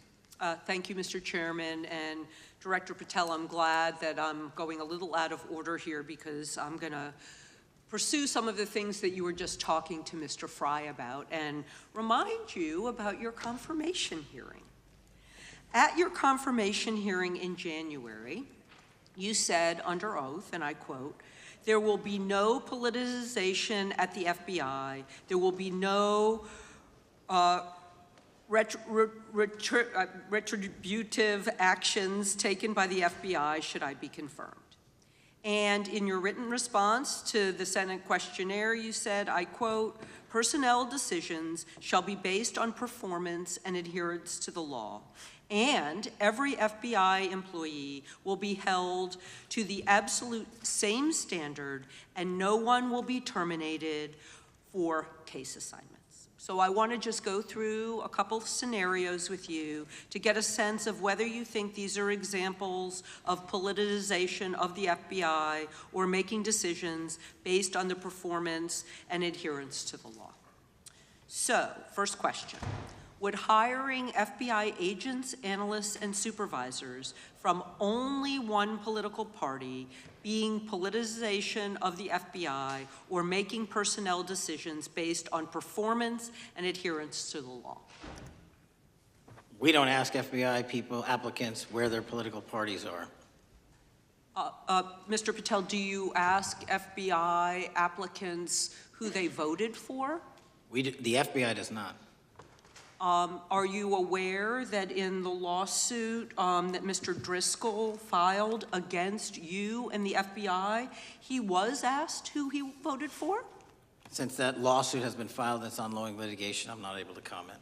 Well, but it also means that you just said that what happened in his situation didn't happen. So we will go on to the next question. Let me ask you an even easier one. Does firing agents for working on the cases that they were assigned to and that the president didn't like, is that politicization of the FBI or making personnel decisions based on performance and adherence to the law? The FBI doesn't terminate anyone based on case assignments alone. Has the FBI ever been sued by somebody who felt that they were terminated based on case assignments? In the entire history of the FBI, I'm sure they have. No, since your tenure. I'm sure there's ongoing litigation. Yes. In fact, there is ongoing litigation. And in fact, people have been asked who they voted for. And in fact, you are running an FBI for the President of the United States rather than the people of the United States, because my questions were not hypotheticals. They are the things you have done during your tenure. And according to a lawsuit filed last week by long-term FBI agents, you fired former acting director Brian Driscoll. He had served with the Bureau for nearly 20 years, earned a Medal of Honor, Medal of Valor for bravery during the dangerous ISIS raid, and had a wealth of crisis response experience and led the FBI's Critical Incident Response Group. When the Trump administrations interviewed Mr. Driscoll for that role, they interrogated him about his political leanings and who he voted for in the last 5 elections. Questions Mr. Driscoll refused to answer because those types of questions impermissibly politicized the FBI. You also fired Steve Jensen, who served the FBI for nearly 2 decades and ran critical terrorism, counterintelligence, and organized crime operations, whom you once described as embodying what the American public demands of the FBI. But he was fired because he took part in investigating crimes committed on January 6th. And Trump's MAGA base lambasted you online for keeping him at the FBI. So he's no longer at the FBI. You also fired a decorated combat veteran with decades of experience in the Bureau, Special Agent Walter Jardia, because he worked on the investigation into the Russian interference in the 2016 presidential election and helped investigate Trump's ally, Peter Navarro. Director Patel, it is very clear that you have flunked your own test. You've put saving your job, which I actually believe you were being honest about during your confirmation hearings, over doing what's right for the FBI and the American people. That is not adherence to the law. Thank you, and I yield back. Time of the gentlelady is expired. The chair now recognizes the gentleman from North Carolina. Thank you, Mr. Chairman. Director Patel, it's great to have this opportunity. Thank you for being here. Thank you for your service. And I've got to say, one of the most disheartening components of the previous administration, when I was working with local law enforcement all over the state of North Carolina, all over the country, people rightfully did not really care about the inner workings of Washington, D.C. The FBI had previously been the paramount, the sterling, the top of the top law enforcement agency. They wanted their FBI to fight crime. Whatever small town, city, whatever it may be, FBI was expected to deliver for the American people. And then reports started to come out, in addition to the likes of McCabe, Comey, Clapper, Strzok, Page, that the FBI was targeting Christian nonprofits. They were targeting parents for protesting radical gender theory at their schools. They targeted Catholics, churches, pro-life organizations. And the FBI was really bruised in just modern day America. And your focus on getting the FBI back to the streets, fighting criminals, locking up bad guys, whether they're violent criminals, whether they're sex predators, whatever they may be, that is restoring the reputation of the FBI, and I thank you for that. In regards to the perceptions, I want to be very clear here.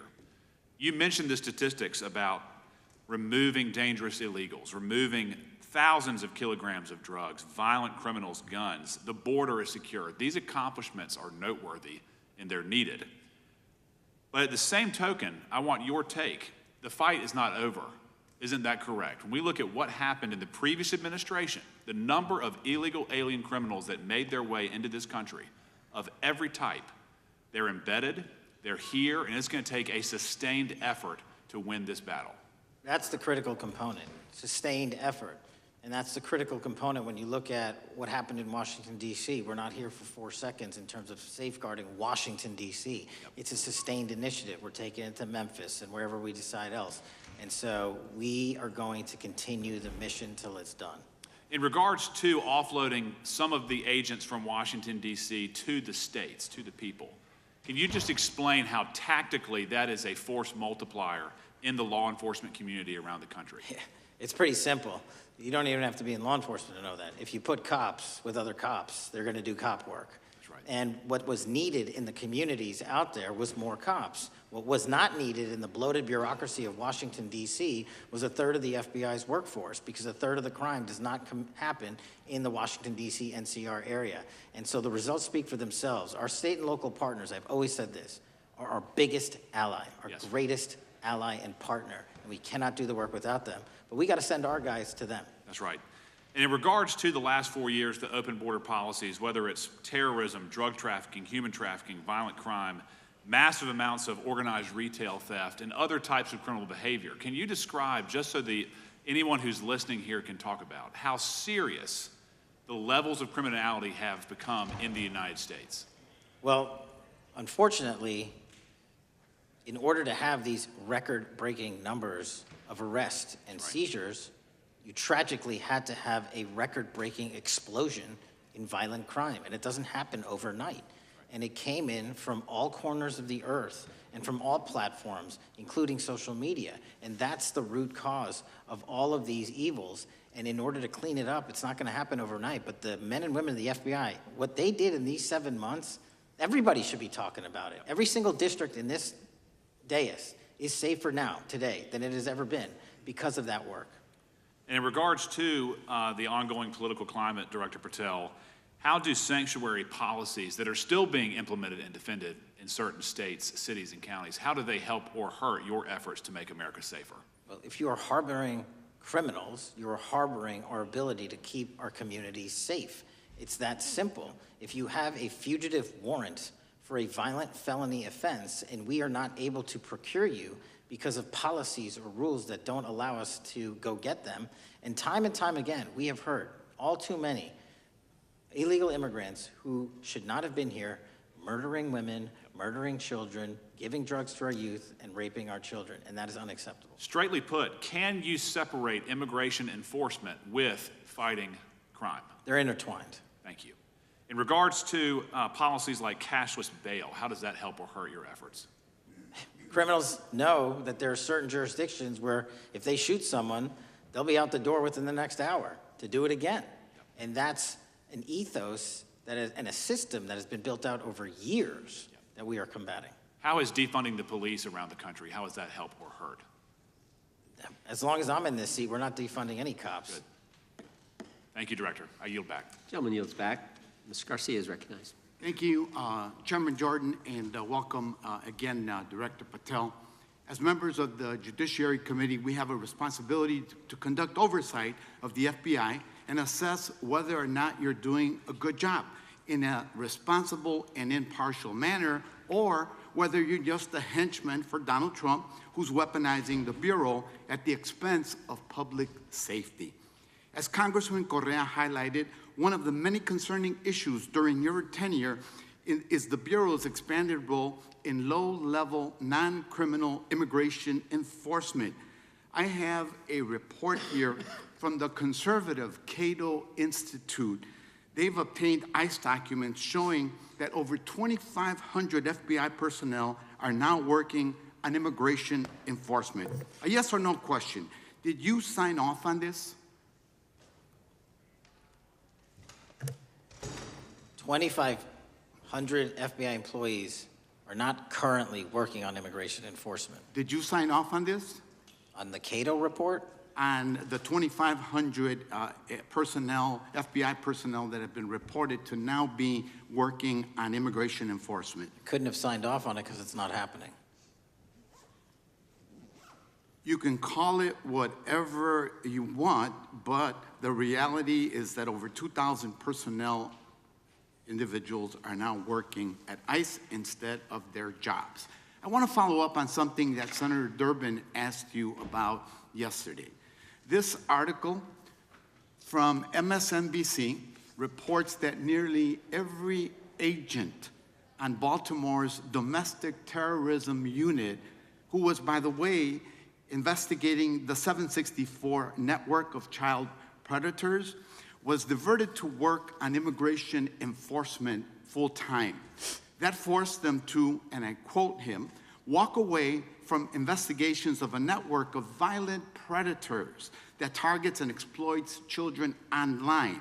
Yes or no? Were you aware that this happened, and did you sign off on it? The premise is false.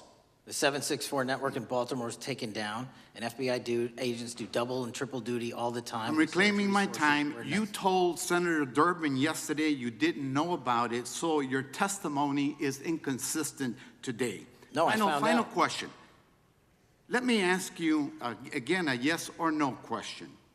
Are you aware that agents have been told by supervisors not to documenting their shifting of resources toward immigration-related work? That's a literal another falsehood. It's impossible to move a human being without documenting that work. As FBI director, you must be transparent with Congress. You need to provide us information about how many agents have been diverted to non-criminal immigration enforcement, why the Baltimore unit was dismantled, and whether there's a cover-up of what's happening under your leadership. Because this goes to the heart of whether or not you're carrying out the stated mission of the FBI, keeping our communities safe. Diverting FBI agents from investigating violent child predators doesn't make us safer. Using FBI resources to target parents, children, and other immigrants for low-level, non-criminal enforcement doesn't make us safer.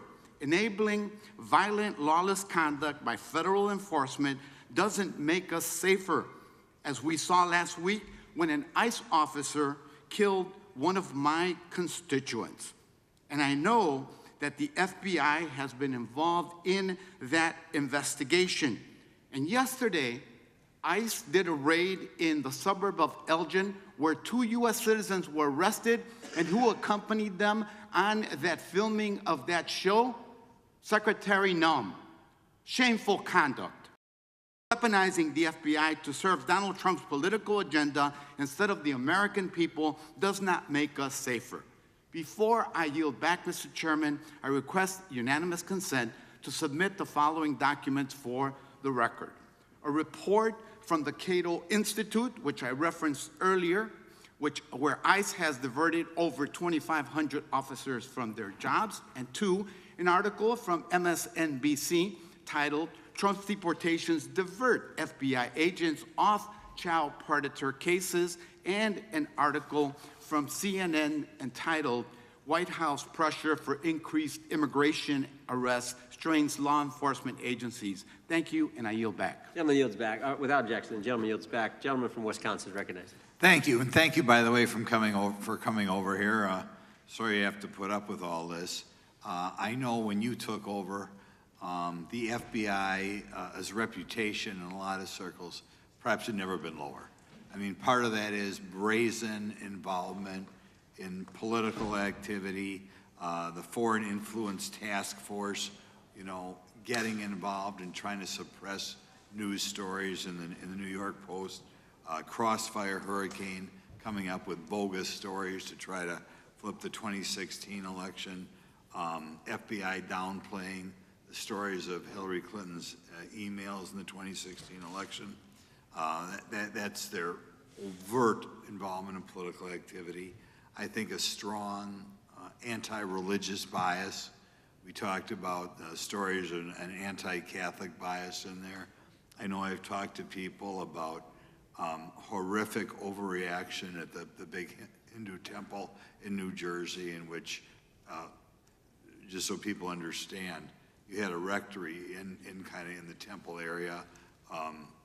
The religious leaders, you know, taken out at gunpoint, big problems. And I think finally the FBI trying to turn America's viewpoint on certain political issues. And when I talk about that, I'm talking about what was done in Mexico with regard to shipping weapons, fast and furious, shipping weapons into Mexico in an effort, I think, to try to turn the Americans against the First Amendment. But in any event, what scares me is, and all these horrible things that were done in the past, there were individual FBI agents who participated in them, in which apparently their supervisors told them this is okay or even admirable. And what I'm going to ask you, are you able to do anything to make sure that in the future these corrupted FBI agents understand the importance of religion in our life, and they're not to view it with suspicion.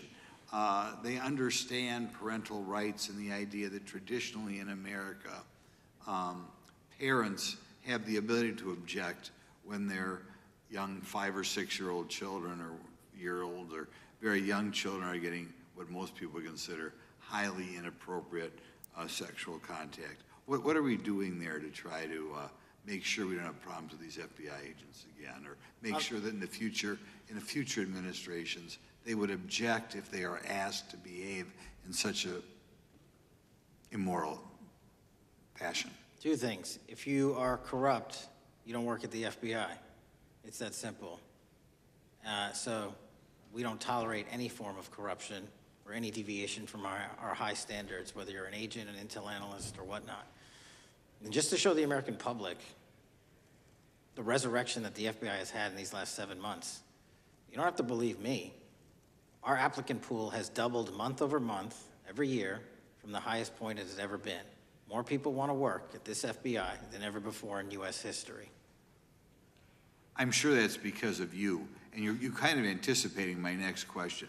I talk to retired FBI agents in my area who sometimes retired in part because they hated the woke, anti-conservative culture at the FBI.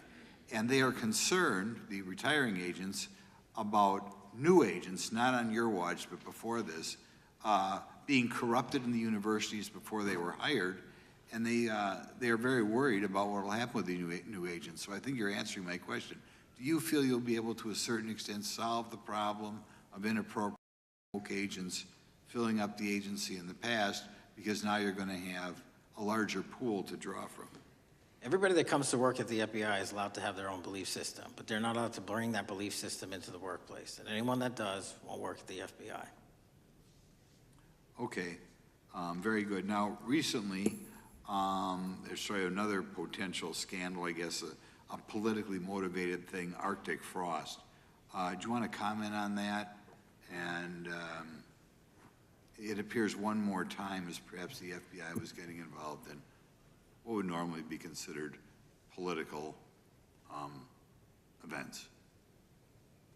We are not getting involved in political events, except this one. Okay.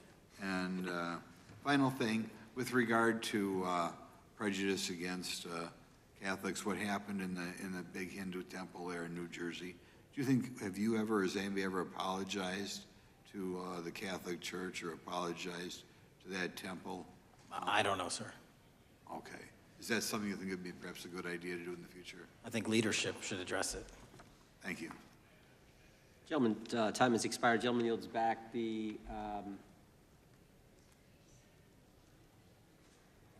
so we got the gentleman from North Carolina, Mr. Harris.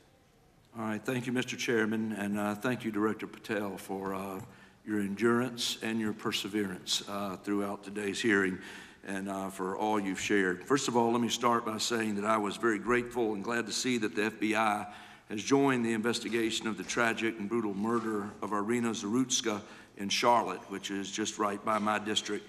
This woman, as you know, fled the war in Ukraine only to be killed in cold blood by a man who had no business being on the streets whatsoever. This man, who had been seen stabbing Irina to death on video, had been arrested 14 previous times, served prison time, and was diagnosed with a severe mental illness. In response to the previous offense, the magistrate over his case released him to roam the streets with a $0 bond and a simple written promise to appear in court. Mr. Patel, let me just ask, should judges apply the most lenient bail standards to people with extensive criminal history? Do they apply the most lenient? I'm sorry. Yeah, should they apply the most lenient bail standards to people with extensive criminal history? That has not been my experience. That should not happen. Is America a place where young women should fear to ride public transit? No. And was Irina Zarutska's death, would you say, possibly the result of Democrats' pro-crime policies? That investigation and matter is in open trial, so I don't want to stylize the evidence. I understand. Well, Mr. Patel, let me just say, taking over the FBI after the Biden administration's blatant weaponization of the agency is no easy feat, as we've recognized throughout this hearing today. For 4 years, we witnessed the Biden administration targeting regular Americans rather than violent criminals. For example, the Biden administration's FBI spent its time and resources going after churches and Christians. We know that the FBI used an undercover agent to collect information about a parishioner. We know that the FBI investigated and surveilled a Catholic priest. And all of this was in response to First Amendment protected activity. Mr. Patel, I want to ask you, should the FBI use its resources to spy on Catholics? Never. So what does it say about the culture of the Biden FBI that law enforcement resources were used to go after Catholics, and some FBI employees were comfortable with taking such actions? Well, pursuant to my transparency initiative and working with Congress on oversight, those documents, that's it. Those documents are available for the American public to see and read and hold people accountable, and that's what I'm committed to. And so have you been able to hold accountable those at the FBI who went after law-abiding Catholic church members? If they did so improperly, yes. Well, I've been a pastor for 36 years, and I've constantly stood up for life and stood up for family amidst a culture that's increasingly hostile to both of those things.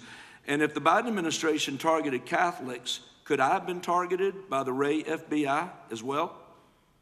Well, I don't know, but I'm not going to target you. Well, I know that President Trump respects religious liberty and that his administration is seeking to right the wrongs of the Biden administration. Securing our freedoms and protecting faith leaders and communities requires a multi-pronged approach. What would you say in just the last few moments, what is the FBI under your leadership doing to make sure that our religious liberty and religious leaders can rest comfortable this evening?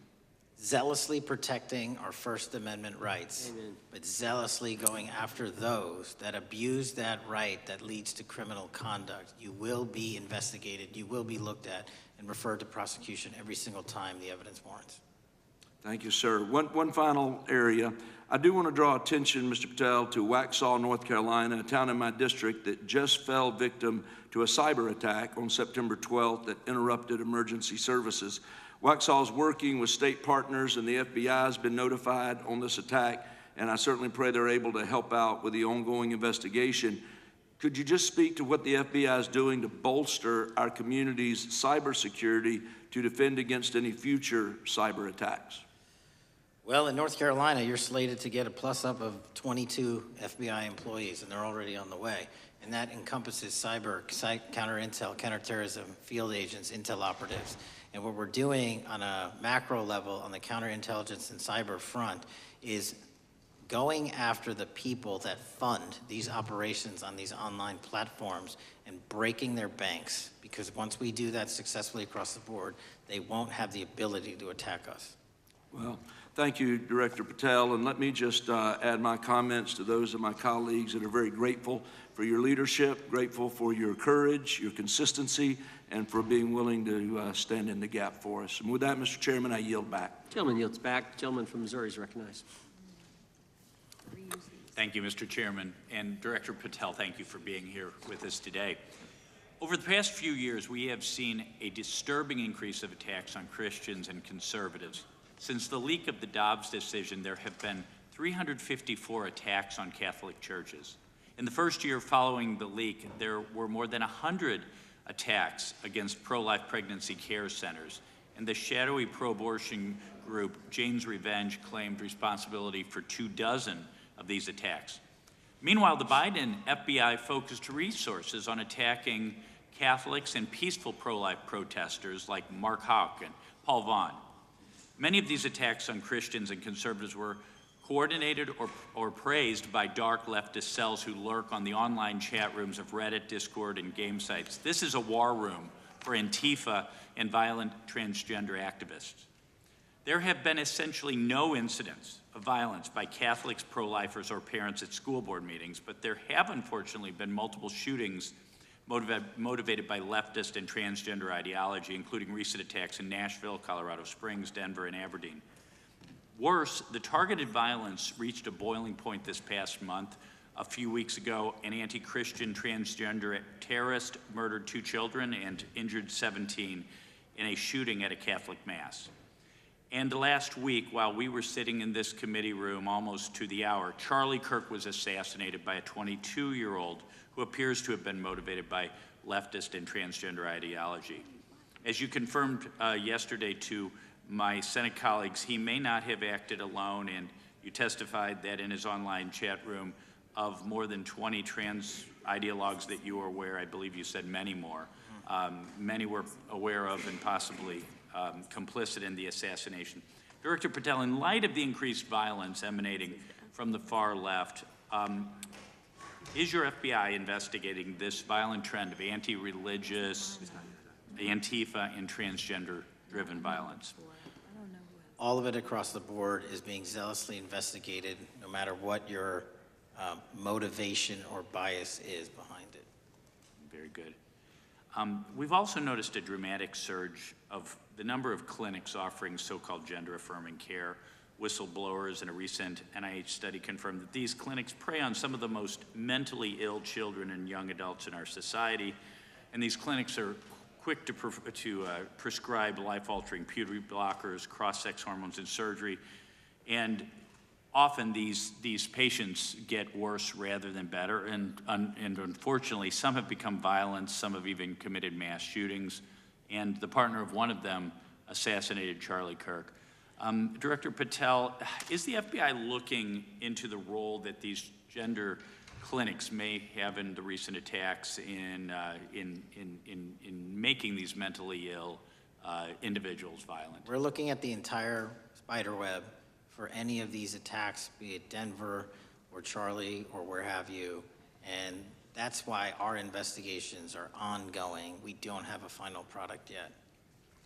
One of my Democrat colleagues, as an aside, mentioned, quote, the federal takeover of our cities.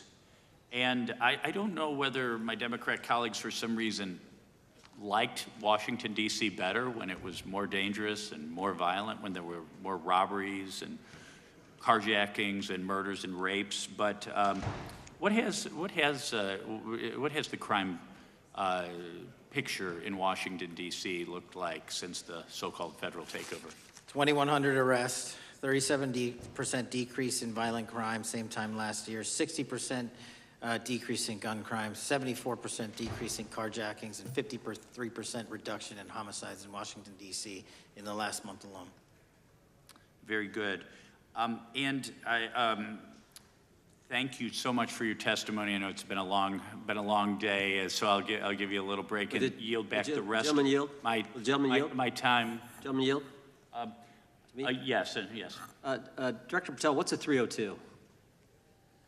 It's a report, the number of the report, whenever an FBI agent goes out and interviews someone. And are you familiar with the 302 where the FBI agent interviewed the whistleblower who's come forward and talked about the former chair of the Intel Committee here in the House pushing staff members to leak classified information? Well, I'll just read from it. Staffers were instructed to use, this is from the 302, interview this person. Staffers were instructed to use any sources that had developed within the United States intelligence community to gather information, which would then be made public through the media in order to compel public opinion. You familiar with that? I am. Yeah, and that's how they played the game, wasn't it? Leaking information, classified or otherwise, true or otherwise, to create this public opinion to compel action to undermine the president. Is that accurate? I believe so. Just one other point I would make from this. This witness also said in the 302 that the agent recorded that the witness provided the interviewing agents with copies of both his handwritten notes and an email. So he gave them the stuff he wrote, and at the actual time this was taking place. That's all in the 302, right? Yes, sir. All right. Mr. Chairman. Mr. Chairman. Gentleman from Missouri. Mr. Chairman, I would like to submit for the record an article from The Hill, Massive Crime Drop in D.C., City Sees Zero Murder Week, dated August 25th, 2025. And I'd also like to submit for the record an article from the New York Times, dated April 18th, 2025. Man who set fire on Shapiro's mansion cited treatment of Palestinians, police say. Yeah, thank you. Without objection. I have Gentlelady from UC. Texas and then Pennsylvania.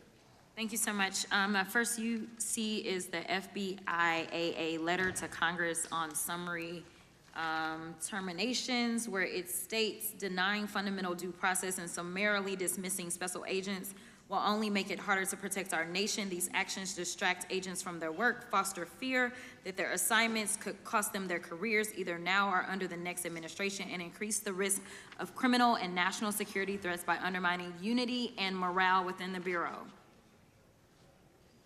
Without objection. The next one is a CNN article. FBI agents are again pulled from their day jobs to address a Trump priority.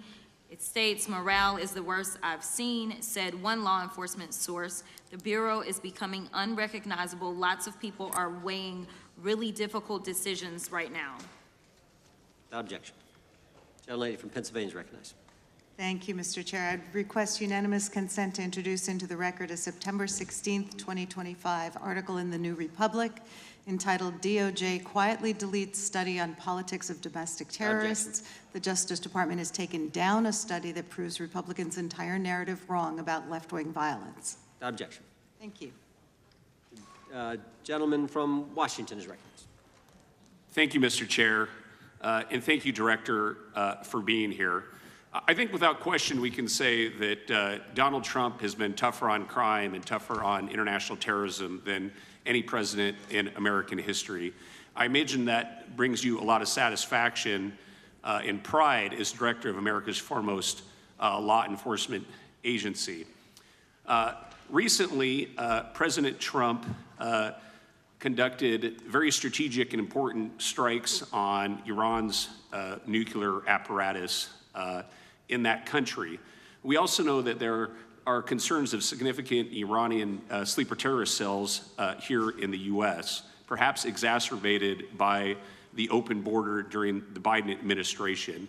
What can you tell Congress and the American people about what the FBI is doing to safeguard us from potential terrorist attack by Iranian cells? So our counterterrorism division, which is fully stocked up, watches for reflections in the intelligence streams that our intelligence community collects and produces, and works hand in glove with our partners at the CIA and elsewhere to make sure that any threat, even if it's hearsay, double hearsay, triple hearsay, or totally incredible, is not only fully run down, but we also take our duties to notify and give defensive briefings to those who are mentioned in those intelligence reports to make sure that we do both our notification obligation and our investigatory obligation.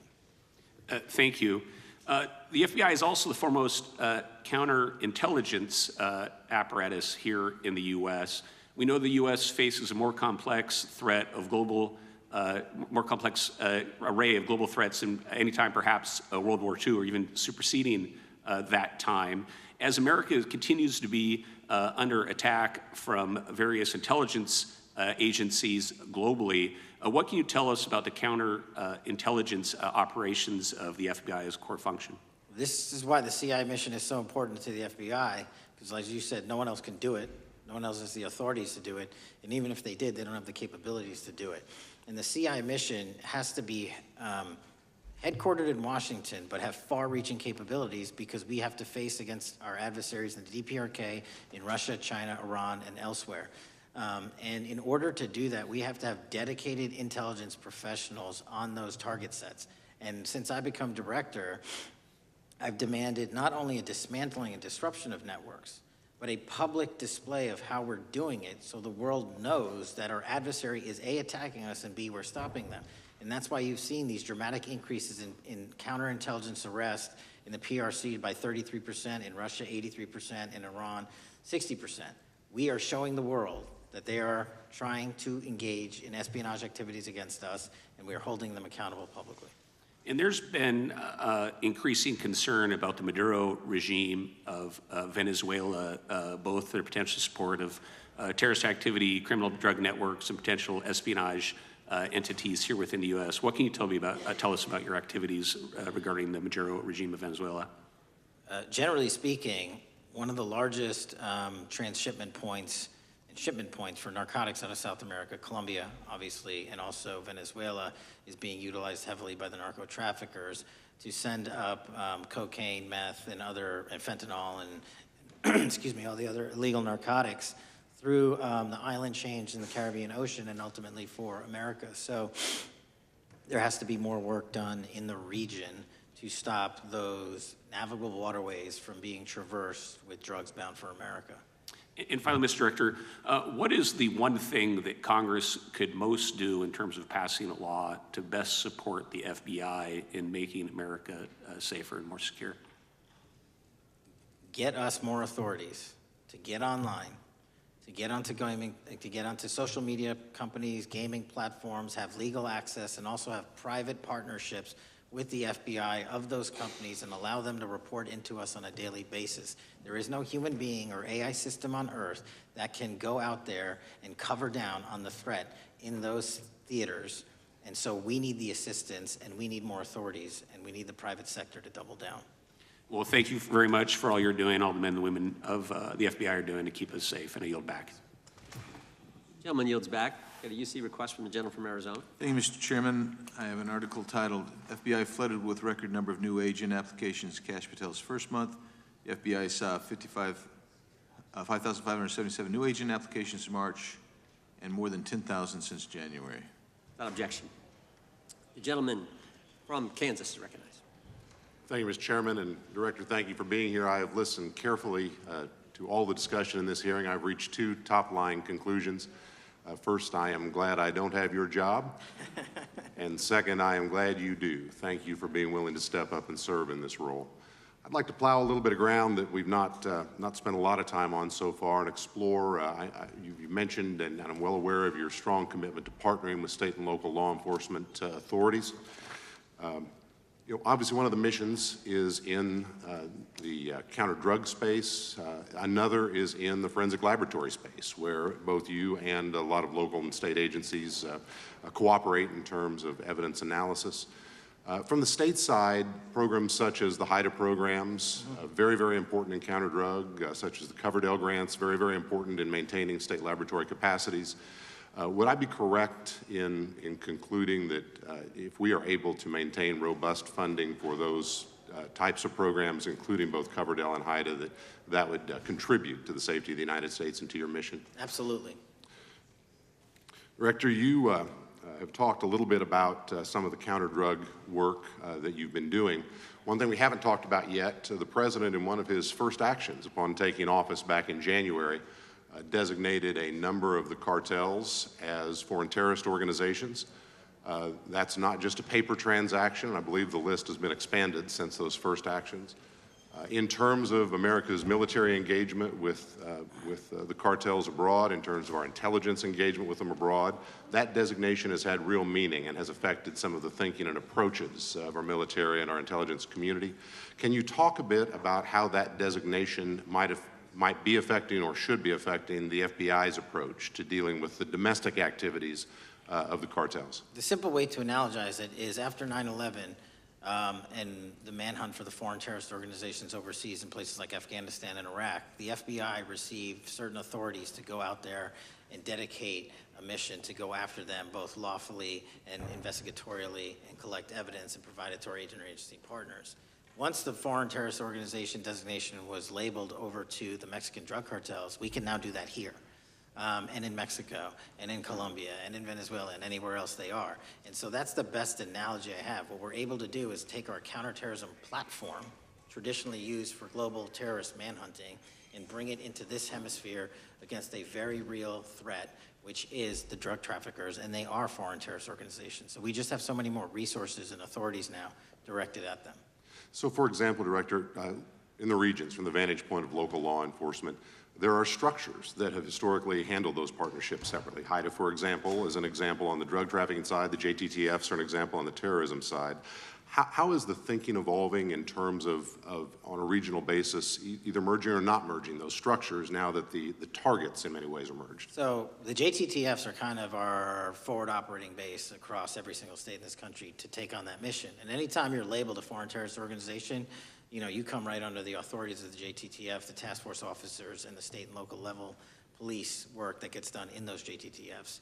And the Homeland Security Task Force layer on top of that, I think 25 or 30 across the country, specifically working with DHS and Secretary Noem to go after the drug trafficking foreign terrorist organizations because they have unique capabilities and authorities dedicated to that mission.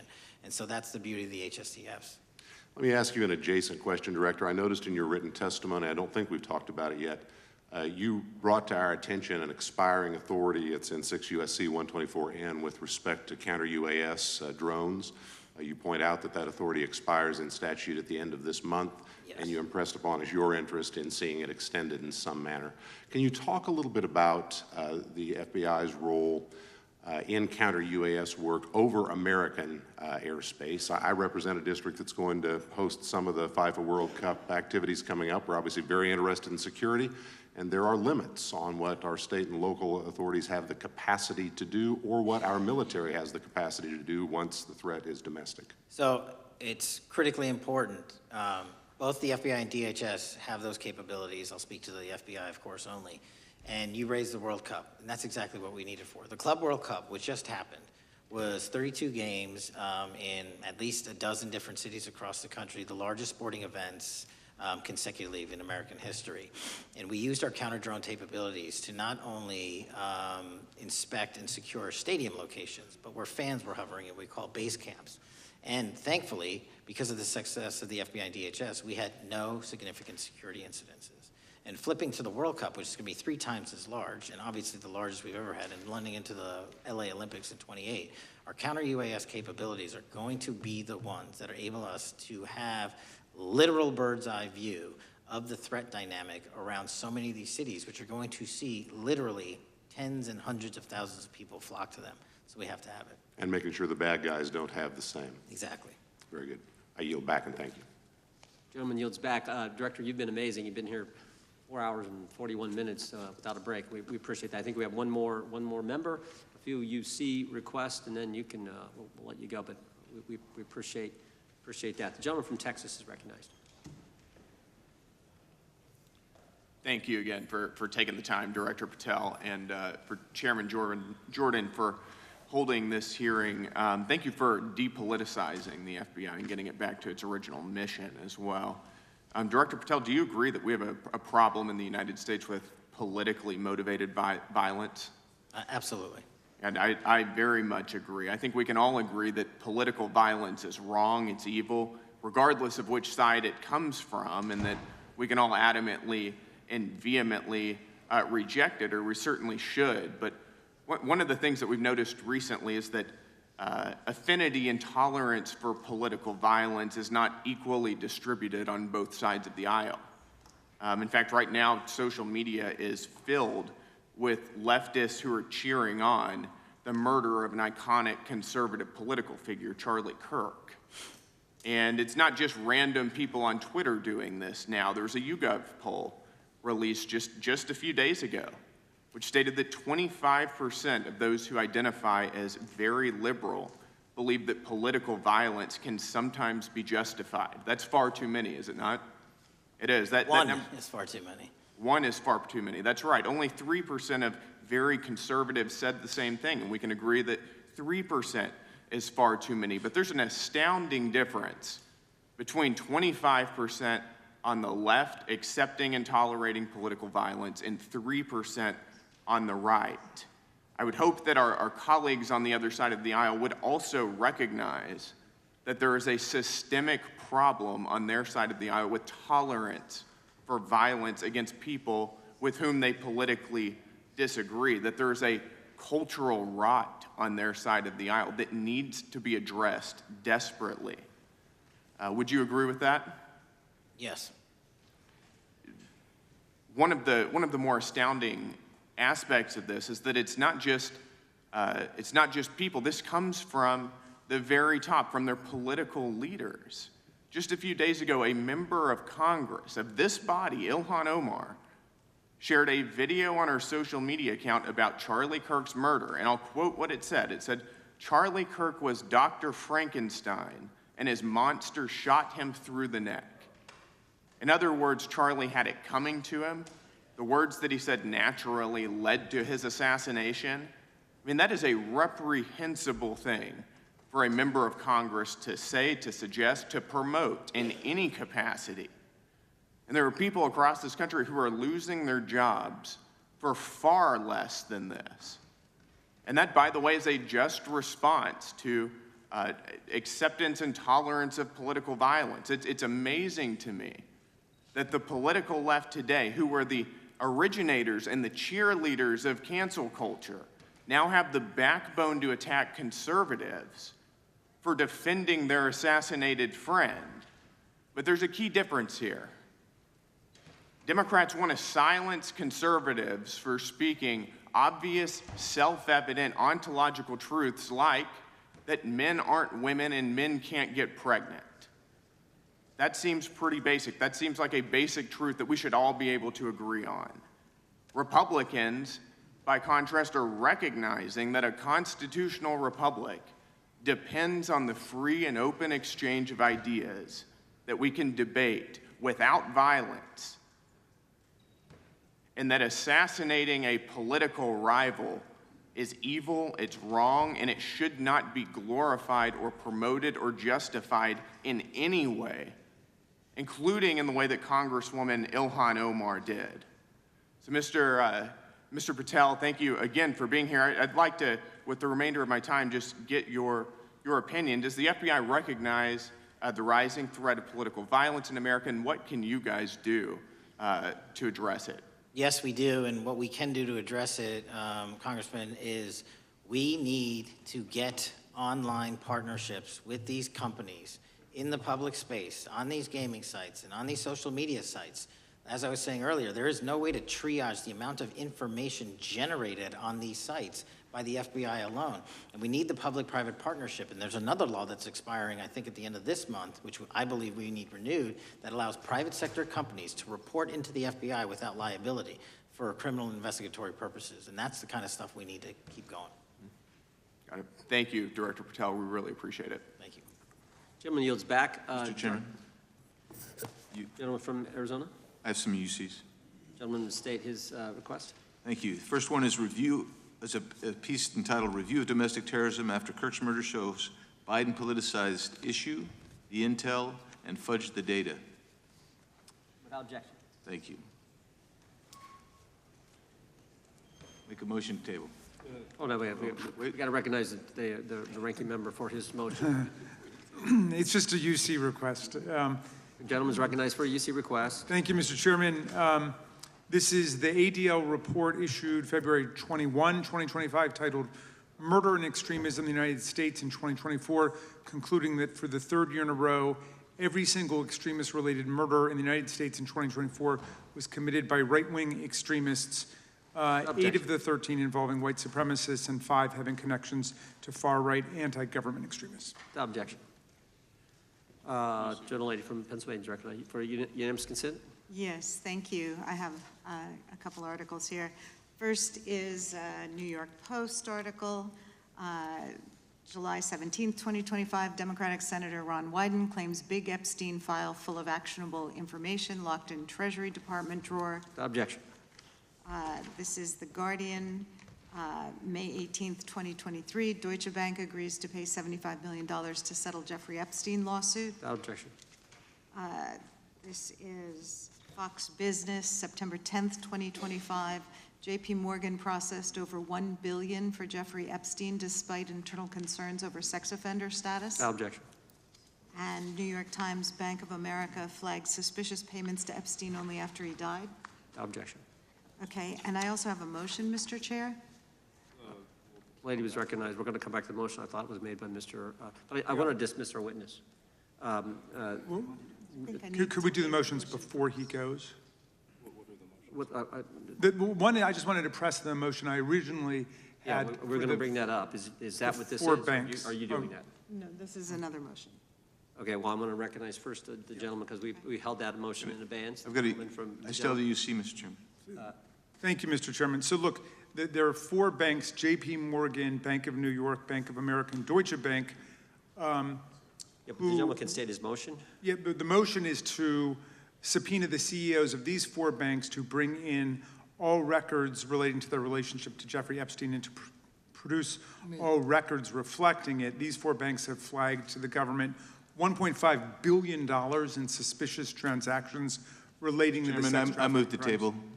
Mr. Diamond just released a statement saying he would be happy to comply. Mr. Chairman, need The motion to table, the motion offered by the gentleman from Maryland, the motion to table is not debatable. The question occurs on the motion to table. Those in favor say aye. Aye. Those opposed, no. No. Opinion of the chair, the ayes have it, the motion is tabled. I'd like a recorded vote if we could, Mr. Chairman. Recorded vote being requested. The clerk will call it. Well, we got to get the clerk here. Oh, the clerk's right here. Wonderful. Clerk will call the roll. Yes. Mr. Jordan votes yes. Mr. Isa? Mr. Biggs? Mr. Biggs votes aye. Mr. McClintock? Mr. McClintock votes aye. Mr. Tiffany? Mr. Massey? Mr. Roy? Mr. Roy votes aye. Mr. Fitzgerald? Mr. Klein? Mr. Klein votes aye. Mr. Gooden? Mr. Van Drew? Mr. Nels? Mr. Nels votes yes. Mr. Moore? Mr. Moore votes yes. Mr. Kiley? Ms. Hageman? Ms. Lee? Mr. Hunt? Mr. Fry? Mr. Grothman? Mr. Grothman votes aye. Mr. Knott? Mr. Knott votes aye. Mr. Harris? Mr. Harris votes aye. Mr. Onder? Mr. Onder votes aye. Mr. Schmidt? Mr. Schmidt votes aye. Mr. Gill? Mr. Gill votes aye. Mr. Baumgartner? Mr. Raskin? No. Mr. Raskin votes no. Mr. Nadler? No. Mr. Nadler votes no. Ms. Lofgren? No. Ms. Lofgren votes no. Mr. Cohen? Mr. Johnson? No. Mr. Johnson votes no. Mr. Swallow? No. Mr. Swallow votes no. Mr. Liu? Ms. Shiapal? Mr. Correa? Ms. Scanlon? No. Ms. Scanlon votes no. Mr. Neguse? No. Mr. Neguse votes no. Ms. McBath? No. Ms. McBath votes no. Ms. Ross? No. Ms. Ross votes no. Ms. Ballant? No. Ms. Ballant votes no. Mr. Garcia? No. Mr. Garcia votes no. Ms. Kamlager-Dove? Mr. Moskowitz? No. Mr. Moskowitz votes no. Mr. Goldman? Mr. Goldman? Ms. Crockett? No. Ms. Crockett votes no. Gentleman from Texas, Mr. Gooden. Mr. Gooden? You're a no. You're a no. Lance? Mr. Gooden votes yes. Mr. Chairman, how am I recorded? Gentleman from New York. Mr. Goldman, you're not recorded. No. Mr. Goldman votes no.